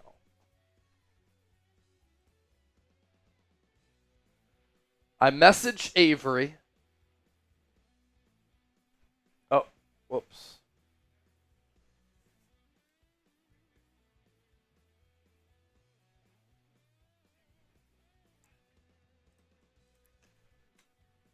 Here's Buddy Moles 20. Buddy Moles, drink up, Chase. Let me finish the rest of this, and then we're going to shotgun one more time.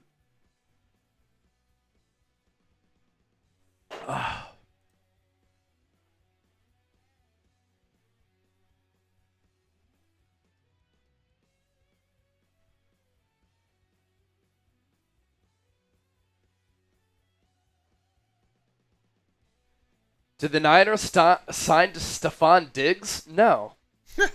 Not seeing Stephon Diggs. All right, we're going to go trifecta here.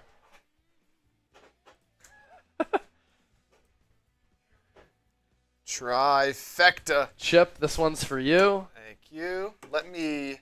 Avery stretching it out again. Oh, rethinking.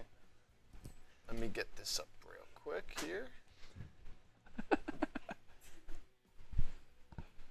Yeah. I might put this bad boy on. There's a plastic thing that like keeps you from putting it on because it's like a health disclaimer. They don't want people to wear them. No. All right, I'm not Jane Slater, so let's fix that.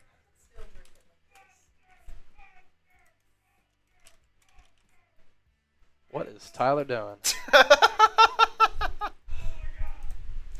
You see the Ben contract? Van Sumeren? Let's see. Did that come out? You should wear it. Oh my God. You got to come on screen with that. Yeah, on. you got to come on screen with that. My hair clip is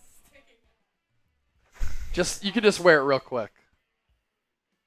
This is for Dragon Slayer. Dragon Slayer. Avery's got the Niners helmet on.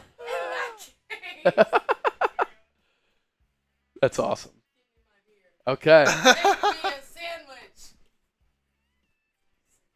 Let's see.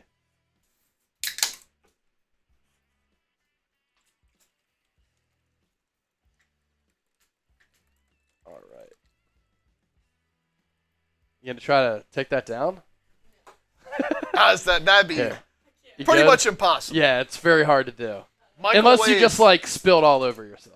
Michael Wade said he sent you a couple emails, so hopefully those came through. Okay, let me see.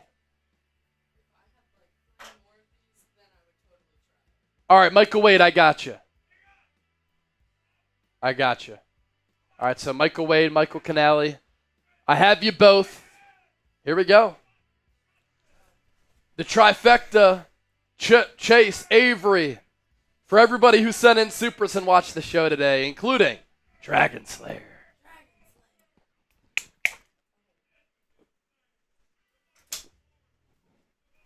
Ah. Oh, Woo. that is freezing. Yeah, yours was cold. Oh Sorry, my man. God. I should have told you. That was. Woo! AP. AP. You're a cold shotgunner. I've always been a warm shotgunner. Oh, I can't even sip on anything warm. I'm Well, like, I can't sip on anything warm. the but- shotguns, if they're too cold, I'm like, ah. Yeah. Shotguns that are cold, I can just breathe through it. Really? See, it Warm, hits me. My body That's because you're the ice devouring. Yeah, sex tornado. An ice devouring sex tornado with health insurance. And 401k. Yeah. Whenever I got here, I asked Brett for a key. He's like, "Hey, give you one." I was like, "Someone told me that 401k, the K stands for key, and that I wouldn't get that. I wouldn't get one unless I got the other." That's awesome. He was like, "Whoever told you that makes Now you got it all. There we go. Beast. Let me finish this. Oh!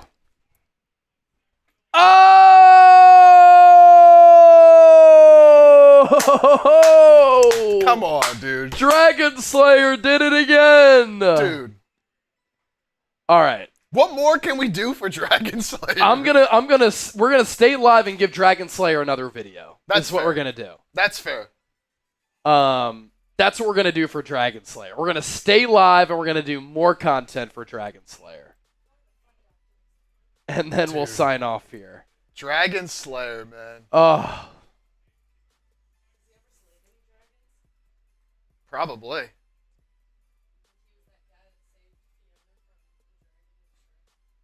I wouldn't be surprised what Dragon Slayer hasn't done at this point.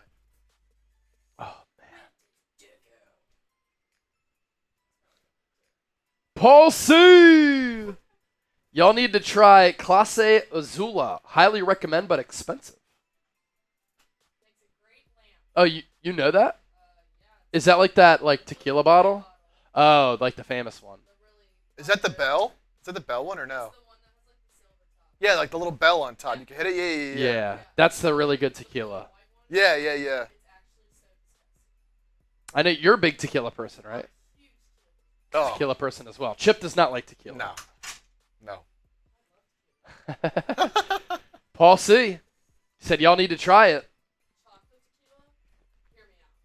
See, I hate brown tequila. I can't drink brown tequila. Yeah, gold tequila, I guess, is the better word. Yeah.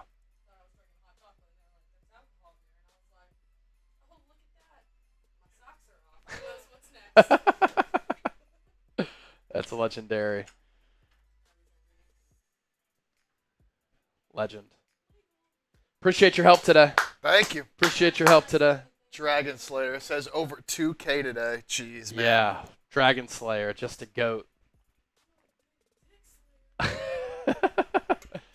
Dragon Slayer is slanging that big D. Oh, done. I mean, he's just slanging that big D. Pause. That's Dragon Slayer today. I mean, look, that's just what it is. All right, so we're gonna stay live.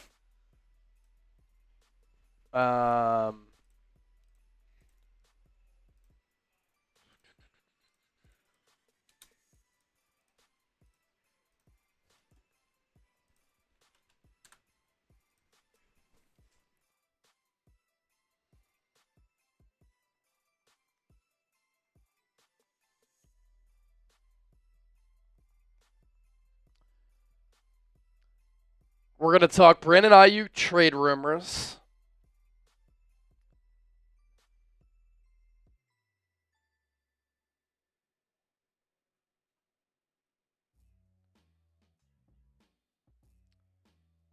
And then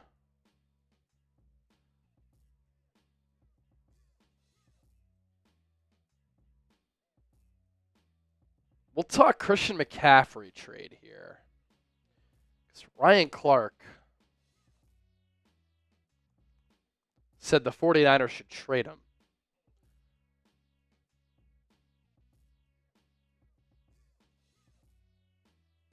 We'll get into that.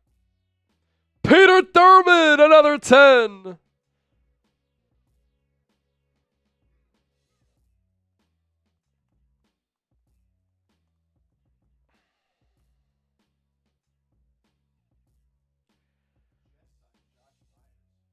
Yeah, the center.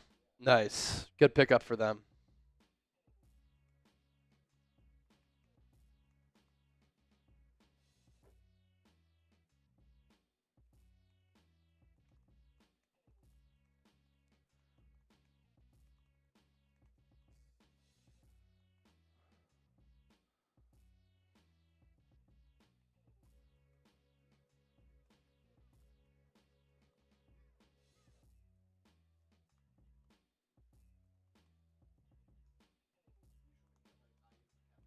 Yeah, that works. And then we'll do sponsor and then just run through the moves that the Niners have made, who they've lost on the back end. Yep.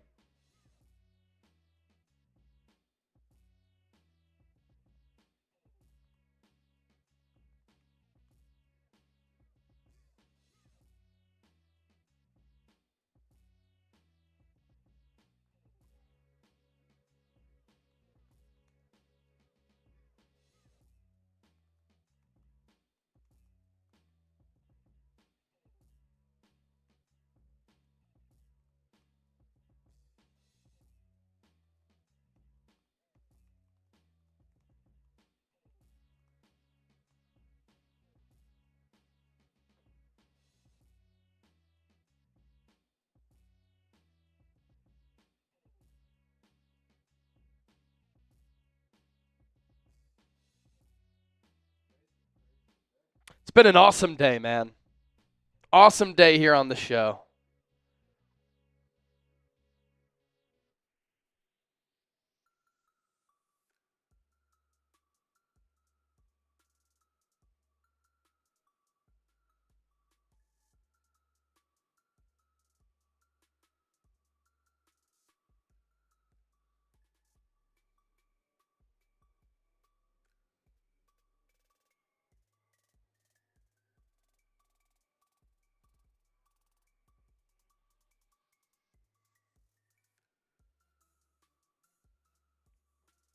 Couple supers that came in. Peter Thurman. Peter sending the boom. And then Paul C. Y'all need to try that tequila. Hey, man, we got to get on that for sure. For sure. Although I'm not a tequila guy. I like a good margarita, though. And then Brian Pumper. Chase, what the hell are the Commandos doing? They're signing every 30-year-old in the market. Adam Peters tripping. Dude, Brian Pumper, I'll tell you this, man. The Commanders signing Javon Kinlaw to $15 million per year is nuts. I mean, it's just absolute insanity.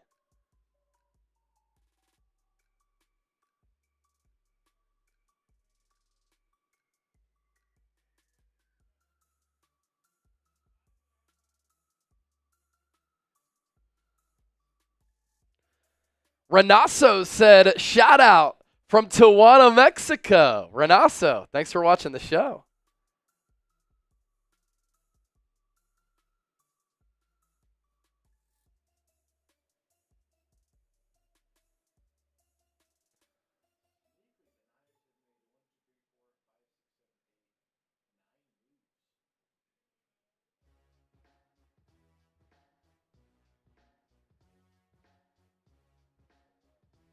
Buddy Moles, don't come at Michael Wade or Dragon Slayer if that's what you're doing, man. I mean, Buddy Moles, you've supported the show. Michael Wade supporting the show. Dragon Slayer supporting the show. We appreciate it. Fred, Chase's hands are going to start flying around soon. That's when you know that buzz is kicking in.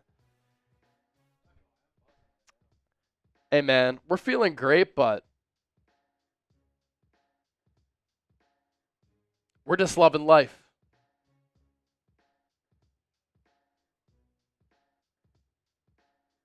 It's incredible to be able to have this platform on YouTube, be able to chop it up with all of you legends. Yeah. And to be able to talk football in front of millions of people. It's awesome.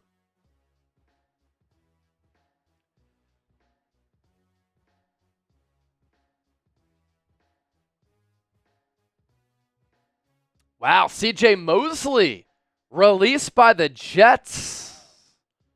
That's a good player who's sitting in the market. Could the Niners sign him? The Jets even tweeted out to the captain, you gave this organization everything you had. CJ Mosley's a really good player. Now he's 32. First round pick all the way back in 2014. Only played in 4 games in 2024, but 17, 17, and 16 before that. And in all of those seasons under Robert Saleh, 168 tackles, 158, 152. 1, 2, 3, 4. 5-time Pro Bowler. 5-time second team All-Pro in 10 years. What a career. From Baltimore to the Jets. Signed with New York in 2019, played 2 games. Did not play in 2020, opted out due to COVID. And then played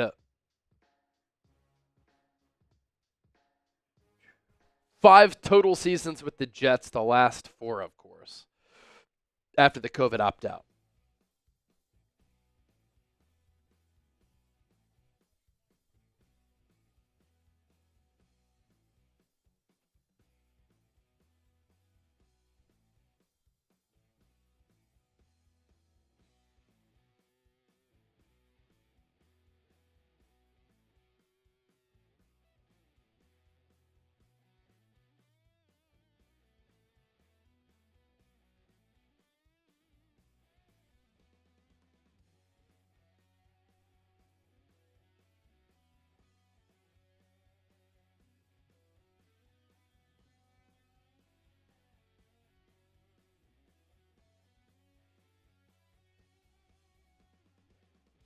By the way, Dominic Pooney and Brock Purdy both earned performance-based pay distributions.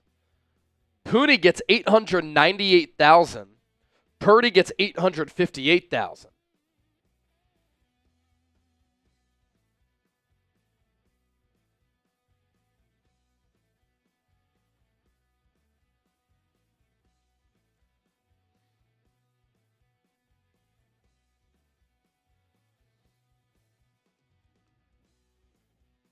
Juan Thornhill visiting with the Niners. How many safeties are the Niners going to sign or bring in?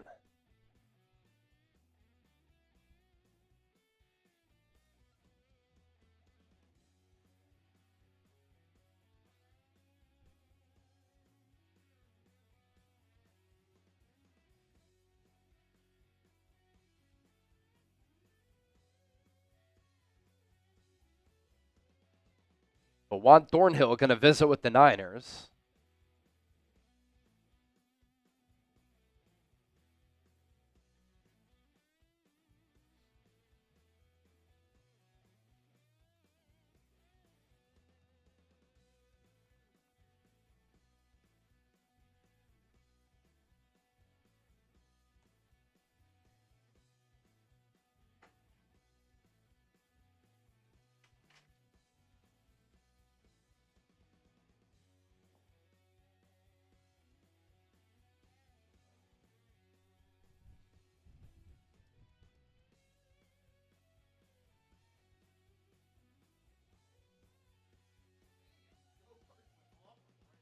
I know.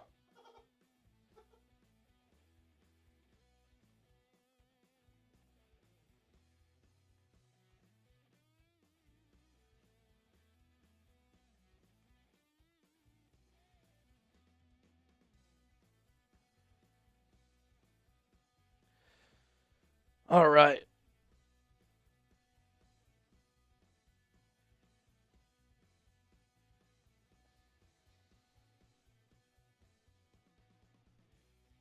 Yeah.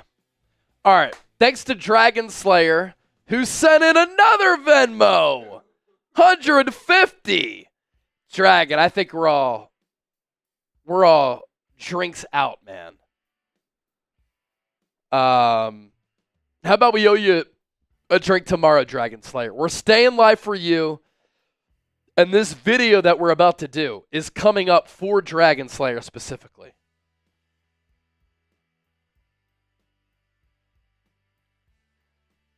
Go Birds, though. How about this? Can we talk about Bryce Huff being a PAB? I'm going to let you figure out what those 3 words mean. And the fact that he is terrified of run defense, thanks. Trade that speed rush merchant. Bro, go Birds. going off on Bryce Huff. I love it. I love it. Hey, I got to pee real quick. I'm not going to lie. All right, I'm going to pee, and then we'll do this Niners video. Yes, we're still live on Eagles now. Still chopping it up with the homies. Thanks for hanging with us.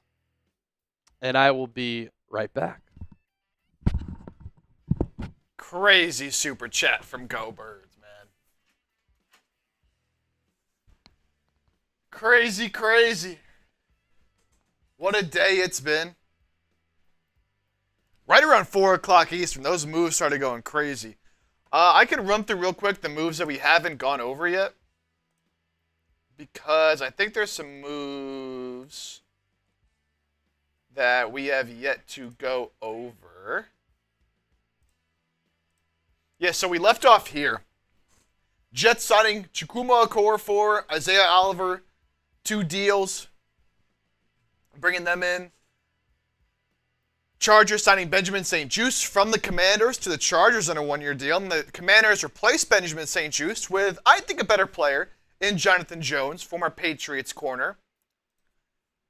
Eagles signing A.J. Dillon. We have a video about that up on the channel right now. After this live show is done, Eagles fans, go over, watch the video on A.J. Dillon if you did miss it. I like the move. Powerful back who had a couple good years to start his career, but his third season with the Packers really struggled and then missed last year with a neck injury, didn't play a single snap. But I think he has still a lot of upside and a player that should fit very well with his skill set next to Saquon Barkley, a really powerful downhill runner who, you know, not the fastest guy, not the slowest guy either, though. So I think he'll be a solid addition. I like him a lot. On my fantasy team, by the way. No one cares. Josh Myers, 1 year, $3.5 million deal. The center moving from the Packers to the Jets.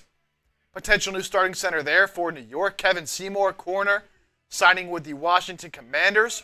Craig Reynolds, running back, re-upping with the Lions. And that is everything we have had so far over the past 20 minutes or so.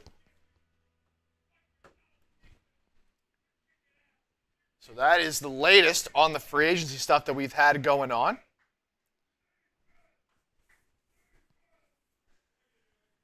Appreciate all the real ones still hanging out, rocking with us. That was quick. Still 180 people on Niners, 249 people on Eagles. We've been live for over 4 hours today. We were live for, 5 yesterday? Yep. And then about 7 or 8? Yep. Day 1, so it's been a lot, but it's what we do. That's why I subscribe, baby. Also, Dragon Slayer, all of your support this week, we're sending you this. Dragon Slayer, we're sending you this. Our plan was to give this to the Super Chat MVP from all throughout the week. We're going to send you this. We're going to send you a Niners jersey, and if you want another Niners hat, we can send that to you as well.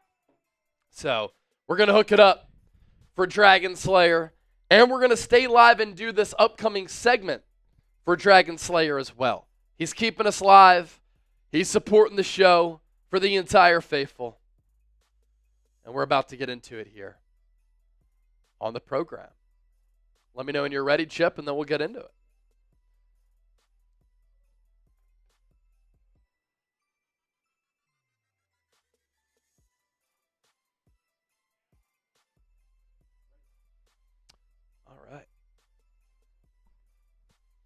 So, this segment is for our guy Anthony Mondragon, known on the YouTube streets as Dragon Slayer. Thanks for all your support. Here's the extra content and all the Super Chat giveaways that we'll give you. This is the San Francisco 49ers Report. My name is Chase Sr., and no matter where you are, how you're tuned in, thank you so much for making today's show a part of your day. Lot to talk about here on this episode of the program on this Wednesday evening of March 12th. And what I want to discuss, some Niners trade rumors. I know that we're in day 3 of NFL free agency. The 49ers have made some solid moves on the peripheries of their roster, but could they make some more moves to clear some money off the cap, get out of some contracts, and continue to really remake and rebuild this roster. And we're talking about some trade buzz around some star marquee players on this Niners team. Wide receiver Brandon Ayuk and running back Christian McCaffrey. There are multiple reports out there, and there's a lot of chatter behind the 49ers and the Cleveland Browns engaging in a blockbuster trade that would involve 49ers wide receiver Brandon Ayuk. And it's pretty crazy how the Niners' thoughts and the tune around their opinions on Ayuk have changed in less than a calendar year. The contract negotiations last year got ugly. They dragged on for a long time. He missed all of training camp, all of the preseason, did not miss the start of the regular season, but then at the start of the season, he was out of shape, looked slow, was not productive. There was that spat during practice of him wearing the wrong shorts, and Kyle Shanahan got after him. And then in that game against the Kansas City Chiefs, he took that hit to his knee. It was a massive blow. Multiple ligaments were torn, and he had to undergo a massive reconstruction in that knee. And so after the Niners signed him to that massive deal, $30 million per year, $120 million in total, $70 to $80 million in guaranteed money, he did not produce. He pissed a lot of people off within the Niners organization. Then he got hurt. And after the Niners paid more than $300 million to their roster in 2024, it was an awful year. They went 6-11, and now they're trying to get rid of players. They've already done a lot of that. They could try to get rid of some more. They're trying to get rid of some bulky salaries. They're taking on about $80 million in dead money, and this is a reset, and we're bordering on a rebuild. And if the 49ers are going to rebuild, could they trade an Ayuk? Could they trade a Christian McCaffrey? The Cleveland Browns are a team that were rumored to be interested in Ayuk last year. Ayuk didn't want to go to Cleveland. He didn't want to go to New England, even though, according to some chatter, some reports, they offered him more money than the Niners. And San Francisco really messed up these contract negotiations. They didn't learn from the Deebo Samuel situation in hindsight. And with Ayuk, they let it go on and on and on. And they didn't pay him early. If they paid him early, they could have gotten him on that deal of about $25 million per year. Wouldn't have been bad. But then they had to pay him $30. And on a run-heavy team with a player like Ayuk, who was coming off an all-pro season, is a clean route runner, is a 3-level wideout, is a very dangerous weapon, they overpaid him, even if he was coming off that all-pro season. And because they waited, they grossly overpaid for a player who is never going to have 100 catches, is never going to have 90-plus catches. And that's an issue with how this Niners team is built, what Kyle Shanahan likes to do with a run-heavy offense. And even though we had that great relationship with Brock Purdy, the Niners have now released Kyle Juszczyk. They signed tight end Luke Farrell, which signals to me they're going to run a lot of 12 personnel, 2 tight end packages. They're going to try to run it a lot. Hopefully they can bulk up and rebuild that offensive line. And it just doesn't make sense to pay Ayuk that much money when they're not going to throw it to him all that much. And so I wanted the Niners to re-sign Ayuk, but if they signed him early, I was all for it, $25 million. You start to get into that $30 million per year range. That's what DK Metcalf is making. Justin Jefferson is making a little bit more. Brandon Ayuk simply is not that player. And so now the Niners could be looking to trade him to eat that dead money, like they're eating all this dead money, 80+ million as of this recording. And could they trade Ayuk away for a player like Greg Newsome, a cornerback? They need a corner. They have Diamador Lenore, Renardo Green as bona fide starters. Outside of that, they are bereft of starters and talent at that cornerback spot. And so some reports coming out of Cleveland that the Browns could be interested if they draft the quarterback at number 2. They need wide receiver talent. And they could go the risky route of trading for a player who, if he gets healthy and he gets targeted a lot with what the Browns want to do, and they draft the quarterback on that rookie deal, they find a way to get rid of that Deshaun Watson contract. A trade for Ayuk could make sense for a team like Cleveland, on top of the Patriots being interested in Ayuk, which we've talked about here before, because same thing. They have Drake May, rookie contract. They need a wide receiver. And maybe the Niners eat some of that salary. The Browns or Patriots eat the rest, and they can make a move happen. But an Ayuk trade, I asked John Lynch directly at the NFL Combine. He did not shoot it down. And I think that's really notable. And I think the Niners' actions have spoken loudly about what their plan is. They've said, we need to get younger. Check so far in free agency.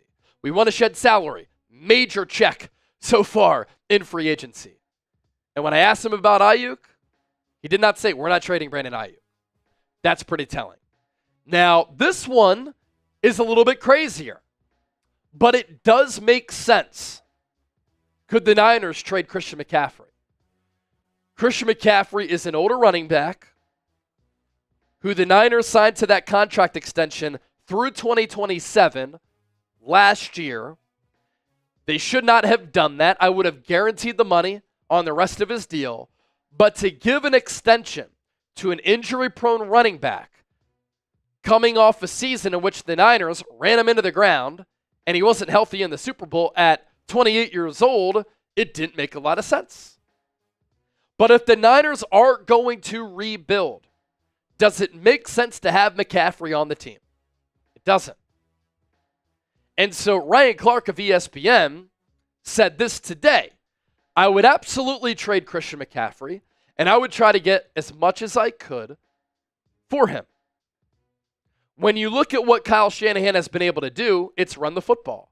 I know we thought last year that they missed some of the things with the versatility of Christian McCaffrey, but when you release Kyle Juszczyk, you let some of that versatility go.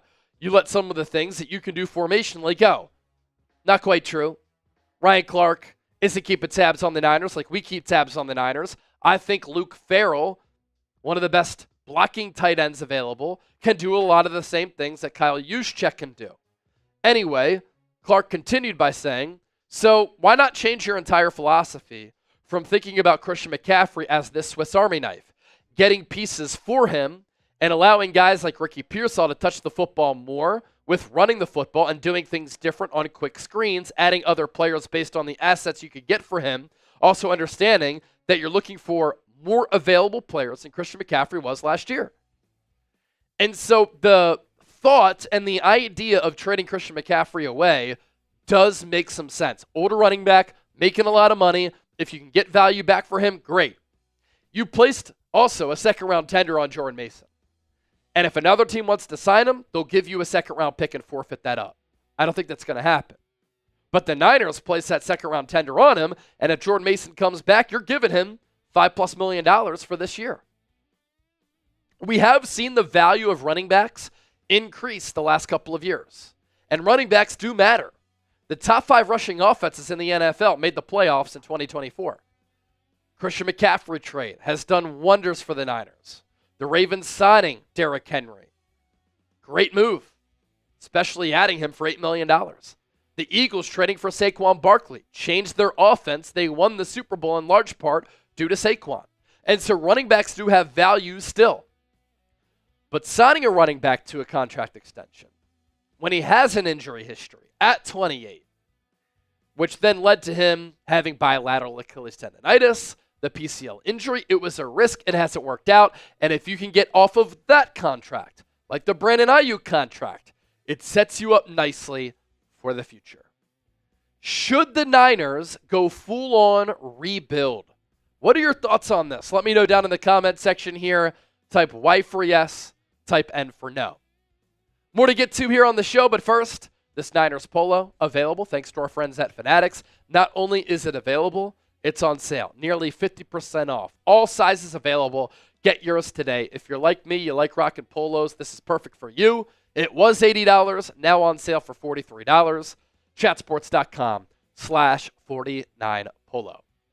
As for the Niners free agency moves, what they've done, They missed last year a quality blocking backup tight end / tight end too. They didn't have Charlie Warner. They didn't have Ross Dwelly. And so adding Luke Farrell will give them a good blocking tight end while allowing George Kittle to run more routes and be more of a pass catcher instead of always having to use him as a blocker. And maybe that can extend his career a little bit, keep him healthy, take the dings off his body, especially if the Niners sign him to a contract extension. And so with the Niners signing Luke Farrell to a 3-year, $20+ million deal, $11 million guaranteed, that is their thinking here. And for Ian Rappaport to say it was a huge addition, I disagree, but it's an important addition given what Kyle Shanahan likes to do. At running back, with the injuries around Christian McCaffrey and Isaac Orendo, running back insurance, you needed that. So the Niners have brought back Patrick Taylor. He can be RB4 and a solid special teams addition. That's what he was last year. Good on special teams.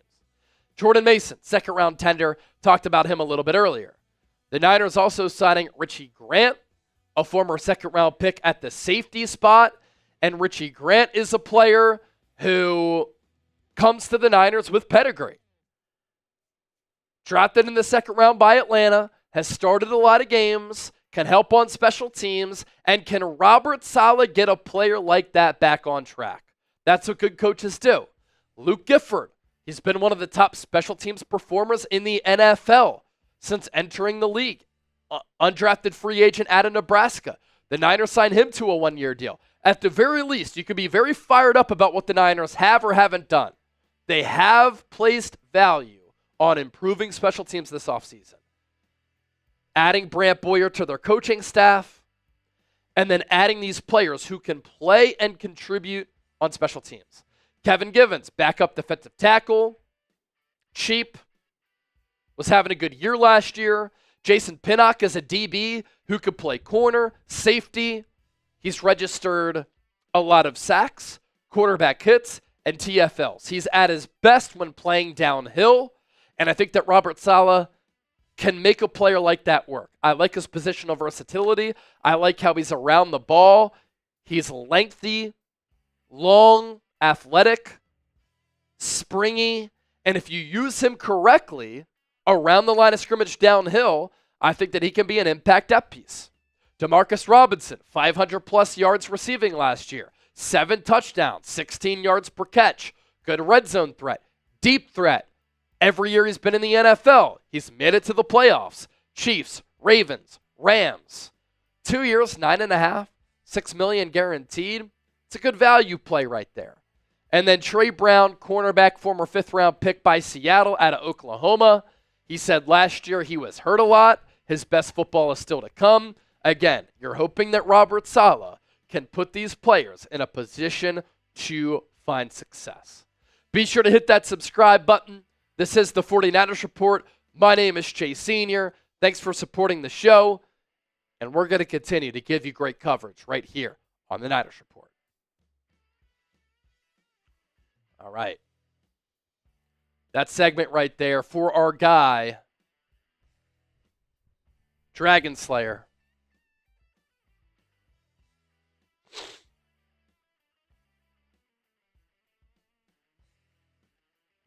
We gave away our jerseys. Another great day in Super Chats on both channels. Do we have any more to get to?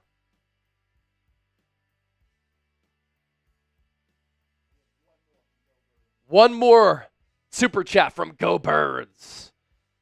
And yes, I have 2 YouTube channels, both over 100,000 subscribers. We talk Eagles, we talk Niners. Let me do my job, and we'll have a lot of fun.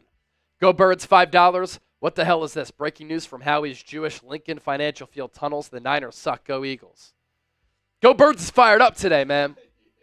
Go Birds is fired up today. He just sent a virtual haymaker toward the direction of Bryce Huff.